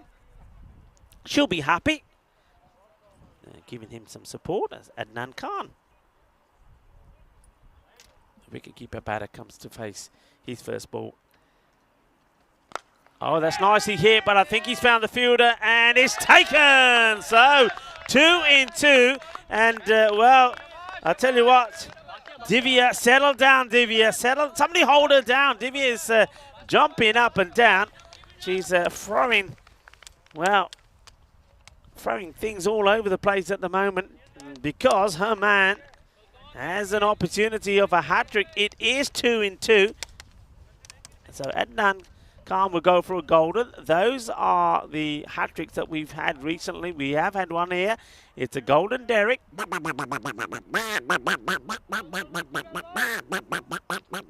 Well, Derek is happy. Well, we've seen a diamond Derek today. So I know we should have seen a royal Derek, but we don't have a royal one. 100 for 6. As Adnan Khan goes first ball. Caught brilliantly once again out there by Tariq. Tariq makes no mistakes. Narishaman is on a hat-trick. Hat-trick ball for the captain, Venkat Narishman. And can he bowl a good one to the left-hander? And Karuna Rathnayaka is the man that comes in. Floated up, and it's not a bad delivery. It's a dot ball as well.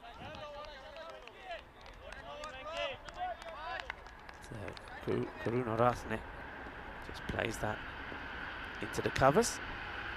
Quicker delivery. Oh, he swings wildly.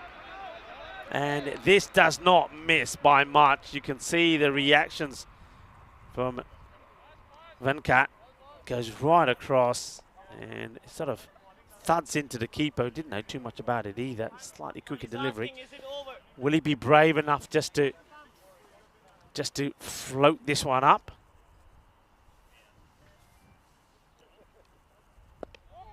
Well bowled, darted in. That's a very good over from the captain. Really good over. So score stays on 100. That is 8 overs now complete. So 100 for 6. So I was saying that if they go at 10s, they'll finish on the 130. Just putting the squeeze on here. And what I think Dinner Bugdani have done is, okay, you would have thought, you know, that they'll go on to score those runs. But if they keep taking the wickets, you never know. They could even bowl them all out. Bowl them all out and don't give them the whole 10 overs. Okay, that's nicely played. Gets a fair bit of pace behind it. Wonder if they take the fielder on. Doesn't look like they will because it gets picked up pretty well by Rohit Kumar. Just a single. And they do go back to Kushal. So Kushal, as I suspected, he is going to bowl over number 7 and 8. So score moves into 101. So if they could keep it to under 120, once again, considering the start, 53 of the power play, that'd be a good comeback. Swing and a miss, and it's a dot as well. That's a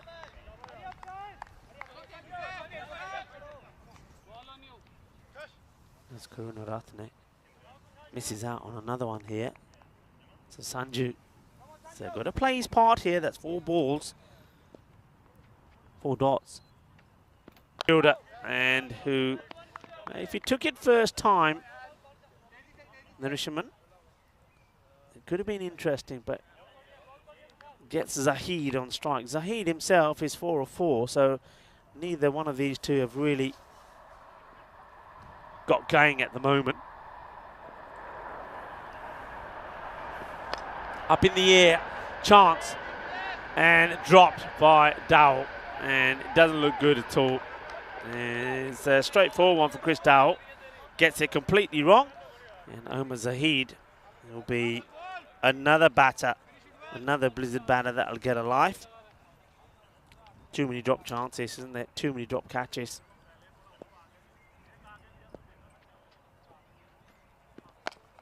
Hits that pretty well. Fielders trying to stop it, and they won't. 4 runs. It's a valiant effort. At the placement was position perfect. See, the fielder comes in, tries to flick it into the field of play, but I think the ball had already caught the rope. So a valuable boundary.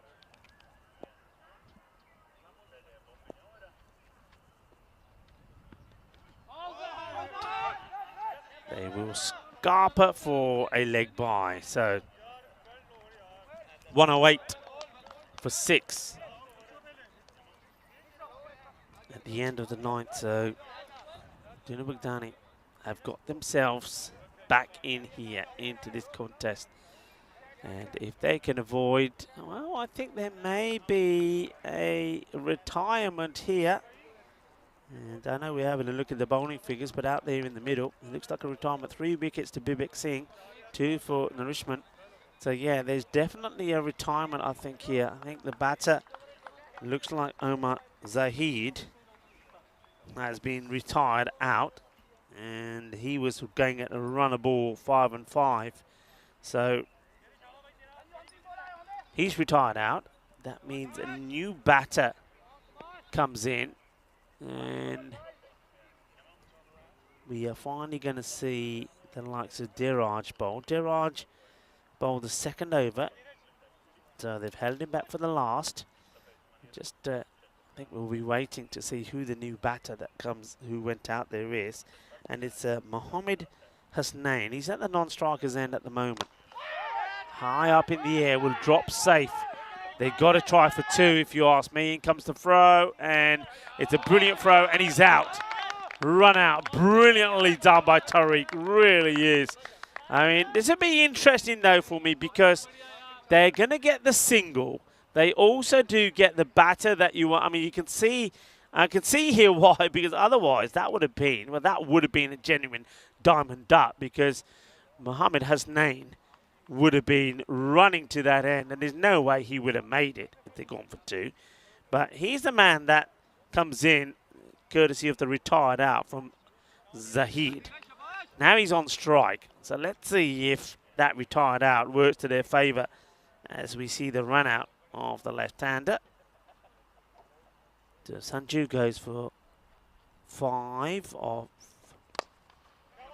6, I think it will be, because he gets the single there, doesn't he? 6 of 8. They're going again, and it will be the same again. It's another man out. So this one, well, we are going to see a diamond duck because, well, this is going to be Kalpe Lakun going out without facing a ball.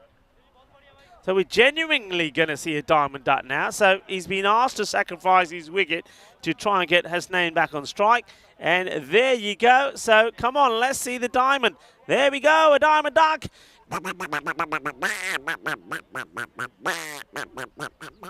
So unfortunate, but you know, this is what it's about sometimes. You've got to sacrifice your wicket for the good of the team. And that's what Mohammed Hasnain has asked Lalakun to do, and well, Kapil Lalakun does do that. So remember I said a while ago that they may be bowled out. 110 for 9, so that retired out. They retired out Zahid, 5 for 5, maybe not the best shout.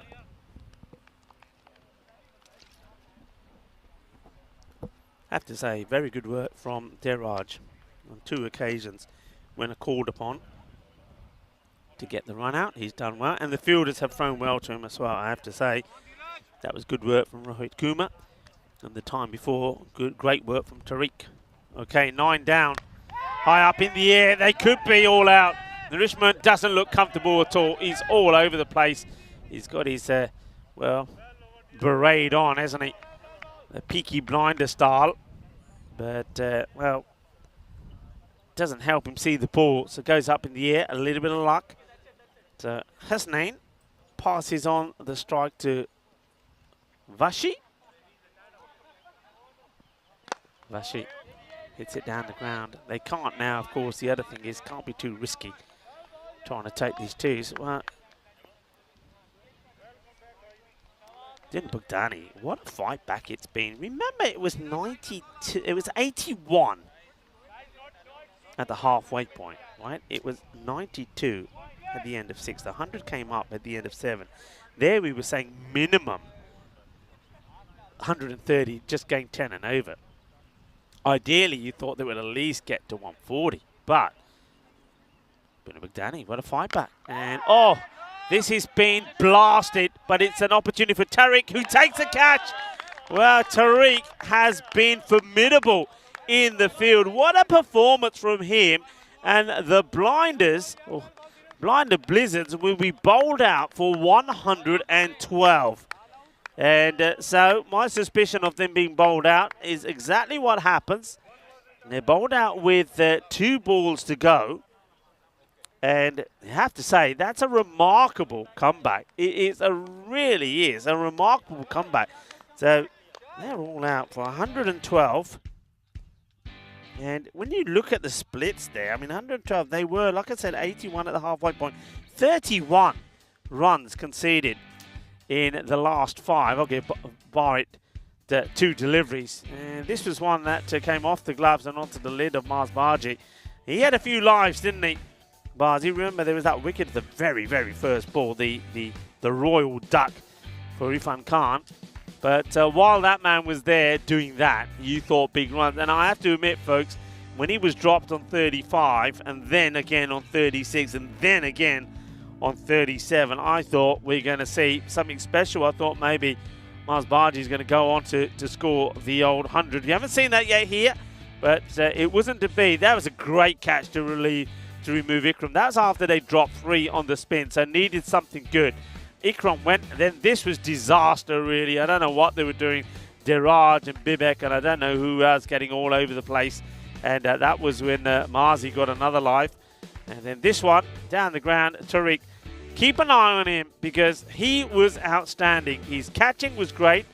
He was involved in a run-out as well. So I tell you what, I mean, as there was applause there for Marzi, and so there should be because he didn't depart without scoring another half century. So 54 for him. He's gone over 300 runs in the series. But then there was this. The wicket started to go. Diraj taking a catch. Nicely done for him. And this one hit down the ground. And you know who's out there? Tariq. He makes no mistakes as well. I like the fact that Bibek started to bowl well. This was the run out. What a throw this is. Look. Superb. One bounce. Thank you very much. And then there we saw the same at the other end when there was a run out. This time same again. Bowler gets ready. In comes the throw. Thank you very much. That's neat work. So Junior McDani have played some good cricket. And there's Tariq again to take yet another good catch. It just goes to show, doesn't it? I mean, towards the end, the last 5 overs, they took their chances. They took their catches. They only gave away 31 runs. The first 5, they didn't take their chances. They made mistakes in the field. There was 2 occasions the ball went through fielders to the boundary when it should have been 1. So really, it's an innings of 2 halves. The first half, you've got to say, Junior McDani were not good. They needed to wake up. They weren't the way you'd expect them to be after victory, but the second half was better. There's that scorecard. And, well, there was a partnership between Ikram and Barji, but Mars Barji, once again, 54-23 was outstanding. Ikram gave him some support. And then late on there from Liangi, there was a few hits from him. But other than that, you see, as you said all the way along, if it's not for the contribution of Mars Barji, they're not really getting too many runs on the board. And the bowling figures there, well bowled by Bibek. Picks up 3 wickets for 21, 2 for 18 from the captain, Nourishment as well. And only, I think, Diraj, a little bit expensive. His first over went for 26, but he did come back with a good one towards the end. And we've seen a lot of that here today. Haseeb Abdul Haseeb in this match, just a little bit disappointing, but maybe he'll make up for it in the back. A match that we thought was going to be a one-sided one, the way that the Blind and Blizzard started, ends up being that sort of score, doesn't it? You know what I'm thinking. Tingle, tingle. Well, maybe. Bowled out for 112 with a ball to go. So 113 required for Junior McDani if they are to make it 2 wins on the day. Or is it going to be the Blizzards that will win 2? One of these 2 teams, well, they'll be delighted that they've got and opened their account today. But one team will be happier than the other if they can make it 2 wins in the day. Join me, Rika Fool, and the rest of the gang here when we return in just under 10 minutes' time for the conclusion of match number 29.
The European Cricket Series is proudly brought to you by HCL Software and Bizaway. Hello and welcome back. The umpires are leading the teams back out there. Umpire Cecil and Steve. And, well, you know what? There's a little bit of a tingle about this match. It's that sort of score, isn't it?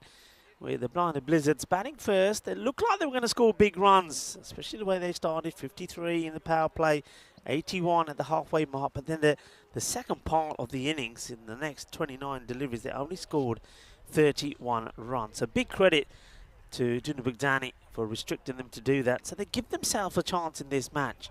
And this time, though, can they maintain the sort of rate that they need to go at to do it? I mean, they got a good win, didn't they, up against the Debrecen Viking Ultimate 11. And it was a similar sort of chase. All right, there's about 10 runs extra up there they need to get this time round. But they did win last time off the very last ball. So they need a bit of acceleration in somewhere.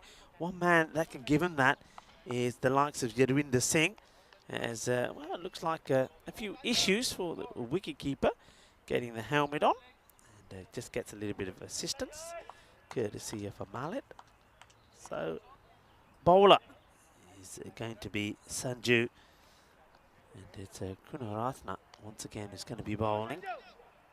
And, they're going with something that worked very well for them, I think, in that victory earlier today. That's a bit of spin to start off with, so no changes. Gets pushed away, and Rohit Kumar off the mark. Yeah, I don't mind this at all. You know, I don't think you've got the sort of explosive batters in Dunabugdani that could probably really go big at the spin. I mean, this guy, Yadwinder, when he's going, he looks good, but I think he prefers the pace. It'd be interesting. It didn't really work against spin last time. Let's say he does this time. And down the leg side, wide called. Interesting field as well. So everybody in on the offside. The two men that are back are positioned in sort of, I would say like a, cow corner and square. Slices it up. He could be gone here, and he will be gone. So Yadwinder, the big man, goes early. He'll go for a golden duck. It's the first legal delivery that he gets. And he goes for the shot. He goes up in the air. He loses his shape, loses his balance, loses his wicket. Catch is taken. No mistakes from the vice captain, Mudu Ikram. And that's a disastrous start because, once again, I mean, they need Yadwinder to go and score some runs. And when he doesn't, well, they're going to have to do it the hard way. And he doesn't. And last time he went for, well, 4. This time he'll go for a golden duck. So it's a golden quacker. And we've seen a few ducks here today. We've seen normal derricks, golden derricks, and even the old diamond derricks as well. There's a new batter. Now makes his way out to join Rohit Kumar. Yadwinder Singh just not happening. But once again, fair play. Get the spin in early. And Sanjay Karunarosne is doing the job, doing the damage. The new batter comes in. And it's Salman Mir. Now, Salman Mir, I will say this. He started with a beautiful cut shot last time. And then, well, he got run out. So we haven't really seen too much of him.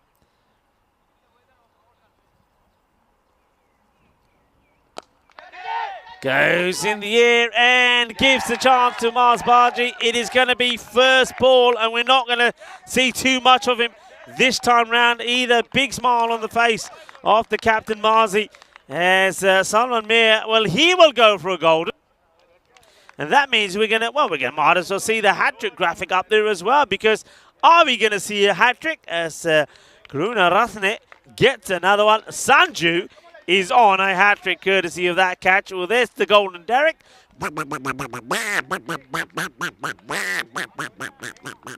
Well, last time he could blame his partner. This time he can only blame himself as he hoiks out to Mars. And this is what we have so far here in Hungary. Just the one from Ali Elmaz. Not too many knew about that. But, the man from the Budapest blinders yesterday against the Kings. Diraj. Now, he's the man who comes in to face the hat-trick delivery.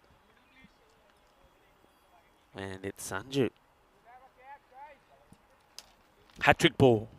Few people in close. And I like that. I like that. I like that. I mean, I would even have somebody right up there on the leg side. Let the batter, let him know it's a hat-trick ball. Put him under pressure. Make him make the mistake. Sanju floats it up. Goes for it. And, well, gets it over that infielder quite comfortably. Nice positive shot from Diraj. He doesn't get flustered or put off. He backs himself to play the shot. And it's a good shot as well. Gets a good weight distribution into it. Clears the fielder. Gets 4. Diraj. Nicely done. I don't think we'll see a change in the field.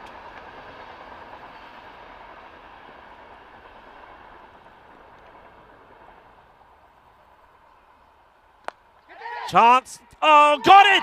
Oh, you jammy donut! Oh, what a catch! You know when luck goes your way, and I was saying that maybe Blinder Blizzards up until today haven't had the luck of the green, or they're having it here. Bari was dropped a few times when he was batting. Ikram was dropped a few times, and Ikram, he drops this, and look, it ends up in his hands.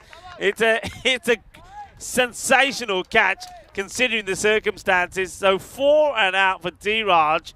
He can't believe it. Ikram, well, it's a highlight that he'll remember for some time. It's another wicket, and, well, Sanju Karunaratne has now just taken 3 wickets. It's still a ball to go in the innings, and, well, maybe the last real man who can make any difference in this match comes out now, Abdul Hasib. But what about that for a catch? Sometimes you just need the luck, and Ikram certainly gets it there. It was hit well. He dives backwards, hits his hands, and as he's going down, he sees the chance of another grab, takes it, takes the catch. Diraj goes. 3 wickets in the over. Oh, well, this one goes past everything. It will go for how many wides? I don't think there's any contact on this at all. And wide signal, so 2 wides. What a start. The first 2 overs of both innings have been eventful, haven't they? We saw the Royal Duck this match started with. That's well bowled, gets this one in the right areas, finishes with an absolute beauty. What an over! What an over indeed. 8 for 3. Yup, and 210 matches since the golden ball. So Duna Bugdani, after giving himself a sniff in this match when they looked well and buried, now it's a disastrous start from them, and I think with 3 wickets going in the first over, I think they'll do well themselves, you'd have to say, based on form, to bat out the 10 overs. So right now it is the Blizzards that are looking to see if they can make it 2 wins out of 2. And wouldn't it be quite amazing if they could finish the day with a win over the Debrecen Vikings Ultimate 11 as well? Because then that will mean that after losing 5 matches straight on the spin, they would win 3 on the spin as well.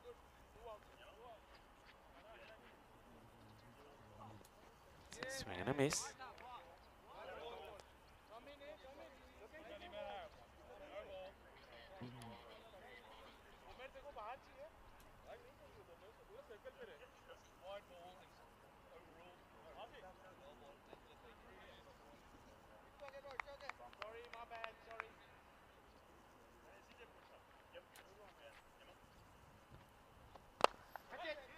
Into the deck and gets it over the infielder, and there he is, Captain Reliable comes in, makes the stop, gets the single. Omar Zahid, who's been up until today the pick of their bowlers, hasn't he?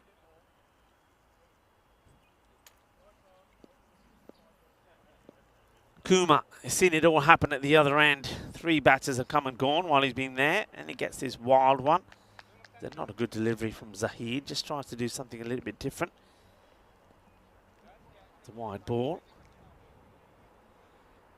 Long, tough days for teams that are playing 3 matches in the day, and that's what the Blinder Blizzards and the Ultimate 11 have done. Spanks this into the ground, does Kuma. You just feel the longer that he's out there, eventually he'll get his eye in.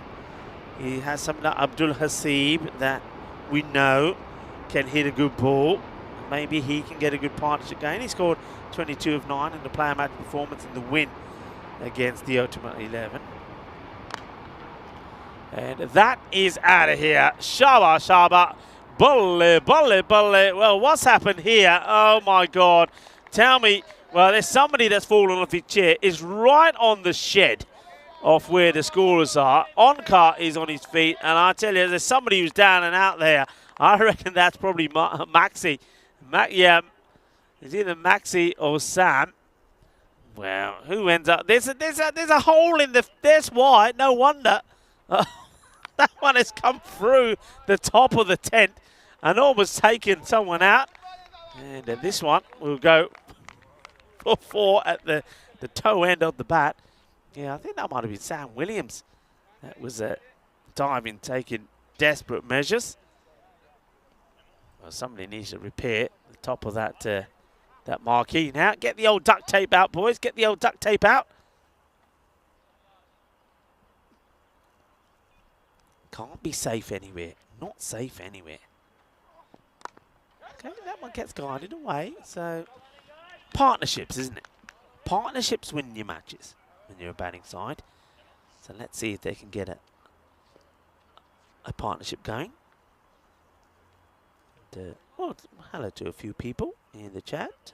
Danny Larwood is having a few chats in there. It's a nice looking shot. And will it go to the boundary? It slows up, but just gets there. Nicely played. Lovely shot. And, beautifully played. And, Raza was there earlier saying, my God, what are they doing? I think he's talking about, yeah, they're doing a Bugdani. But the thing is, partnerships, get a partnership going here. Anything is possible. Dave is there. Dave has been with us all day. They're keeping an eye on cricket around everywhere. So, look at the tables. Look, one of these two teams will join the likes of Debrecen Vikings and Debrecen Vikings Ultimate 11 on 4 points. Of course, the Ultimate 11 have the chance to then go on further up the table. They can get another win here today. But likewise, so could the likes of the Blizzards if they end up winning this one. Really can change where you are in the table and change what you're aspiring to in this series. Good shot. It's not the first time that we've seen this. It's very similar to one that we saw Diraj play before he got himself out. It's just in that slot, and it's almost like the bowler is putting the carrot out there and saying, okay, here it is. The man's inside the circle. If you want it, go over him. And Abdullah Hasib says, yeah, I will go over him. And he gets his boundary, and I get the feeling they may want to change the field here, do they? And yeah, they do. So the fielder, that was Liange, is not too happy being on the boundary, so he will swap himself with the likes of Raza Arif. So they do go with that man back. And, well, it could have been the brilliant field stop, and it wasn't, because, well, if he takes the catch here, it would have been the best bit of field swapping ever, because we saw the man who was on the boundary say, listen, I'll swap with you because I'm not too confident being out there. So they make a swap, and the man who goes there, well, acrobatically goes for the catch, does a riff, but he puts it down. And now this gets worked away by Kuma. They might go for 2 here now. They should go for 2.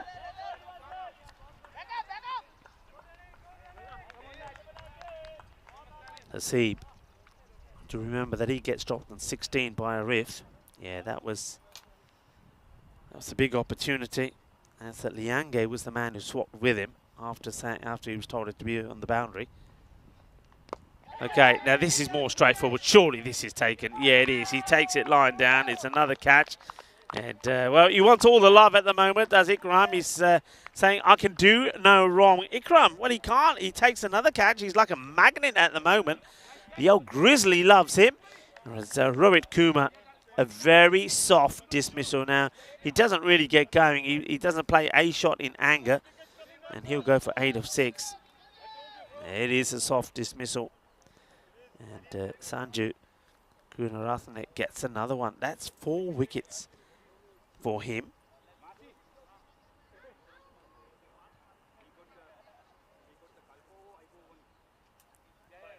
Remember, we do also keep a track of fifers, Michelle Fifers. And with the Sanju Gunaratne on 4 for 15, well, he's got 2 deliveries to see if he can pick up a fifer. As we see Ikram there. So remember, there was 5 wickets in that. Well, the 2 hat-tricks in 1 innings from Umar Tariq, and quite a few of them along the way there. Mark Simpson Parker also took 5 for 17. Zirak Shagtai there in Bulgaria. We saw 6 from Chamkla Fernando in the ECIs in Romania. Cosmin Zavoiu, 5 for 34. We're going to see another one here. Well, not with this ball. There's going to be no run. So he's got a ball to do it in. He's taken all 4 wickets so far. So he certainly has been a healthy introduction to the side. Karunaratne.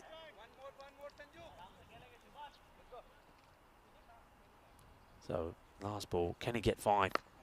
And he won't. It gets blocked out by Tariq. So end of a fantastic spell of bowling, 4 for 15. Superbly bowled. It's the end of the power play. And Duna Bogdani are 34 for 4, and that is the issue. It's too many wickets that have gone down, and now this partnership becomes absolutely crucial.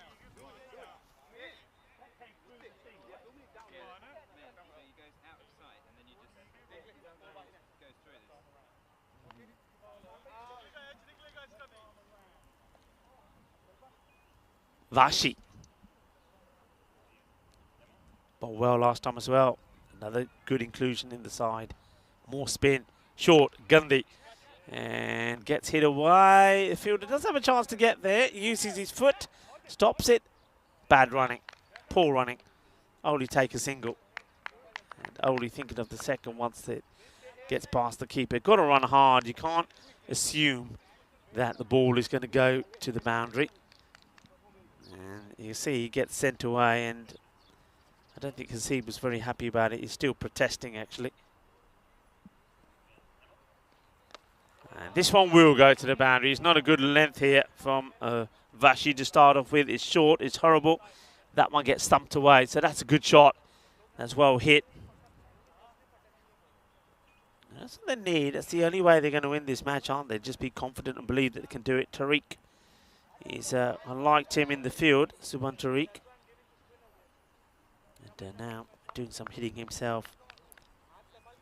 Maybe, I mean, we know Abdul Haseeb made a huge impact for Duna Bogdani last time with in the field, with the ball, with the bat as well.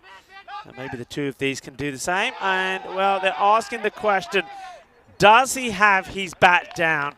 I suspect no. I suspect he is gone here. Let's see. And yeah, we'll keep it going. Out. Sensational. Absolutely brilliant. And we know that Haseeb himself was involved in some great work in the field. And we know there were some excellent run-outs. I think one of them involved the likes of himself, a direct hit.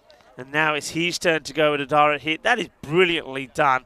It really is. You can't blame him. He wants to get to the other end. Just when I'm thinking maybe these 2 that were outstanding in the field could make the difference, well, it's a little bit of outstanding work in the field from the Blizzards that blame them away. Well, there is a blizzard around here in Hungary today, and that blizzard in the form of the Blinders, because they are the Blizzards today, the Blinder Blizzards. They've swept aside the Royal Eagles. Now they're looking to sweep aside Duna Bogdani, and this one just wide of Mars Barji. Can't get to it. So Tariq hits another boundary. Thing is, though, who else is there that could provide any sort of support? The rate is not beyond them. You know, that's the thing but they've lost 5 wickets already. That is what the issue is. Vashu, once again, or Vashi, I should say, just a little bit too short. Tariq enjoying himself at the moment. Would have enjoyed himself better if Hasib would run out. Goes in the same area again. Fielded as well. Watches the bounce really well. That's Mohammed Hasnain. Take the single. 10 off the over so far. And now let's see what Kuma can do. Vashi's got to get one outside the off stump. He's just bowling too much down the leg. Once again down the leg, and this will just be left by Kuma. They're bowling left arm round. You get it right, and it's very difficult to play it. Hello to Wazza. Wazza saying good day to me. How are you, Wazza? Hope you're well. Everybody will say hi to Wazza. And sneak. No, he doesn't sneak it in. It's quite a late call from the umpire. Well, I thought, everybody thought, including Vashi, thought, umpire's not going to give this. But he does give it. He has a think, long and hard. Bowler looks away, and umpire says, ha-ha, nah. I like it from Steve. And this one is pumped. It's out of here. Bolle,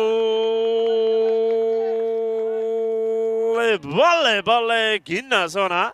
Shakalagya. The only one way to stay in this match, and that's just to keep on going. And you see, just like that rate now, just over the 10, the 50 comes up at the end of the 4th over, 52-4-5. That's the issue.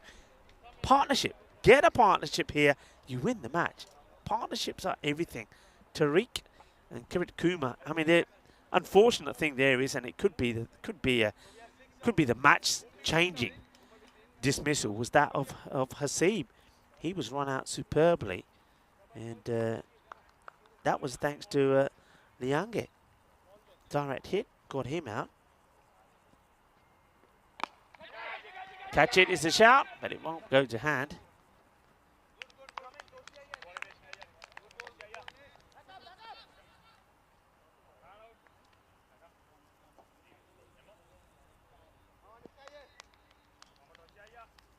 Kumar back on strike. Needs to provide a supporting role. Okay, it's nicely played. Always a single there. They're very deep in there. And this is all, I wonder, I mean, if you look at the field that's set here, I think it's pretty deep out on that side because there's no sweeper. If you had a sweeper in place, you could have one man in close. I think you probably still could. Maybe just get one because you've got, okay, yeah, that's why. Yeah, over the top. That's why I think you need to get that sweeper in and then get one man in close. So basically one in close for the single, sweeper in. And, so basically have like a point, a cover, and a guy sweeping. And maybe that means you bring your third man up into the circle because I haven't even got the long off back. It's quite a strange field. You've got behind square, mid wicket, no long on. And there you go. That's a delightful shot. Watch out, watch out. Oh, that is right into the side of the production van. Well, that's what bumpers are for. It hits the bumper, so it's all right. Don't worry about it at all. It hits the bumper. You're all right. No worries at all. Well, it's nice to have an office with bumpers because this is a great hit. And then watch this. It comes back and says, hello, Rika. How you doing? I'm doing fine, Grizzly. And, well, another little nice shot here. And it gets stopped, but the batters, they should come back for a couple. So Tariq turning on the style here. While he's there, it's anyone's game. While he's there, it's anyone's game. So, the Liange, who was involved in that great run out.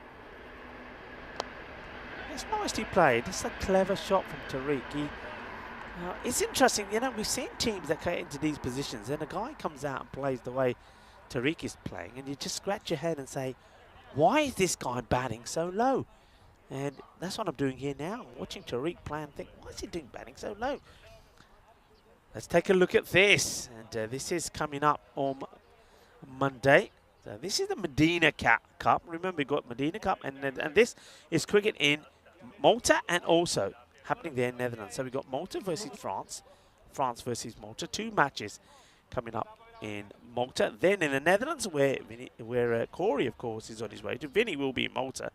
Thailand versus Scotland. A lot of cricket. And, of course, you got the 5 matches coming up from here today. European Cricket Network getting bigger and stronger all the time. And, well, forget about having a split screen. You're going to have a number of screens now. And give you an update on this one so far. It's 67 for 5.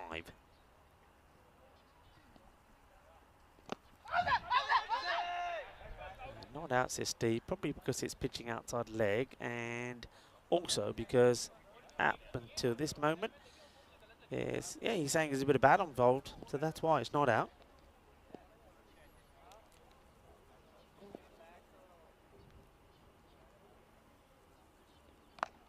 Nicely played, leans back on this, plays it well. Playing balls on merit as well. Doesn't seem to be panic stations from these two batters so far.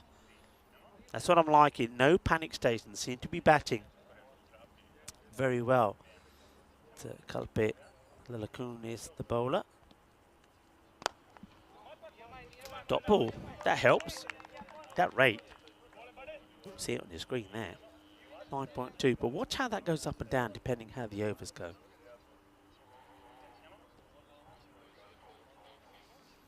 Dead ball signalled here. Not sure what the reason is. Looks like the batter is communicating something. I don't know what to. Well, no, that's a bit naughty. You can't just stop. You can't just stop in the middle of. You can't stop the bowler in the middle of bowling and say, "I'm sorry, umpire. I just want to." No, you can't do that. Come on. You tell the umpire and say, "Look, I need a bit of order." The umpire communicates it across. And then at an appropriate time it comes. And, well, I tell you what, leave it. Don't give him any water because that'll throw him off his game. And that's a tremendous hit from Tariq. That will go all the way. Shaba, shaba, shakala. Pani pindi lorni. Chup karke chakke mari ja. Just like that. What a hit. And Tariq is looking good. Yeah, I mean, I'm not depriving anybody of water. I wouldn't do. But you can't just stop a bowler a minute ago and say, I want some water. No. See out the over, and then 12-man runs on pretty quickly. Have your water and carry on. That's the way to do it. Oof. Still going to miss. I was saying that they were batting sensibly, and they weren't doing this with showing any signs of pressure. Which all of a sudden, it's just starting to change his approach slightly. It doesn't need to. Tariq hits his up and just bounces before the fielder. They'll take a single. So Tariq now gets himself to the non-striker's end. That will be the over. So now this is here where they can do it. So now, if he wanted water, this is where the 12th man should quickly have been. Well, he should have been on his way there already. The batter should have met him halfway. He could have had a drink. Job done. But you just got to be smart here. I don't think, honestly, the umpires and the likes of the tournament referee, Tyrone Peters, is saying no, because it's very hot out there, and if a batter wants some liquid, he can take it, but you've got to do it smartly. You've got to ask the question. Umpire says, yeah, end of the over. 12th man needs to be ready, and as soon as over's called, pegs it out there, have a drink, pegs it back. They haven't done that. 76. Off 6. 5 wickets down. Partnership, crucial. Plays that well. It's a good delivery. It just holds it back. So it works it way nicely.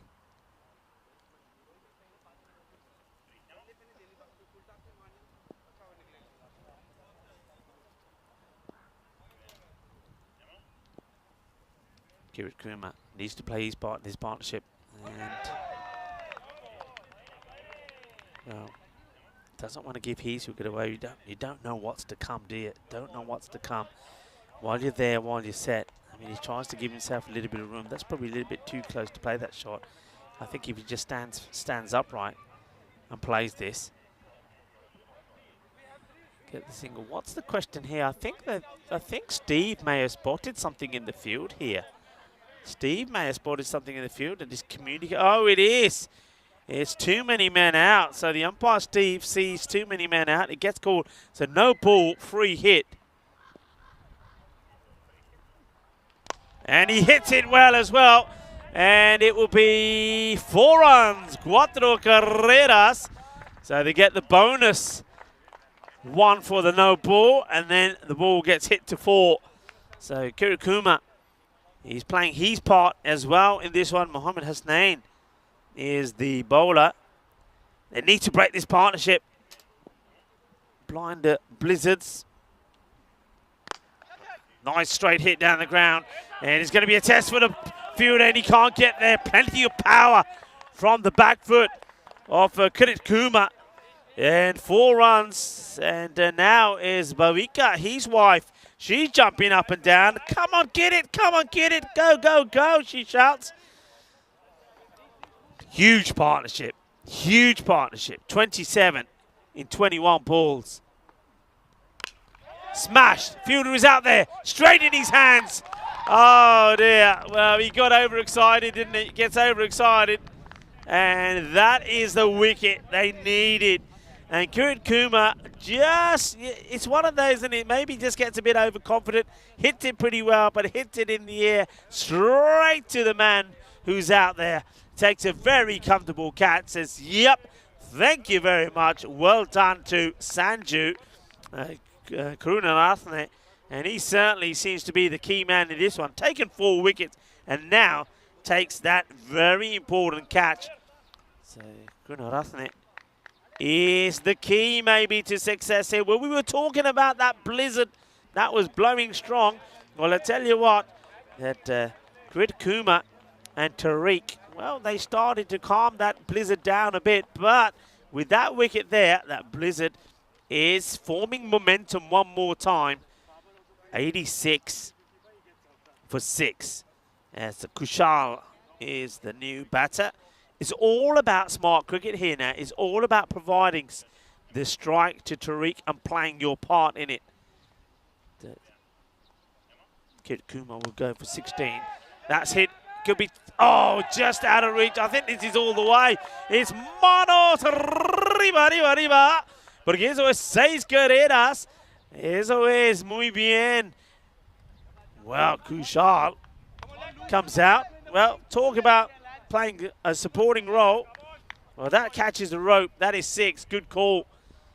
Well, he says, I'm not here to just play a sporting role. I'm here to hit big myself. Oh, it's a no-y. It's a no-y. This could be a 7-up. It's racing away. Well, it's not a 7-up because it's a boundary, but it's a 5-up. It's a minimo because that's a 5-er. It's a no ball. It's too high. It's a full toss. The bowler will get a warning. The batter will get 4. And 1 for the no ball. That's 5. That's disaster. And Kushal, well, he comes out there. And, well, Hasnain may have been trouble for Kirikuma. But now, well, this one, oh, miss out on the free hit. Gets away with it, but it's an expensive over. A very expensive over. It goes for 21. Mamma mia. What is happening here? And just like that, the score, 97. 97 for 6. 7 overs in, 16 runs in 18 balls. This is the next match that is coming up. It is Depreca Vikings Ultimate 11 against Blinder Blizzard. Blinder Blizzards, if they can win this one, they're looking to win 3 on the spin. And, of course, Depreca Vikings Ultimate 11, they've won 1, lost 1. They want to go back to winning ways. Oh, boy. What a finish. We've said this so many times today. We've had so many close ones. Is one of them actually going to be tied? Is one of them going to go down to the golden ball? Who knows? Okay, who's coming on the bowl? Well, Kalpe Ilikun.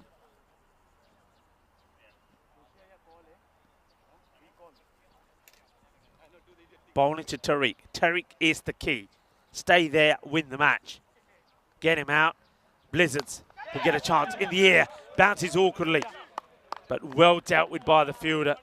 Does really well. Remember that was that Arif had the opportunity earlier. It was Haseeb that blasted the ball to him, but Haseeb didn't go and really hurt them after he was dropped. So, Kushal. Swings and misses. You just don't need dot balls here. Don't need dot balls. Every time there's a dot ball, the Blizzards feel they're back in it. Trying to get the ball past the point area. And it's another dot. And for Lacoon bowls well. And if only he could have got control of this. It's another dot. Wow. It's like a roller coaster, isn't it? It's like a roller coaster. Kushal came out, hit the first ball for 6, then he's hit a 4. Now it's dot, dot, dot. Putting the pressure back on his team. He's got to come out and meet this, isn't he? He's got to get something on this. He does get something on it. They'll run hard. They'll take a single. So now Tariq has a ball. What does he do with it? Does he go super big? Does he go for the big shot? Or does he just say, you know what, I'll take the single and stay on strike? Huge ball, this one. Huge. And it's well bowled. What an over. What an over that is. Goodness gracious me, what a match. 99 for 6th. Only 2 off the over. Sensational. 14 of 12 balls. You'd think that Juna Bugdani should do it, but another over like that, and then it opens it all up again. Tariq also is off strike, so it's Kushal Gabane.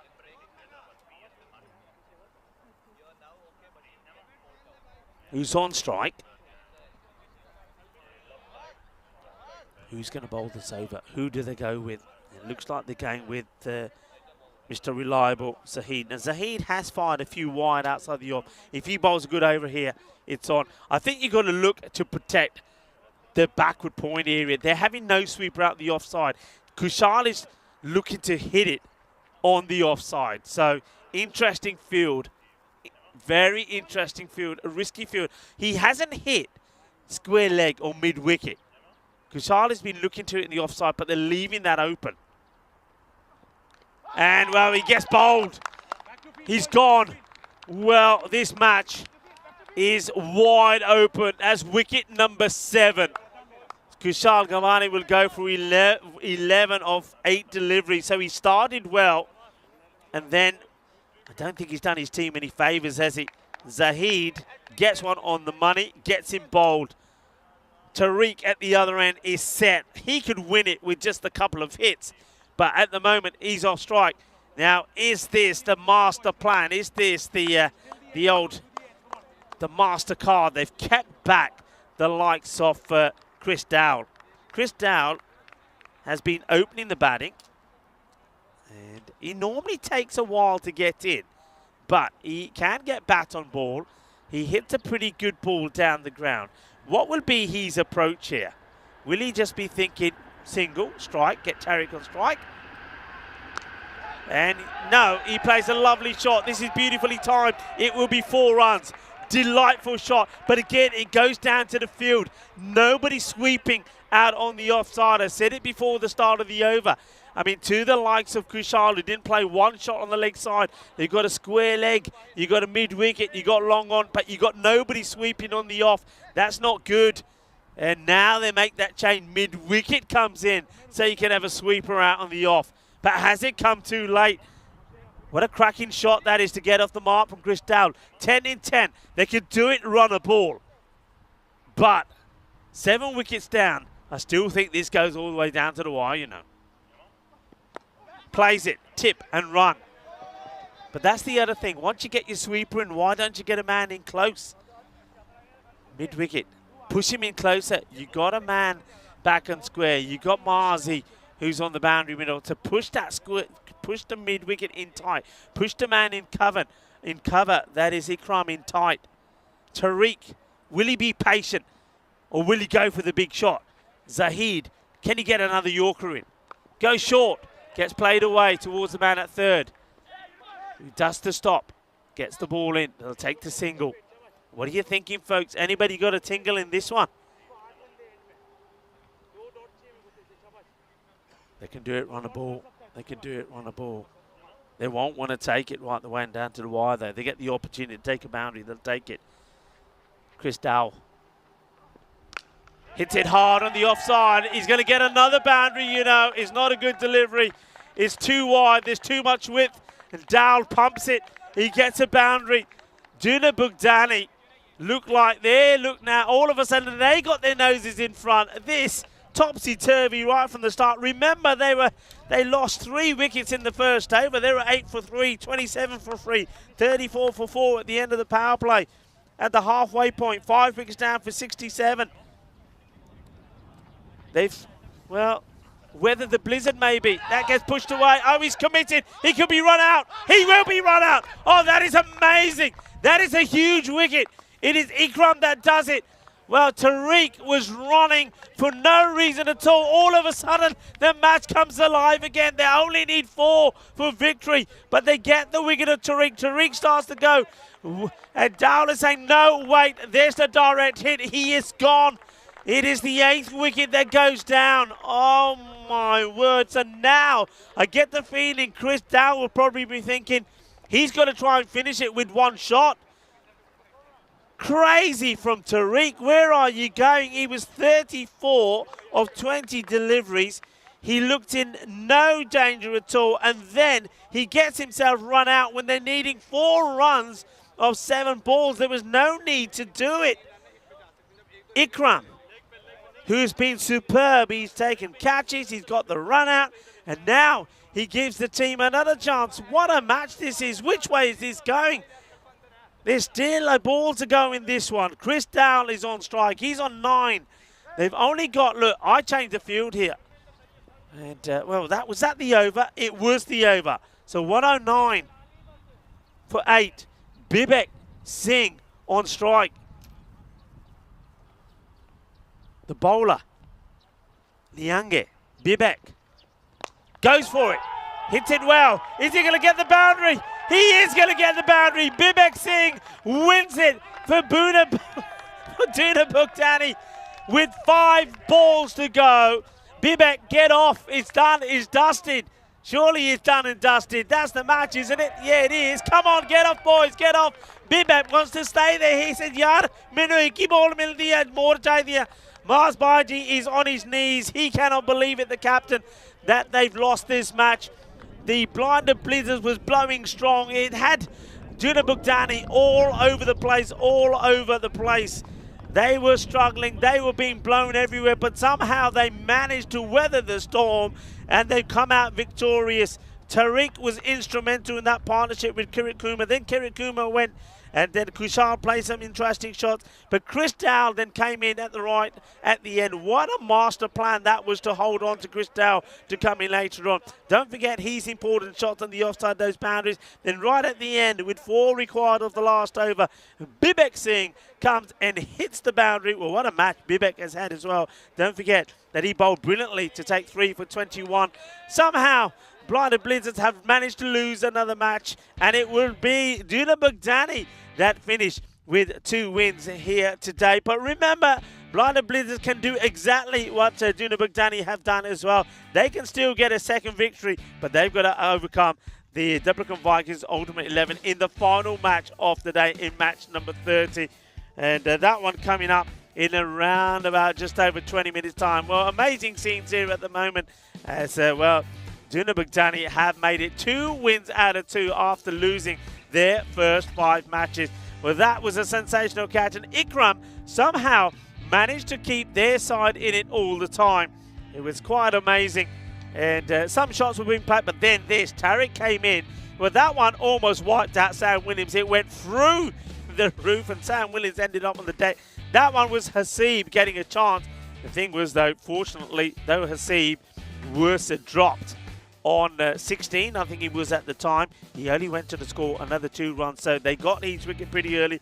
This one, well, couldn't believe that. There's a couple of run-outs there. That was how he went.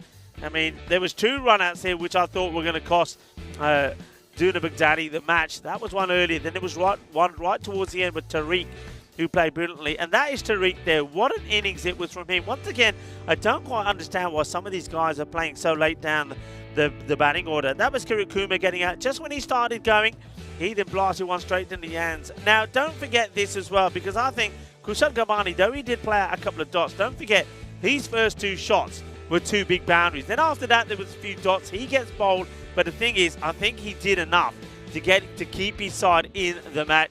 And then, of course, he goes. Then there was that crazy run out, of course, of Tariq when he didn't need to be even thinking of the run. But don't forget that man. I think it was a good little plan there, keeping him till the end. This was the run out. It was quite crazy. Could that have been the changing point? Because it also meant that the new batter, Bibek Singh, would have been on strike for the last over. But Bibek, when he gets one in the slot, hits it for 4. He doesn't know it's finished yet. He gets a 4. They're celebrating over here. But look, they're up and about. They think they won the match. They're not sure. Bibek goes back to his markers and bowl me another. And finally, word gets out to say, hey, Bibek, you're the hero. It's done. You've won it. As we take a lovely look at the scenic view of this ground, we get a chance to have a look at the scorecard. It's been another entertaining one. What matches we've had today. They've really been close. And with one more to go, maybe, hey folks, maybe we could get that tie. Maybe we could get that golden ball. It will be Duna Bugdani that win this one by 2 wickets with 5 balls to go. One thing I will say, you know, and this is what the coaches say, always bat your innings. That the Blizzards left 2 balls out there. Could have made all the difference, couldn't it? Let's have a look at that scorecard very quickly. So really, nothing really happened until Abdul Hasib scored 18 of 8 deliveries. But Subhan Tariq, he's 34 for 20, was the match-winning innings. And then little contribution, Kurt Kumar, 16 of 7. Kushal Gabane, 11 of 8. But then right there towards the end, Chris Dow, 9 of 4 balls. And Bibek Singh hitting the winning runs right at the end. And in terms of the bowling, 4 wickets for Sanju Kunaratne, 4 for 15. He also was involved in that great run out as well. But it wasn't enough in the end. It is victory once again to Duna Bugdani. Well done to them after losing 5 on the spin. They come back and win 2 on the spin. So they're going to be much happier the next time that we see them. But, well, the Blinded Blizzards, they've got another opportunity to get their second win in the day, but they're up against the Beckham Vikings Ultimate 11. That one coming up, like I say, in around about just under 20 minutes from now. So join me, Rico Fool, and the rest of the European Cricket Network crew when we come back in around about 10 minutes time. See you then.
The European Cricket Series is proudly brought to you by HCL Software and Bizaway.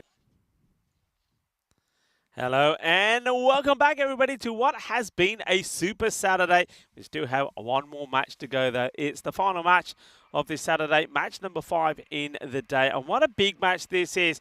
We saw earlier that the Deprecon Vikings Ultimate 11, they started the day with a win, but then they would have been disappointed that they let the likes of Dunabagdani get their first victory against them. One thing they don't want to do, they don't want to let the Blizzards do the same thing. So they're looking to come back strong here. We've already seen they've got some good players in their camp. Ali Nawaz has been sensational. I've loved the batting and the hitting of somebody like Hassan. He's been really good. And watch out for the likes of Abdullah with the ball as well. What can we say about the Blizzards? Well, I was delighted, and I know a lot of people tuning in around the world delighted that they finally got a win under their belt. And it looked like for one moment that against Dunabagdani they were going to make it 2 wins out of 2. But it wasn't to be. It was Dunabagdani that got that victory in the end. And a lot of people feeling for Mars Barji at the moment because they're saying, yeah, quite rightly, he's put so much effort and so many good performances in, over 300 runs, but just not getting the results that he and his team maybe deserve. That's another one that was so close. They had it in the bag. Somehow they managed to lose it. But can they get their second win as well? Can they be victorious over the Vikings? First, though, let's join the two captains with the tournament referee, my good friend Tyrone Peters, for the important coin toss. The Blizzards to call. It's tail. Tails is the call, and it's a tail. And we're gonna bat first. You heard it. Back to you, Rico. Thank you very much to Tyrone Peters. Yeah, positive move, and I like that. From the man has always been out there doing the older coin tosses. Well, I think Mars Barji, maybe he's a little bit camera shy. There's a Muta Ikram has gone out there and won the toss. And this is a good one to win. It is, I mean, at the moment, it is scorching out there. It's 30 degrees in the shade. So out there in the middle, I reckon you're hitting 34, 35 degrees. Very hot. And I think the Blizzards, after that last performance, they wouldn't want to be in the field straight away because they would have been out there. They'd be hurting as that result didn't go their way against Dunabagdani. So they want to have a bit of a rest. But no rest for the openers. The openers are going to be out there. This is what the bat versus ball says, 111 to 109 in favour of the Blizzards. So that's good news. And but I think Deprecon Vikings Ultimate 11 will have their own say about this as well. So there's the batters making their way out into the middle. They're sticking with, looks like Ikram is gone to the non-strikers end. And one man that hasn't quite clicked yet goes to the strikers end. Hoping that maybe it can be a better start for the likes of Irfan Khan.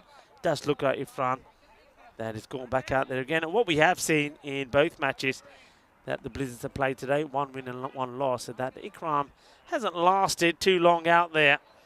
So the man who's going to be doing the bowling first up is going to be a player that has impressed her. Certainly impressed. He's going to hope that he can give his team a very good start and take his team back to winning ways. So, umpires for this one is umpire Duncan, who is on the walkie-talkie at the moment. He's out there with Cecil. And the third umpire for this match will be Steve. And of course, Tyrone Peters, who we saw in the middle at the coin toss, is the tournament referee. And Duncan counts. He's happy that there's the right number of people out there. So here we go. Here's the first delivery. It's a swing and a miss. And dot ball, start off. It is once again Khan who's out there. So can he get off to a good start as well? Maybe someone like Marzi have a little bit of a breather for a change. Ifran though, nothing off the first ball. Remember also that Deprecon Vikings, the Ultimate 11, have had a chance to have a rest. Good shot over the top. It's going to be a chase, but don't bother. Save your breath. This one goes to the boundary. And that is Sakat. That chases it partially, and then, like I say, it's gone. Let it go. Save your energy. 4 runs. That's better. Get off the mark.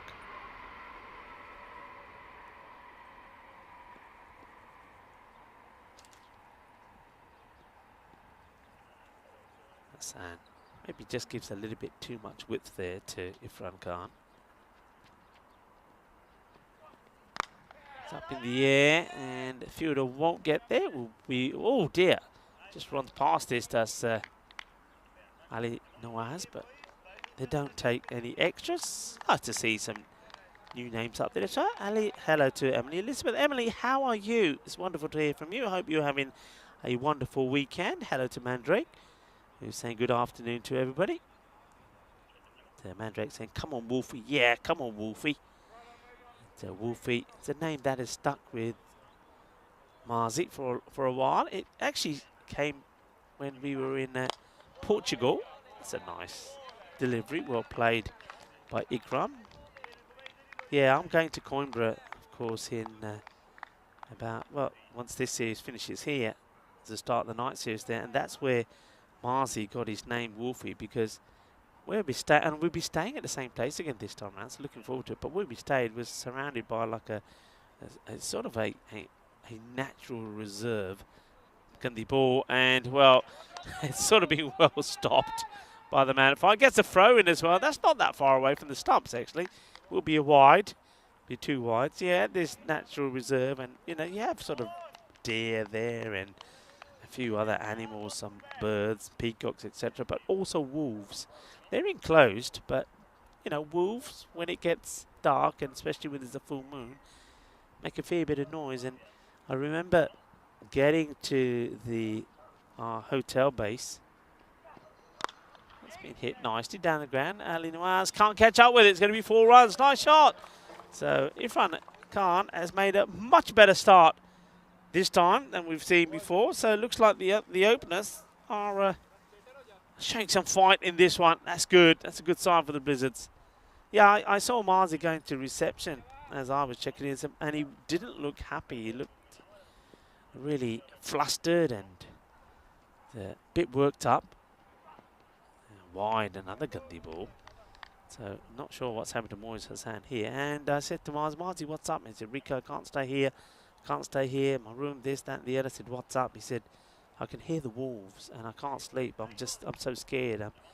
The wolves. So we went to reception, and the lady in reception was so kind, and she was like, well, sir, we can give you another room. We can do this. We'll do whatever we can for you.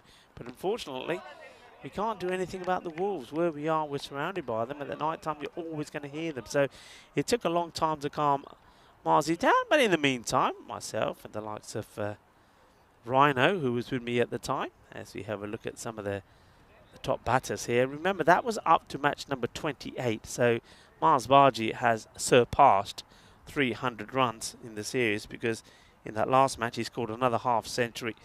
So he's doing brilliantly well. Ikram as well got some runs in the last one. So they're the top players. But of course, it'd be great if someone like Irfan can get going in this one. But yeah, we played some tricks on Marzi as well, and we just put, let's just say, a few things outside his door, some scratchy noises. We put a timer, sort of wolf sound effects. You know the old ooh, put that under his bed and put it on like an alarm. So around about the early hours in the morning, he was woken up to that, and he came charging out of his room. Yeah, we had some fun in Coimbra, and ever since that day, the Marzi is known as Old Wolfie. The name has stuck, but one thing about Marzi is he is a lovely chap, and one thing we know about him as well is that he is a tremendous guy. He's a tremendous bloke. He really is. Looks after everybody. Very humble. And this one's up in the air. Nobody back there. Will it plug? I don't think it will. It will go to the boundary. Yes, it will. So Irfan Khan continues to keep the scoreboard ticking. And the other thing is, he's a great cricketer. He loves his cricket. And one thing I always feel, and I feel this a lot for some of our younger members, that I can talk about Maxi, that we have Simon there, Sam as well, Sam Williams, and a few others, Mihail, is that we have some great cricketers amongst us in our team, and when we're working, of course, they're not playing cricket, and I often see the likes of some of those in Marzi when they're out there when we go to venues, when we have a break out there in the middle, hitting a few balls. And I always feel, God, these guys should be playing. You know, Marzi hit the ball big. And every time we're in a venue, normally there's, like on Finals Day, for example, we have an hour delay between after the 2 semi-finals and the bronze final. He's out there hitting the ball, and he can crunch it. You know, and him and Samir Nayak, often have a little competition. And Marzi hits the ball but like this, and that is big. That is gone a long way. And Irfan Khan finally saying, I can as well. Yes, I can. He can indeed. That's a big hit. So well hit. That's gone a long way. So it's great that when we're in their countries that we see the likes of Marzi. Of course, he's a resident here in Hungary, as is Stefan Kuch. And that we see these guys playing cricket and showing what they can do. And he has shown what he can do. And, well, if there were any people out there that thought, well, maybe he talks the talk and ain't got it, well, think again, because he certainly has. So well done to Mars Barji, and hopefully he'll have a good finish here as well. He'll be happy at the moment, being the captain as well, because I think finally he's seeing a little bit of something from his 2 openers as well. By now, normally Marzi is already in there. Abdullah hasn't quite, for me, found the sort of form that I saw him in the first couple of times he bowled, Abdullah. And a lot of it, I think, is because he's lost his run-up. And if you lose your run-up, then you start straying. If you watch him running in here, it's sort of start, stop, start, stop. There's not a smooth rhythm about him. You see, he's a little bit all over the place, and then there's that little bit of pitter-patter, and then he tries to do it all at the end. And my recommendation or suggestion to a bowler like this, I mean, here again he is. There's no rhythm. I would just say to him, look, it's a chance. It's been hit hard, but Rifat, the captain, not able to take it. He makes a stop, but doesn't take the catch. Spicy one. This goes down for a chance for me. Ikram hits this really hard, and Rifat, well, I think he should have done better. Not easy by any means, but it was a chance. Captain puts it down. Yeah, my advice, forget your run-up, 5 paces. And because he's all of the action, everything is coming right there, right at the end. This one is just to the left of me, and it's going to be 6 runs. Manos arriba from the arbitro, 6 más. And now Ikram, he finally opens his account with a boundary, and smashes away. So the issues continue for the seamers of the Debrecen Viking Ultimate 11s. That's something that is going to worry Rifat. End of the second over, and it's 32 without loss. But they've done this before, we know this. And the Blinders, of course, in that last match, they were 10 of the first over, 36 for 1 at the end of the second. The power play was 53 for 1. At the halfway point, 81 for 2. And then in the last 5 overs, they only got 31. So they've got to try and maintain. But by getting other batters scoring runs, they have an opportunity. All right, good luck. I'm saying never. No way. No way. Oh, well, I tell you what, I'll eat my hat. That is an incredible catch. I want to count how many seconds this ball goes up in the air. This has gone so high. Count it. 1, 2, 3, 4, 5, 6, 7, 8, 9, 10. Oh, no way. Oh, my goodness me. I've never seen a ball go so high up. I mean, just think the pace that's come down. And Ali Nawaz has taken an incredible catch. That is the highest ball I've seen hit and caught. Full stop. I mean, let's see it again. I mean, I've not seen a ball hit so high and caught. It goes a long way up. I mean, you can see yourself just how high this goes. The time it takes them to get there. That is an outstanding catch. There was no way I'm expecting that to be caught. That is an incredible catch. Ikram is still there. Irfan, he'll be thinking that he's the most unluckiest man on the planet right now, because that catch was from another planet. That is something else. Ali Nawaz, take a bow, because, well, I think that stunned a lot of people that catch has been taken. That's quite outstanding. It really is.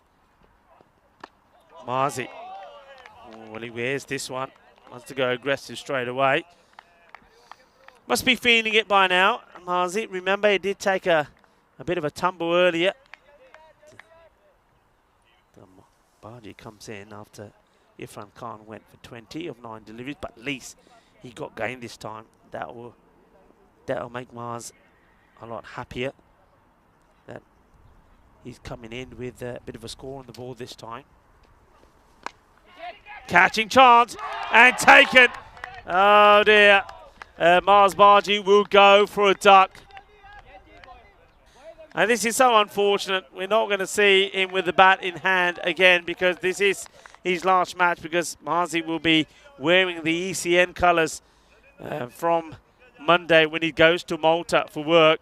And he just doesn't get this right. He gets caught and he has to go. Unfortunately, Marzi, buddy, I'm going to have to quack you off.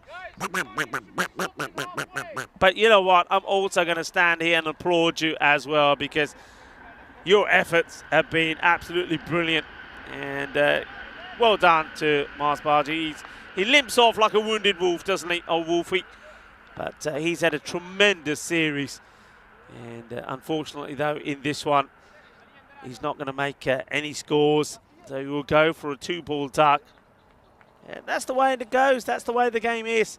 But the beauty of our format, the European Cricket Network, is that batters like Marzi and 1 or 2 others, and especially on a day like today when you've got 3 matches, you get 3 chances. Whenever, come on, those of you that are on the chat that have played a lot of cricket, whenever have you gone to play a match of cricket and know you're going to get 3 chances to have a bat?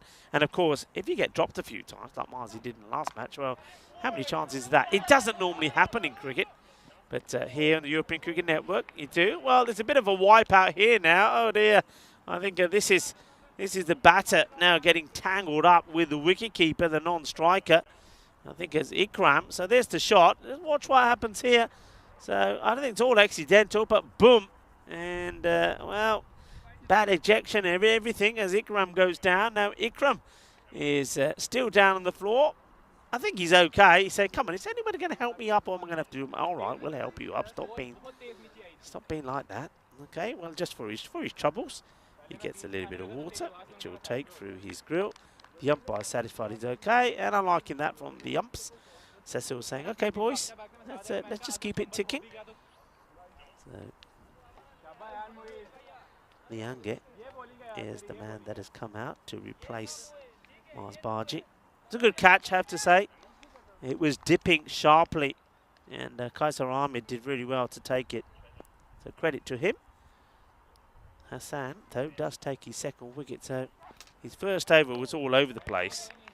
And he's come back with a couple of wickets. Thing is now all of a sudden he's thinking, I've got a couple of wickets, I can bowl really fast. But no, stick to what you've been doing. Don't change it. No need to change it.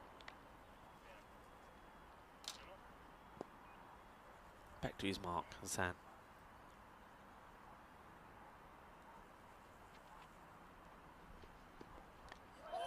Well, waste the wide. It was going down the leg side. It wasn't a good delivery. Mentioned that it's been a long day for the Blizzards. It is also for the Debican Viking Ultimate 11. The advantage that they've had is they've had a match a break. Whereas the Blinded Blizzards have had to do 2 on the spin. That does take a lot out of you. Ikram still there. And, well, he plays that nicely, and he's going to get 4 runs. That's a clever shot. Beautifully played. And he plays this. Watch this. There's no luck involved. He just, yeah. I knows what I'm doing, he says. I'm going to get me boundary, and he does. So boundary of the last ball. And they get to 38. And, okay, maybe this one is not going at the same rate as before. And, yes, they have lost the likes of Mars and also Fran Khan. But with Ikram still there, and if they can just pace themselves, even though they don't go at the same sort of pace as they did last time round, if they keep the momentum going, bat the 10 overs. Remember, they didn't bat the 10 overs last time either. So they left some runs out there in that close encounter against Dunabagdani. So if they can bat well, back deep, somebody get game, maybe it's Ikram's turn to get a 40 and a 50. They can still get themselves to a good score here.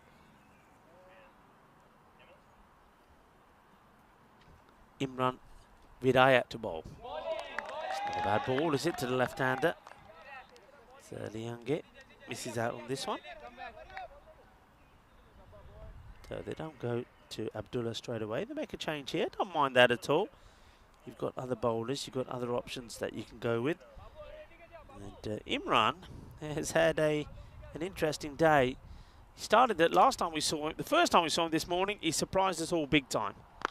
If this one gets played down, because it was first match in this morning, it was about 28 degrees, and that man there was wearing a beanie and bowling with the beanie.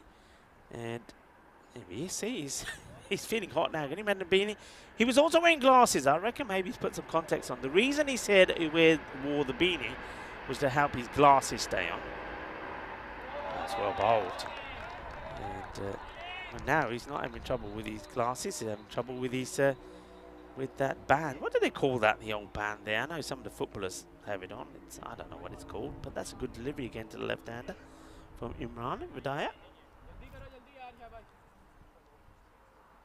But he did almost, well, he glasses did come off despite wearing the beanie to stop them coming off, and the lens came popping out. Then he had an issue on the boundary.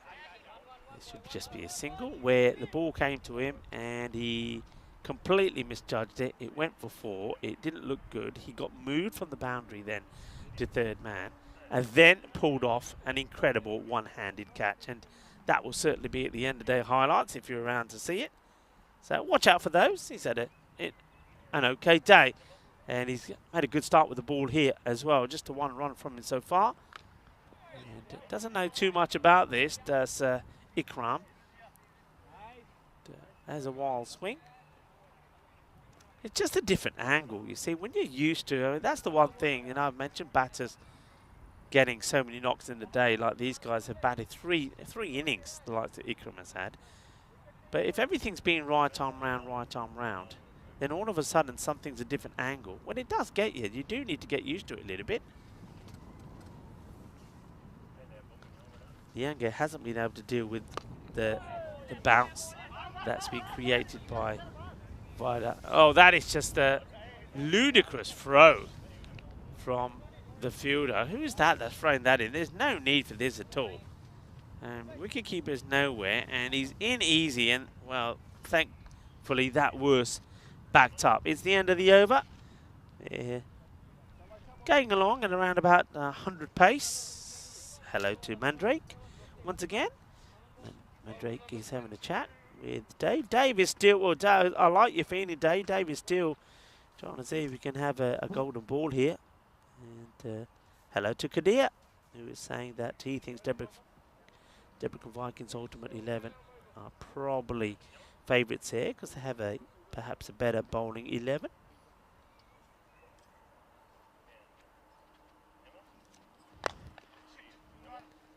Hit pretty well and will get fielded by a man who has always impressed in the field, I have to say. That's the man with number 10 on his back, with Jamil. He's been good. Yeah, I think you need something special here from Ikram. Get a few boundaries going, get the momentum going again. And that one was just a long hop. It was waiting to be hit, and it gets cloppered. That is a monstrous shot. That is out of here. And it was just a gundy ball, a little donkey drop, really. It said, hit me all over it. And that Grizzly, well, it got walloped, and it gets sent into the jungle. It's a few Grizzlies in there, I can tell you that. And this is not the same ball that comes back, I can tell you that. No way, because that one is deep in there. Hey, it's come back. Hang on a minute. The Grizzly throws it back. Here it comes. Now they're going to carry on with this, I think. If it is the original ball, I think they will. The umpire will check it. And okay, what's happening here? No, they're not carrying on with it. So maybe it wasn't the original. Maybe it's just another spear that came out. Big hit there from Ikram, just what he needed to do. And he goes again. Balle, balle, balle. Kinna sona. That is what I'm talking about. Well, it is the last match of the day. So we want a bit of firepower, we want a bit of spice, we want a bit of masala, and we want a bit of chat. Well, that's better. That's more like it. Alice Bands. Thank you, Mandrake. Yeah, thank you very much. The old Alice Band. Maybe should we have another word for it when the gentlemen are wearing it? You know, something more macho. Okay, I said before, good luck. This one hasn't gone quite as high, and that's what I was expecting last time. This time, it's not the same fielder though, it's Abdullah. And Ikram hits it high in the air. Remember, Ikram was dropped on one by Rifat, but this is a much harder opportunity maybe. And, Abdullah doesn't even get hands to it, and almost knocks him off his feet. So chance goes beckoning this time. Ali Nawaz couldn't get to it. Plays this in the gap. He's going to get 4 runs. This is a nice shot. He makes good contact with the ball, does Ikram. He's there's not too much orthodox about him, is there? He's very unorthodox, but he can get quick fire runs for you, and that's exactly what he's doing here. He's going out to almost a 300 strike rate. So have a look at the score and have a look what he's on. And he's pretty key to this. There's been a few extras as well, of course. And shot. So, manos arriba. Ahí sí. Porque es una grande. Y qué dulce eso es. Es un golpe muy dulce. Más dulce de tarta de chocolate. That one goes all the way. Not bowling well, are they? I mean, I know a few people said they fancied the Deprecon Vikings because they felt that they were a better bowling outfit. But at the moment, they haven't been bowling too tidily. Well, let's talk about this. It is the last match of the day. So let's remind you about the European Cricket Championships coming up there in Andalusia, the region of Malaga. Cardomania to hit the world one more time. The Euros of Cricket, the 25th to the 20th of October there. The groups up there. And, well, which one do you fancy? Remember, the reigning champions, Netherlands, will be representing themselves in Championship Week start. That will be the 16th of October. And remember, as Corey said, now that they'll be playing in India in the 50 over World Cup. They qualified, which was quite amazing. What scenes people witnessed the other day. Well, they're going to be a little bit lighter maybe with 1 or 2 players that we would perhaps expect to see at the European Cricket Championships not there. So that might give the other teams in that group a bit more of a chance maybe. Who knows? Ikram. He's going to get more runs here, more boundaries. Well, hay poquito de suerte. Pero mira, cuando tiene suerte, muy bien. Porque no solo es suerte, es una 4 carreras también. Bit of luck, but you know what? That's signal. Is that signal 6 or 4? And the fielder saying, I don't know. Well, let's have a look. Where does this land? Keep your eye on it. Yeah, just before the boundary. Well, there's a man on top of the side screen there. What's he doing up there? Gentlemen, will you please, sir, come down from that side screen? You're not allowed up there. Of course he's not. He's on the other side. He's in his garden, but it looks like he's on the side screen, doesn't he? And put a shirt on, man. You burn your back. Miscued. Gets a single. Beautiful ground, though, isn't it? What a lovely setting. We're just spoiled for beautiful venues. One of us here about a week and a bit ago was fantastic. Lovely ground there in Romania. And then from there we come to this, the GB Oval, which has been delightful as well. And, weather's been glorious, hot, gentle breeze. Great for cricket. Gets played away. But, happy to take the single. Rate is good. See the difference between this innings and the last from the Blizzards. This one is more, it's paced, isn't it? And it's more balanced. The other one was just a riot of a start, and then they lost their way, and wickets were tumbling, and that was that. But this one seems to be a little bit more well-paced, and it's a partnership that's developing here, which is pretty important. Ikram goes big again. Oh, that is massive. What a hit this is. It's one of the biggest that we've seen in the leg side. That will go all the way into the jungle over there. And Ikram, it gets close to a half century. And I said they need somebody to get a score, and I like that. He gets down and he's posing and said, Allah, meri photo wicket there, please. Click, click, click, smile, please. Kinna sona. Shakka lag gaya. Vikings. They haven't been able to keep Ikram quiet. 47 to 15. He's hurting them big time here. They need to get his wicket. Hello to Vinny Sandu, who's in the chat. How are you? Have you made it? Yeah, he's made it to Malta.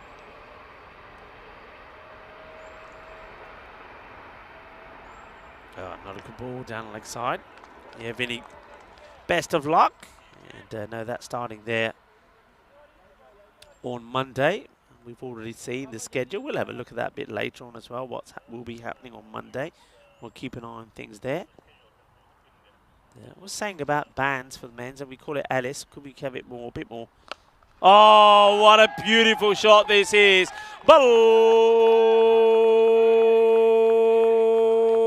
balle, balle, kinna sona.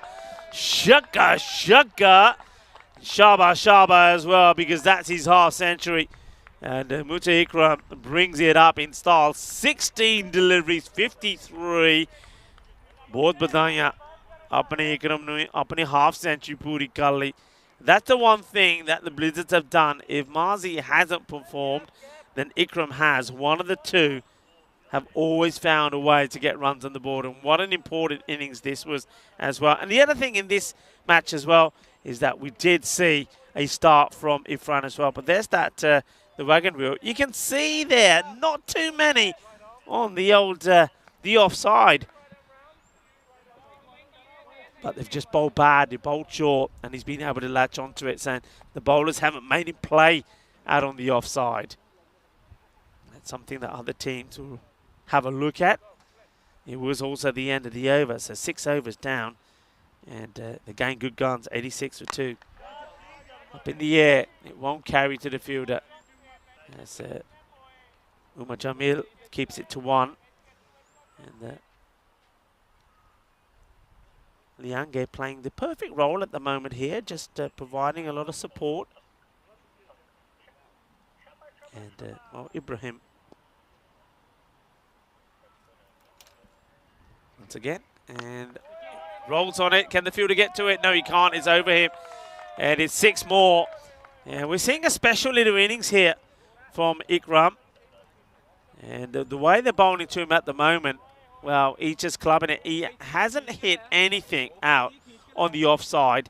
They're still bowling short to him. They're still bowling on his legs, and he's just swiveling on it and sending it away. Also, going to be very difficult for the fielders on that leg side to take any catches down there, because the sun now is starting to get in an area where it always will make it difficult in that period. And oh, what's he done here? I don't really understand this at all. Where that ball was just hit, just over the fielder. That fielder's been moved in, and they put a sweeper out on the offside.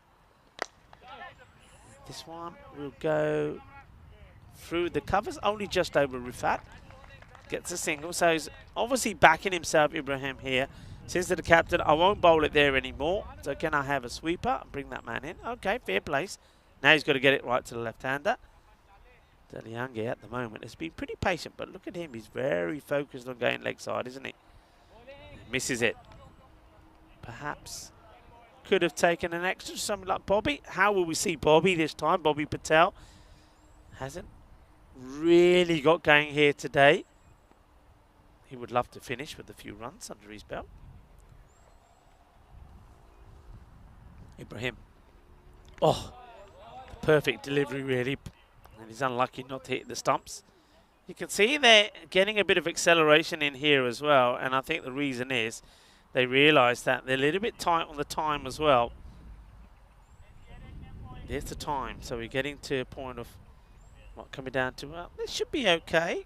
10 minutes to bowl 2 overs. And this is going to be 4 runs. There's nobody back there at square. It's a little bit shorter. The last ball will go to the boundary. He goes for 12 of his first over. And the score now moves to 98 for 2. So they've been here before. Remember, we were talking the last match, and I can tell you exactly where they were. As we have a look at what's coming up tomorrow, they're about the same when their last time round. They were around about the 100 mark, and we said they should get to 130. They never did. Tomorrow we start with a team that's made 2 wins out of 2. Duna Bugdani, but they're up against the Royal Tigers. And that's going to be a tough match, isn't it? And the Royal Tigers then take on the Royal Falcons. The Falcons yet to win a match. Only played 2 matches, though. The Budapest Kings come back into the action, as do Cobra CC. So 5 matches tomorrow. And, well, it's going to be a bumper pack Sunday, isn't it? So do join us for Sunday. This will be a wide as Ali Nawaz comes back into the attack. The score moves to 99. This partnership has been very productive indeed. Short.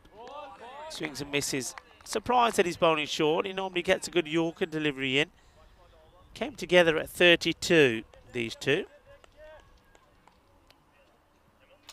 Ali Nawaz. Can he get the wicket of Ikram before he hurts them even more? And short, and is another boundary. I just don't get this field. I don't get this field. Ikram's shot has been in that square leg, between square leg and mid-wicket, right? So after he smashed one and almost got caught on the boundary, it just went over the fielder. They moved that fielder in and put a man out on the offside. Why? I have no idea. He now goes back. Hopefully the fielder out there has got some shades and he's got a good cap on because he's going to need it. So now this looks better. 3 on the leg side, a very straight long off. Will be over the stumps. No, it's going to be another one. The bowling's been terrible. I have to say, I hate to be super critical, but they have just bowled so bad. I mean, look at this line that they're bowling to a batter like Ikram, who is, we've already seen from, well, they finally get a wicket, and it's the wicket of Ikram. And it's, you know what? Have a look where this ball is bowled, folks. Where is it bowled? It's bowled outside the off stump. And he hasn't hit any runs out of the off stump apart from guided one towards backward point. So finally gets one outside the off stump, and it's a wicket. It's pretty simple, isn't it? So I know people say, Rico, you're being too hard. I'm not. You're bowling down the leg side, short stuff to something like Ikram, who goes down on one knee and smashes it over cow corner square leg. You've got to bowl outside the off. I mean, credit to Ikram himself. I'm taking nothing away from him. That's a quality knock. Well batted. You know, it's a superb knock. And it's just what his team needed. 64 of 21. But, of course, they've been feeding him. One ball that gets bowled outside the off, and it gets taken. So Ali Nawaz gets the breakthrough.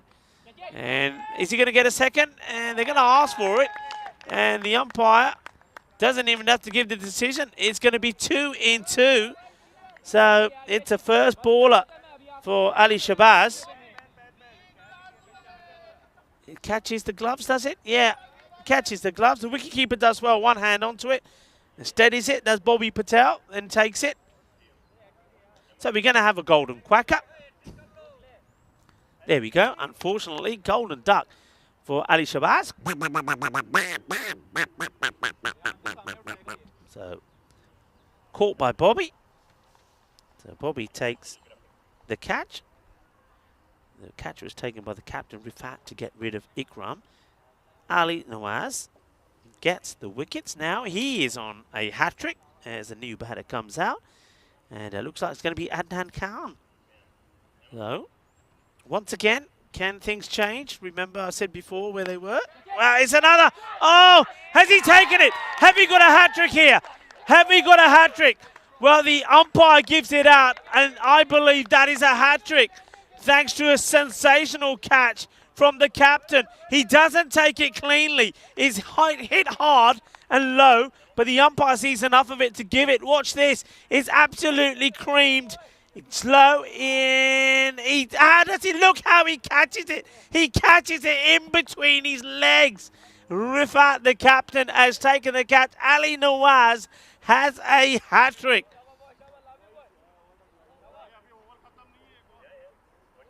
Let's have a look. This is all three. This is the first. But first of all, this is the hat-trick taking wicket. What a catch that is. Hits his hand, ball stays up in the air, and then he takes it through his legs. This was the first. There you go. That was the first. It was Rifat to take the catch. Then we saw the second, which was gloved up in the air by Bobby. So you've got to say they've all been down to the fielders. And then Rifat, the captain, takes this. This is extraordinary. He actually takes it, one hand either side of his leg. That's a hat-trick, folks. We've seen another hat-trick. 104 for 5. They won it. They're asking. No, says the umpire. We almost see a double hat-trick. What's going on here? And what I was talking about when we had a look at what's coming up tomorrow, there hits him outside the line. What I was talking about when we had to go to tomorrow's schedule was what happened to the blinded Blizzards in the last match. They get to 100 of 7 overs, and then you think they're going to get to 130 with 3 overs to go. They stumble, get bowled out for 112 with a ball to go. And here, same sort of thing maybe. They're doing so well, and once again, they get to that 100 and things are starting to go all wrong. It is now 104 for 5. We see another hat-trick, and we'll probably see that hat-trick board updated. But this hat-trick is all to do with catches. 2 great catches from the captain, Rifat, and of course a good one from behind the stumps as well. Well done to Ali Nawaz. Short. The 2 bowlers who were bowling Yorkers and looking dangerous, Abdullah and Nawaz, have gone a little bit for the short stuff today. Nawaz did at least get it right. He gets the batters hitting on the offside and gets wickets as a result of it. That, I think, is what Abdullah has to do here. And Abdullah, just take a couple of steps. Don't worry about this long run-up. You lose your shape. Young is still there. But playing and missing, losing his shape. So doesn't look comfortable at all, does he? Just doesn't look well balanced.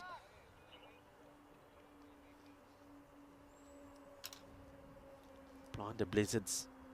They seem to do a lot of good work and hard work, get themselves into a good position to score big scores, and then just lose wickets at the wrong time. This one may be called a wide by the umpire, and umpire Duncan does call it a wide.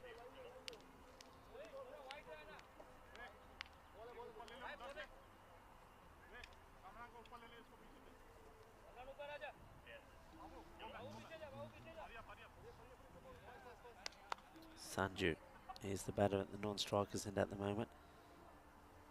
Kunaratne, who took 4 wickets himself in the last match. Shot! Oh, that ain't going to be stopped. No way. That's a beautiful shot.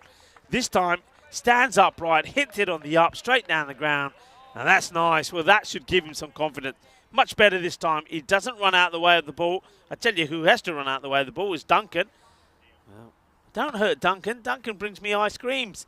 We don't want to lose Duncan. And Duncan probably just having a chat on the walkie-talkie, saying, "Don't worry, chaps, I'm all right." Duncan saw his life flash by him there. Our men in black, aren't they? They super. Short of delivery. Oh, good shot. Cracking hit this is. Well, he didn't look comfortable for a lot of times he was out there. And now he just hit 2 boundaries on a spin, including that one. And this is what was missing from Blinder Blizzards last time. Somebody has to just take over the attack and take ownership of the attack. And it's nice to see that Liange is doing just that. Good comeback from him with 2 boundaries. 113. Still 8 balls to go in the innings.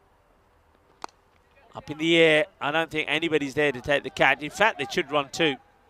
And they will run 2. Once again, it's this field. We've seen some interesting field sets today. And we're talking about, of course, the Debrecen Vikings Ultimate 11 and their placements here. I think in that last match, Blinder Blizzards, they had it all wrong. And just looking at this field, it just doesn't seem to be any real shape or pattern to it. I don't really know what they're trying to do with the field on the offside.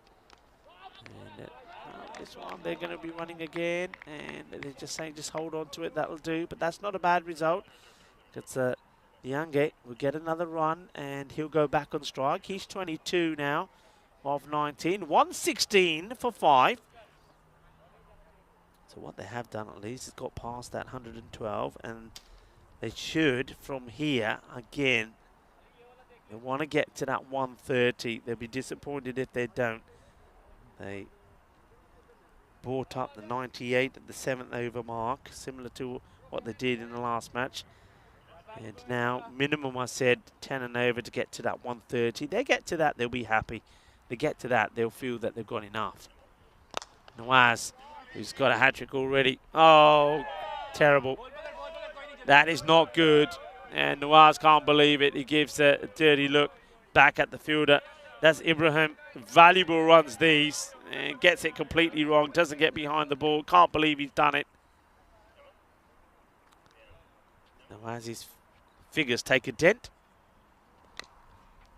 They're running. Keeper, Bobby, has a go. Misses. And now they should run again. Oh, it's the heat is on, isn't it, out there in the middle? You can hear the music. Yeah,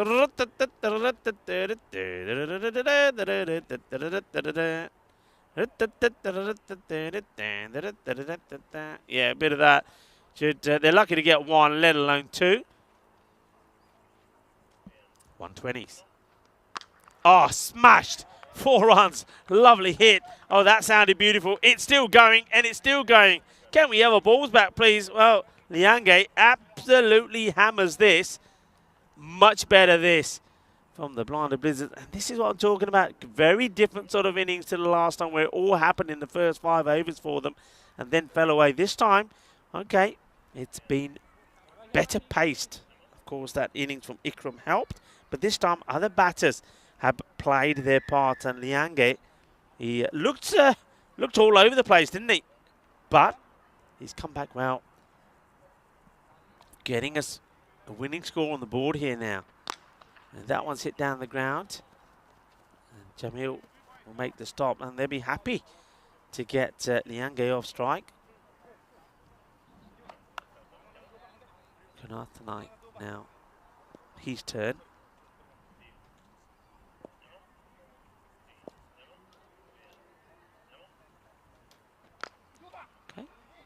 Take a single. I won't mind that. That's all he needs to do. Bat on the ball. Gives an opportunity now to Liange to get a big shot in.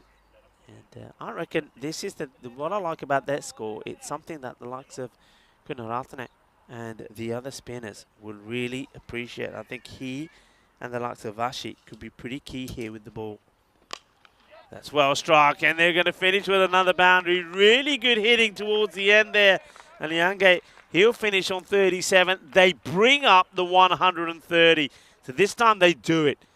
They get to the, what I was saying, the minimum 130 when you're almost at the 100 at the 7. And they do well. And they're good recovery as well. They lost those.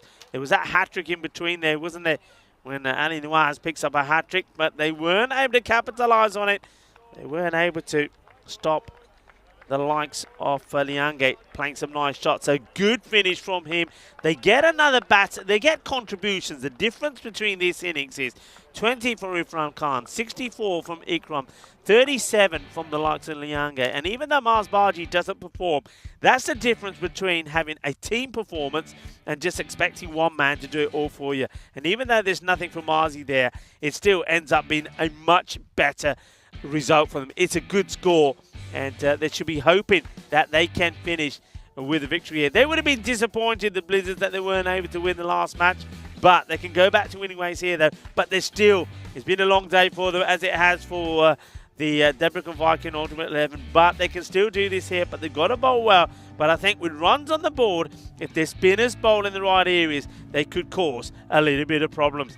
Now, a few problems there earlier for Ikram. But you know what? He picked himself up and then he went boom blasting as he started to hit the ball pretty hard all over the place.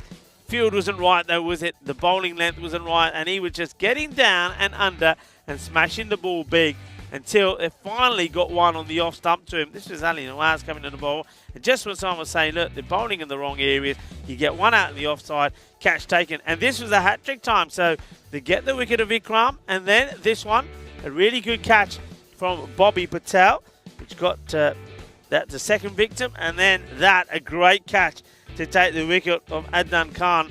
What a catch that was from Rifat. It's quite an amazing catch. It's unbelievable, really.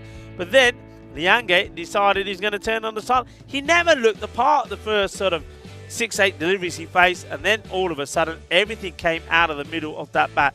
I've got to say, it sounded pretty good as well. An interesting innings. There's a hat-trick in there as well for Ali Nawaz. At one point, he was, he was 3 for 6. And it ends up being 3 for 22. And Moise Hassan didn't bowl too bad either. He picks up 2 for 18. Quick look at that scorecard. 64 from Ikram really was the key. But it's the partnership that he had there with Khan. It didn't quite happen with Mars Baji in this one. But then Liange gets a good partnership with Ikram.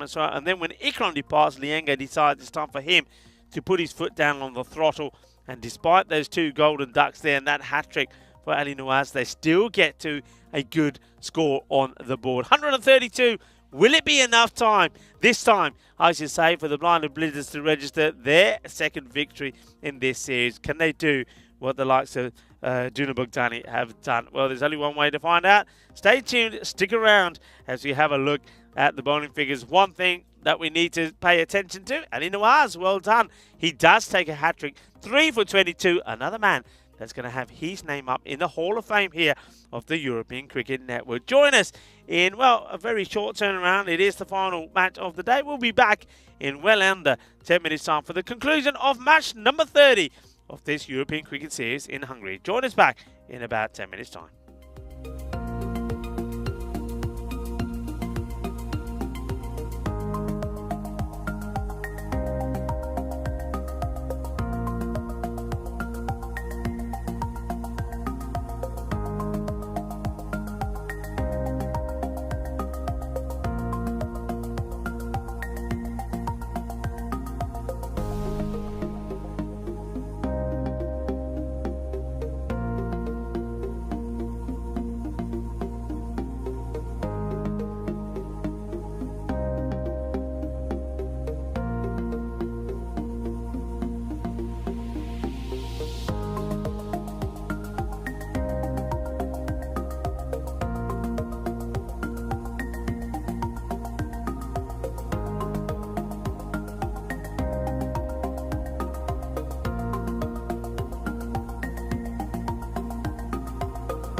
The European Cricket Series is proudly brought to you by HCL Software and Bizaway. Hello folks and welcome back. You can see the men in black are out there, ready for the players to take the field of play. Blind the Blizzards will hope that this time they have got enough runs on the board to complete what would be their second victory in the European Cricket Series. Another team, like many, making their debut in this one. And, they've good contributions from a number of batters. Irfan Khan gave them a good start, 20 of 9 balls. Then there was that great half century, 64 of 21 from Muteik Ikram. And then also some good late hitting towards the end there from Nishanta Liange. And very quick 537, 24 balls, gives them a score. But they will know that the likes of the Debrecen Vikings Ultimate 11, this is the second 11 of the Debrecen Vikings, that they've got 3 very good hitters in their side.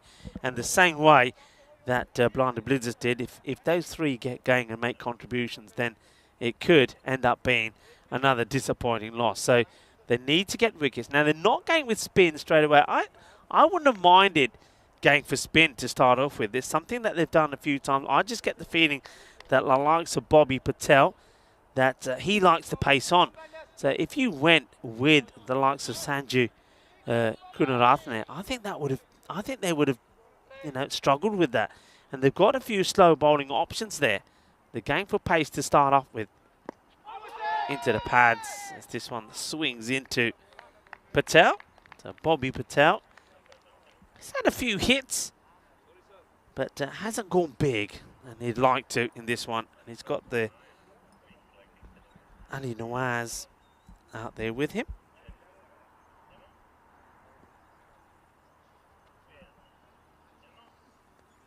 And this one will go down to that fine leg area. It will go to the boundary. 4 runs. Doesn't quite have control over this. It's a slightly shorter delivery from Mohammad Hussain. But Patel gets enough on it. And that's the other thing you see. You got a spin bowler who's bowling. Well, these sort of runs aren't going to happen. He's not going to be getting a inside edge or top edge or anything like that will go down to the fine leg. So that's another reason why when you've got the runs on the board like this, spin option isn't a bad one. Smashed. Adios, Balota. That sounded right out of the middle. And that goes a long way. And gets a 4 and now a 6. Leans into it. Gets it out of the middle. That goes a long way.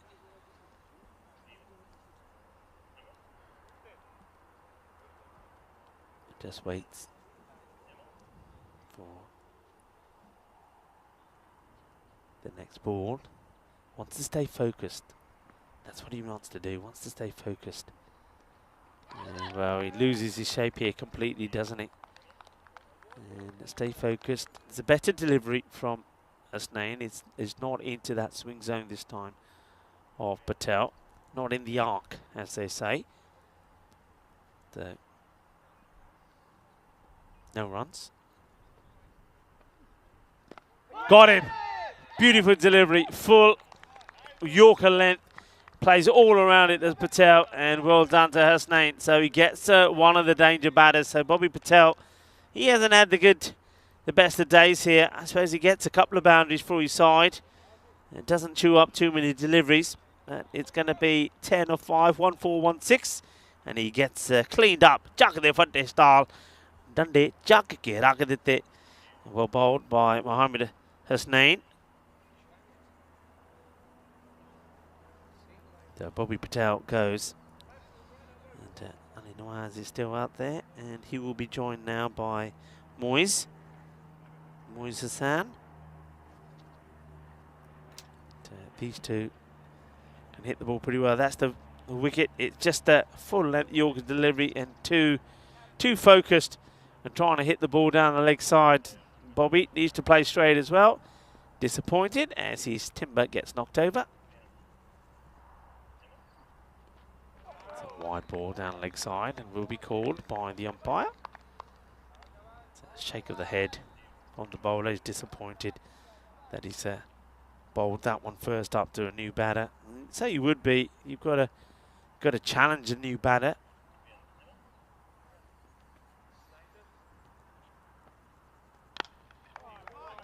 Gets played out. That will be the end of the first over, and it will be 11 on the board. They want to be going at around about 13, but I mean they'll be looking to see if they can get to 40, 45 in the power play. They won't go by over and over, but it's 11 for 1. The better start, you'd have to say, is for the Blinder Blizzards. 211 matches. It's the golden ball, and we came close again today, haven't we? We have had some close matches today.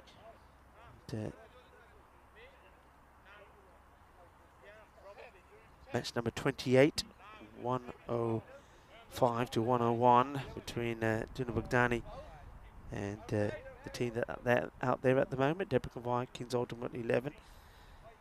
And the last match also, the Blinder Blizzards came pretty close when we saw them in action. So there's been some close ones. There's been talk of ties and golden balls.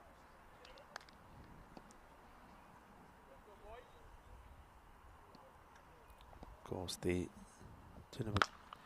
well, that's been crunched, absolutely crunched, and that one, well, you can hear the echo of that around this ground as this has just been smashed away. It was a slow delivery and absolutely walloped, and they do go with spin, and well, Gunaratana goes the distance here.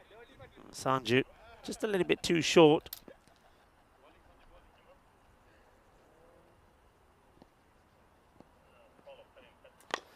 He goes again, it's high up in the air. It's gonna be, oh, dropped. He has it for so long, doesn't he? Hands, chest, hands, but down it goes. So Nawaz gets a life. And, well, that could have been so important. And Ali Nawaz, who's batting at the moment, well, there he is. He's up there in our Hall of Fame, 3 for 22. 2 men now. 2 Alis have taken hat-tricks here in Hungary. And, the man we're talking about just has to get out of the way of that one. There's the fielder. He's having well, this is a real bit of Grizzly action here. This is a wrestling match between the Grizzly and the fielder, Ali Shabazz. And Shabazz, watch this, he says, Aja, and Grizzly, okay, lovely shot. That would be 6 runs. Beautiful hit. And Ali Nawaz, we just saw his name in the Hall of Fame for a hat-trick. And now he's, well, says, okay, I'll leave that up there. That'll be there forever and a day. But now I want to concentrate on getting a match-winning score on the board for my side. Target is 133. You've got 2 renowned batters out there. So you just have to wait as the fielder gets back into position. Hitting the ball very cleanly at the moment is Ali Nawaz. Deep in his crease. And he launches into this one. Bulle, bulle, bulle. Marzi, don't go in there. There's some wolfies in there, Marzi. Oh, Marzi, there he is. And he looks back and he says, I ain't going in there. Not me. Not on your Nelly. Lovely guy, Marzi. We're going to miss him. Yeah, he's going to be on the flight early tomorrow, making his way to Malta to join Vinny up there. And I'm sure he and Vinny will have many a chat about his performances. This one's now into the mid-wicket area. That'll be, is it 6? Yeah, 6 is signalled. So 6 more. And Nawaz batting deep inside his crease. Just takes a little step out and absolutely clobbers it. So 6 more. Going the distance. What you will see here is the umpires now. The square leg umpires going to the offside. That's all to do with the sun. And when that sun is shining one, and you look at the shadows there, so of course very difficult for the umpires to see the line from that side. So I'm liking that. Let's have a look at this. Blinder Blizzards would love to get up there with the likes of Duna Bogdani, but I think Ultimate 11 would love to go up to 1 notch over Big Brother, wouldn't they? That would be key for them. Scores 37 for 1 after 2. Nawaz looking dangerous. He's the one you've got to try and get that over off spin. Didn't quite work out. Goes for 26. So will they persist? Will they go with another spinner? Will they go back to the pace? Well, at the moment, it looks like they will go to more slow stuff. And Pranav Vashi to bowl. Oh, so close to catching the leg stick. And look where he's played this shot from, Hassan. I mean, where's Hassan? He goes all the way and completely misses it. Why is he going that way, not the other way? I'll never know. But that's something that the bowler, Vashi, will be encouraged by. Short. Hit hard. Marzi running, but he ain't going to get there. It's 4 runs. It's too short. Too short. And when you know the batter is looking to hit in that area, why are you bowling there? And this is the same thing that they did to Ikram. And now it's almost like the Blizzards are giving the same back to the likes of Nawaz. And now here to Hassan. Get the ball outside the off stump. You can see the wicket keeper is signalling. Outside the off. Get it outside the off. No, not there. He's lucky. Gets away with it. It's not a good delivery. Wicket keeper, shoulders down, slumped. Looks at the bowler and says, not there. Here. Outside the off. Signalling again. Get it outside the off. Get away with that one. That was a Gandhi ball. Okay, that is outside the off, but it's too short. It gets it hit over the infielders. It's 4 more runs. Bowling runs at the moment. And can understand it. It's been a long day. Some tired bodies out there. These two teams have played 3 matches in the day, but of course the Blizzards have had to do back-to-back, which is always harder, especially when you ended up on the losing side as well against Duna Baghdani in a close match. Flight goes for it, and he's going to get it all the way. Balle, manos arriba, arbitro. Well, there's Onka. This one, the Grizzly wants to say hello to Onka. One of our scorers. Ends up on the scorer's table, doesn't it? There we go. It's a good job there's no equipment on that one there. Well, it does. It hits I think it hits the old antenna there of our internet system. No damage done.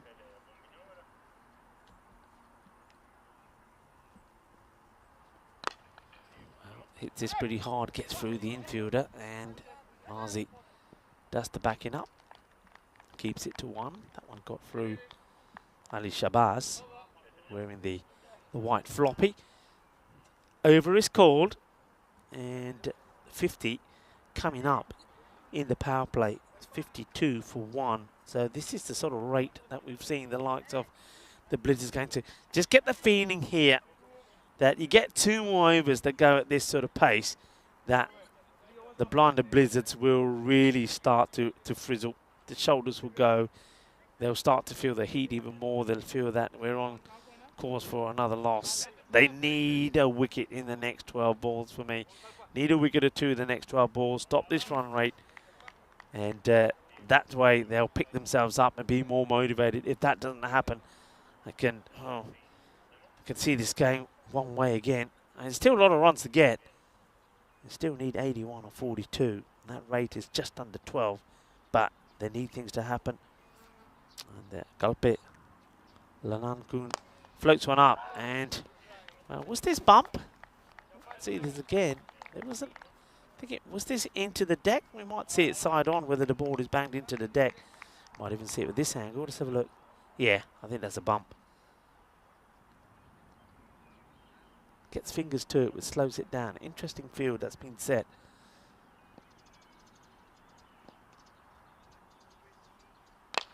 And it's well hit. Fielder's got work to do. Comes across. Does well at Shabazz. Just keeps it to 1. Loses his floppy in the process, but won't mind that. As long as he stops it. It's a good start from Lalan Kun.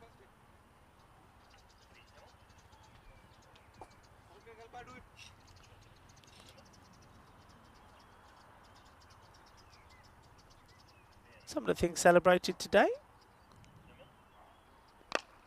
In the air, and opportunity. No, oh, I think he's come.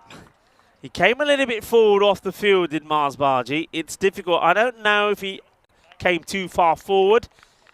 or whether it gets enough over him. This is going to be an interesting one. Where is he when he's trying to take? Nah, he does well, I think. I don't think he could have gone further back. The ball is just over him. It's a matter of inches. And that one, just enough to get over him. So Hassan is trying to find his range. This is hit out on the offside. They'll take no run. Yeah, it's also a day that is celebrated because Vasco da Gama first voyage to India on this day in 1947. Vasco da Gama sailed from Lisbon with a fleet of 4 vessels.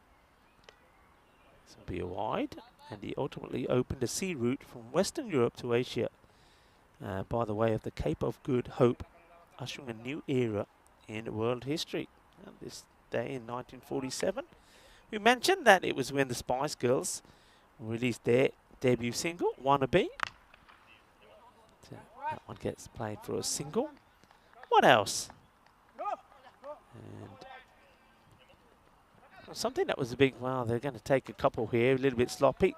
In 2005 on this day, the International Olympic Committee chooses to reduce the number of sports for the first time since 1936, eliminating baseball, which became an Olympic sport in 1992. We know all about that because we've been to Montjuïc, the Olympic ground there. Eliminated softball as well, which became a sport in 1996. This one is going to take some stopping. It's 4 runs. Great hitting.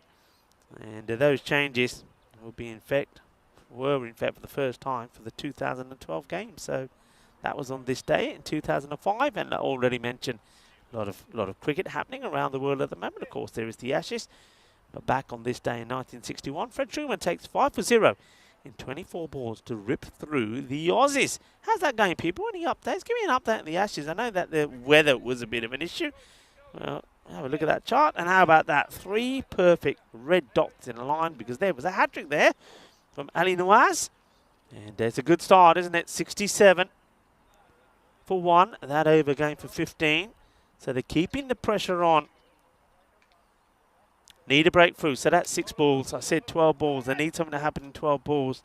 The Blizzards, they need a wicket. Otherwise, they're in this heat. And without getting a breakthrough, they're going to start to feel it more and more. And that's a wide delivery from Nazar. He comes on to bowl here now. So they're going back to a little bit of seam. So Sharafal Nazar is the bowler.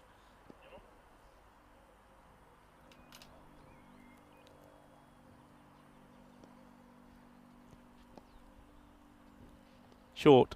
And a wild swing. They'll get a bye here. There's the wicket keeper. Adnan Khan not able to stop that. That's disappointing because you just get the feeling that maybe if you keep the likes of Nawaz on that side, he doesn't fancy it. Hassan may be better at this sort of bowling, so the opportunity to keep it tight may have been lost there.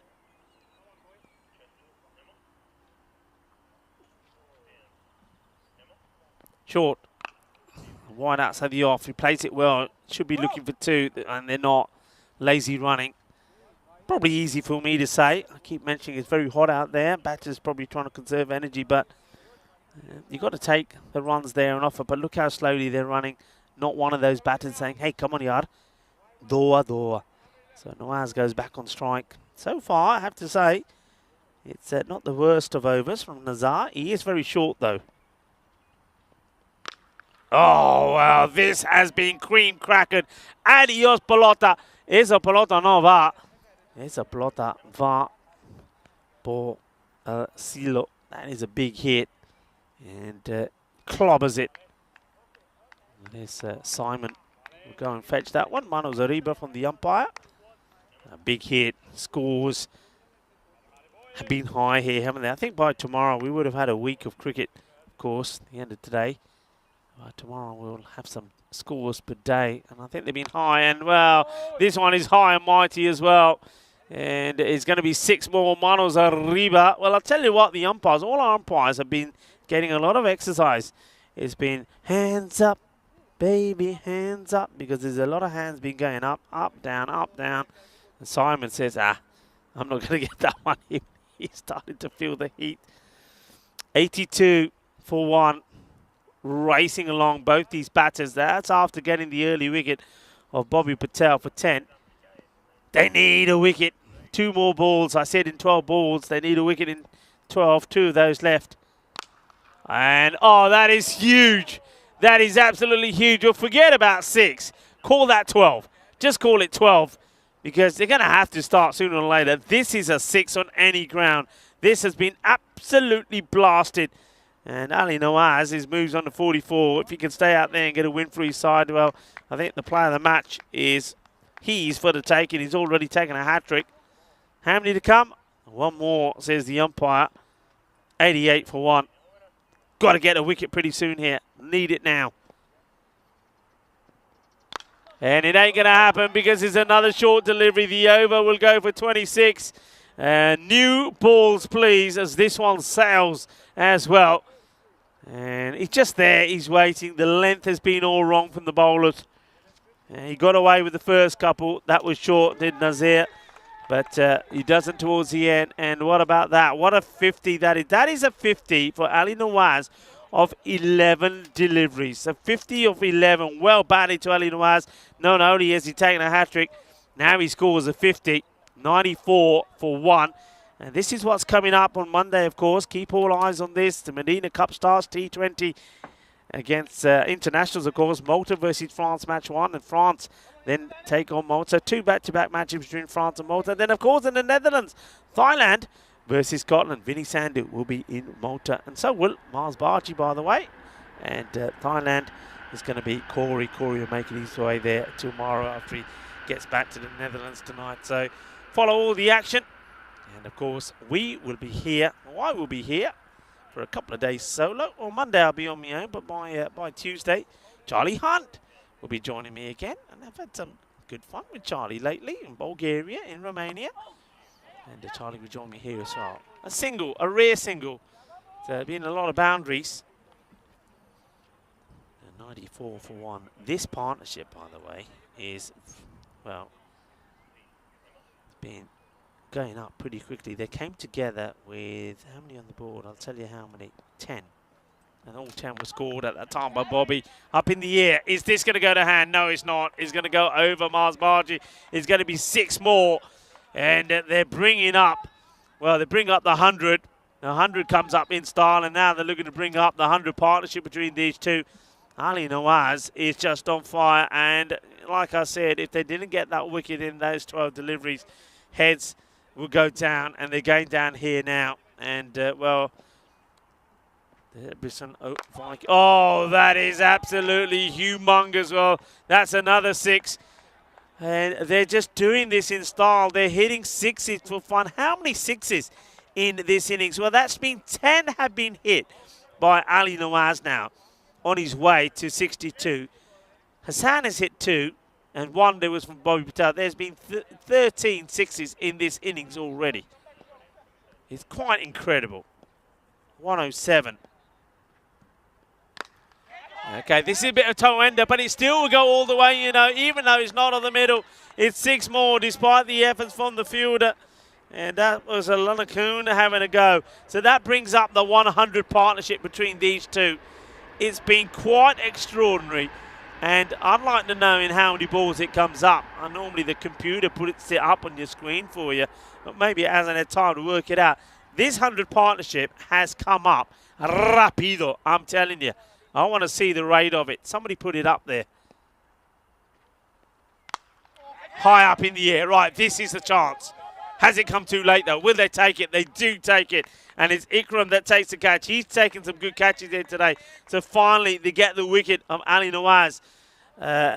20 needed and 26 balls. Well, can they? Can they? I mean, okay, you got to say, you've got one big batter out. Hassan is still there, though. But what a knock from Ali Nawaz. Incredible. What a match that he's had. He will depart finally for a humongous 68 off 15 balls. Remember, his 50 came off just 11. Ikram takes another catch in the day. Shabazz gets the wicket. But has it come too late? New batter, Jami. And to ask the question. Thing is, though, if you're running right down the middle of the wicket, Unfortunately, Shabazz, there's no way that umpire Cecil can give that decision. It's the end of the over. So 113 for 2. All right, they get that wicket of Nawaz. It's still, no, you've got to say from here, it is Debrecen Vikings, the ultimate 11s to lose. But weirder things have happened, you know. Weirder things have happened. Blinder Blizzards, despite getting 132 on the board, once again, are staring at defeat here. But only way they can win this match is to take wickets. And I think the captain needs to think about that and set that field accordingly. So to Hassan, of course, you want people back. He's a set batter. Okay, plays and misses at this. It's a good start. Lalan Kuhn has bowled well. He's got a lot of support out there as well. A lot of people saying, come on, Lalan Kuhn, come on. Going to be another wide. Somebody on the chat just saying that Ali Nawaz just hit seven consecutive sixes. And, well, yeah, that is some going, isn't it? 7 consecutive sixes. We'll talk about that in a second. Okay, this has been hit by Hassan. He will take the single. Yeah, so that was in that 5th over from Nazar. The last 4 balls were all sixes. And then there was a single to get him back on strike. And then he went 6-6-6 before he got out. Exceptional batting. Exceptional hitting. Well picked up on as well in the chat by Hassan. And this one's up in the air, out of reach. Will they take 2? No, they're happy to take just the 1. You can do it in singles. And when you throw the ball away like that, that just hurts you even more, doesn't it? Hurts you even more. What should have been just 1, it becomes 2. Got to find a voice. I think that's also a difficult one for when you have the captain like Mars Barji. He's always on the boundary. That's one thing Marzi will learn from this. I mean, his individual performances have been superb. But I think he needs to be perhaps a little bit more involved when it comes to the field. I mean, I think he's been leaving a lot of that to Ikram, so he's worked well with Mutay Ikram. Mutay Ikram seems to be the man that seems to be making a lot of the changes with the field. You can see him now doing that, and with the bowlers as well. So Marzi, maybe in an overseeing role, but it needs to be a little bit more involved. This one gets played away. They should take a single. They will get there. That's all they need. But I think he's always been on the boundary, and I think normally good captains have to be in the game. And, you know, maybe he changes positions with Mutay. I don't know. Mutay's always inside there. But then Mutay's taking some great catches there. So, but, yeah, just be in the game a bit more. Try to keep the players motivated. Be a bit more vocal. Has a go. And remember, you don't take on Ikram because he has been good. End of the over. It's a quiet one. It's a score 119 for 2. Let's have a look at what we've got coming up tomorrow. And we see Dunu Bugdani, can they make it 3 wins on the spot? I tell you what, if they can, it'll be a humongous upset because they're up against the Royal Tigers. The Royal Tigers, last time we saw them, they were without Stan Ahuja, they were out without Zishan, and a few other of their top players. I wonder if they're going to be back to full strength. They got the first 2 matches. Second match is against the Royal Falcons, and that's going to be, well, a bit of a family affair because both those 2 teams are made up of one. We're also going to see the Cobras as well. Hit high in the air, and it's over the fielder. Only just a nice clean hit from Hassan, and that hurts you big time. When the opposition are only needing 4 on over, and the first ball of an over goes for 6. That will hurt. There's nothing that Shabazz can do about that. 8 runs in 17 balls. And we'll make that 2, as this one is just to my right. I got a bit excited there, you know. I thought I was going to try and get to that one. If I was, well, maybe if I wasn't on my own here, the headsets would have come off.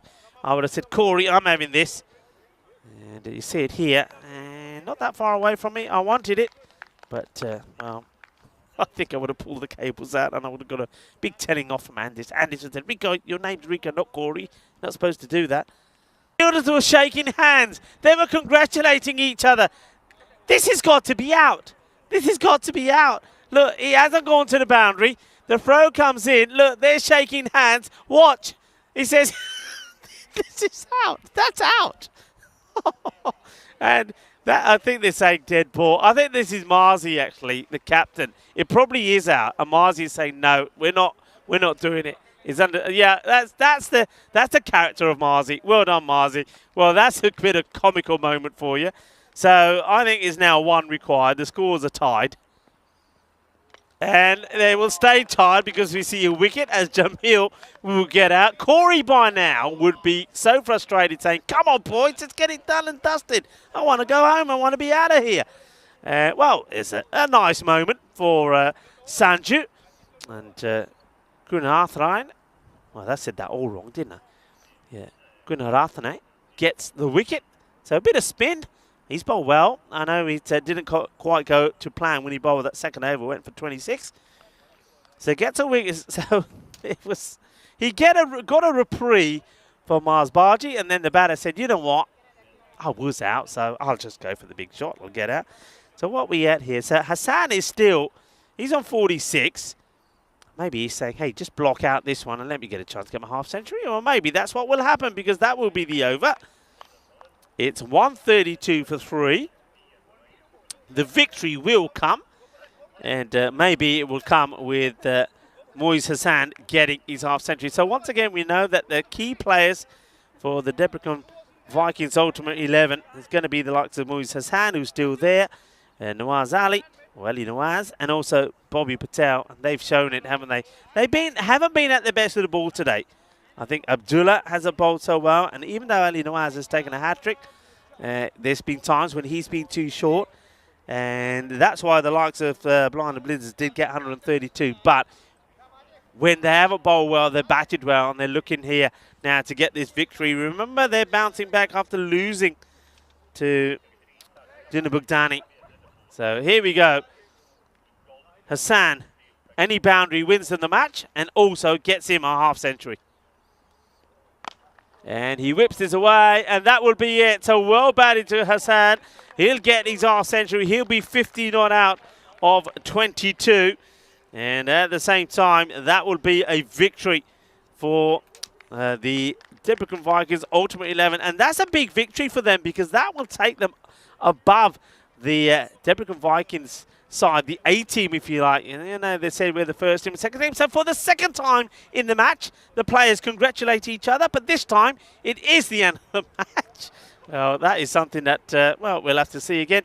Just a quick reminder of the matches we have got coming up tomorrow. Juna Bugdani, can they continue their winning spree that they started here today? They've won 2 out of 2 after losing 5 from the spin. They're up against the Royal Tigers. Royal Tigers taking the Royal Falcons, who have played 2 and lost 2 so far. The Budapest Kings come back into the action. Remember, they had a good win the other day. And then Cobra CC, looking forward to seeing them. And they're a team that did impress Corey as well. So we're going to see plenty of cricket tomorrow. 5 matches coming up on Sunday. So join us tomorrow. So if you do have to leave, good night.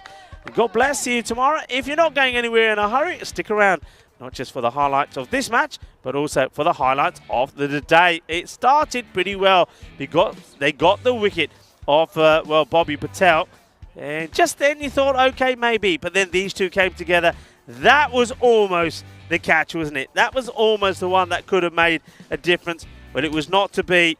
And with that one not, I mean, with that not going down, or Nawaz, he just went into a mode of destruction. He was hitting balls for 6s. He hit 7 6s on the spin. It was quite incredible. He was peppering the ball to all parts of the boundary and hitting it big. And a lot of the times they were staying hit. I mean, this one was just outrageous. And quite a few went all over the place. Finally, though, there was the wicket. He was caught by Ikram for 68 of 15. His half century came up in 11 balls. But then you still had Hassan down the other end. And he thought, you know what, it's time for me to finish it off. And that was one I almost got to. This was when they thought it was all over. They were shaking hands and everything, saying, well played, well done, unlucky. And then this happened. The sly fox throws it in. Today it hasn't gone. No. And then I liking that from Mars Barji. He said, you know what, guys, no, we're not appealing. And the very next ball, though, see, nice things happen to nice people. They do get the wicket. So that was the end of Umar Jamil. But after the next ball was played out for a dot, this was the winning runs. It also was a boundary that brought up the 50 for Ikram as well. What a partnership that was between Ali Nawaz and Moiz Hassan. 100 partnership came up in rapid time. I still want to know how many balls that 100 partnership came up. And if anybody knows, please put it in the chat. And if for Shazad and Ravi are watching, I'd like to know, because I reckon that's probably one of the quickest 100 partnerships that we've seen. It was pretty rapid. That's the scorecard. Excellent batting from Ali Nawaz. He easily is the player of the match, isn't he? Don't forget, he did take a hat-trick in that match as well. So a hat-trick and also 68 of 15 deliveries. That ain't bad going. What can you say about Blinded Blizzards? They're a team that entertain us, that's for sure. And they are watching them. I'll tell you what, it's like being on a roller coaster. You don't know what's going to happen next. But unfortunately for them, though they did get a victory in the day, let's remember that. They did go on to beat the Royal Eagles, but they've had 2 other matches there where they would have thought they should have, perhaps on a day like today, could have quite easily won 3 matches, but it's not to be. The bowling figures there, I think Sanju, he went for too many, didn't he, in his first over, and he ends up with figures of 1 for 39. And all the bowlers really got a fair bit of stick. There was some very hurtful overs there. 26, one of Nazir. That one was an expensive one. 19, Ali Shabazz went for as well. And then, well, Mars Barji decided he'll have a go, bowl 1 ball, and that was whipped away for 4 runs. So it's in terms of bowling-wise, it's not going to be a memorable one. But what has been memorable is another good day here on the European Cricket Network. We saw myself start with Corey. Corey then is on his way to the Netherlands, ready to start the T20I series there. And best of luck for him. That starts on Monday. We've already seen the fixtures that are coming up there. And, well, Vinny Sandhu, he's landed in Malta, ready to start the Medina Cup and then the Valletta Cup that will be happening in Malta. So plenty of cricket coming up your way on the European Cricket Network. And, of course, we've got 5 matches here tomorrow in a very sunny and a lovely ground here at the GB Oval as well, here in Hungary, Budapest. Been a great day. Going to take the opportunity before the highlights to say some thank yous. Thank you once again to the Cricket Federation here in Hungary for looking after us. Your work has been absolutely superb. Your hospitality has been great, keeping us well fed and with temperatures like this, well hydrated as well. So thank you very much. Thank you to the Blue crew. Once again, have been absolutely marvellous, working hard behind the scenes there, getting all the scoring and all the updates for everybody ready. The umpires, well, what can you say about the umpires? It's a hard day out there, a hard slog. And in this heat as well, they've got to be concentrating all the time. We saw a few times some of our umpires getting close to being struck by the ball. Maybe we'll see them in the highlights coming as well. Steve got pretty close. Duncan got pretty close as well. It just goes to show that the umpires, whether you're on the bowler's hand or at the square leg, you've got to be switched on all the time. I think the umpires have been great and been well handled also by Tyrone Peters, the tournament referee. And of course, our production crew here have been brilliant. Arthur's here on site today with Karina and with Andis as well. And you've got Argas as well. They've been absolutely fantastic, making sure you've got quality entertainment all day long. And of course, I'm talking about you because I'm talking about your viewers. It's been absolutely fantastic. We are blessed with the best viewers in the world. Thank you for your support of the European Cricket Network. And of course, thank you for watching and thank you for all your lovely messages. We will see you tomorrow. All that's left for me to say is be safe, be happy. Hasta mañana, mi familia.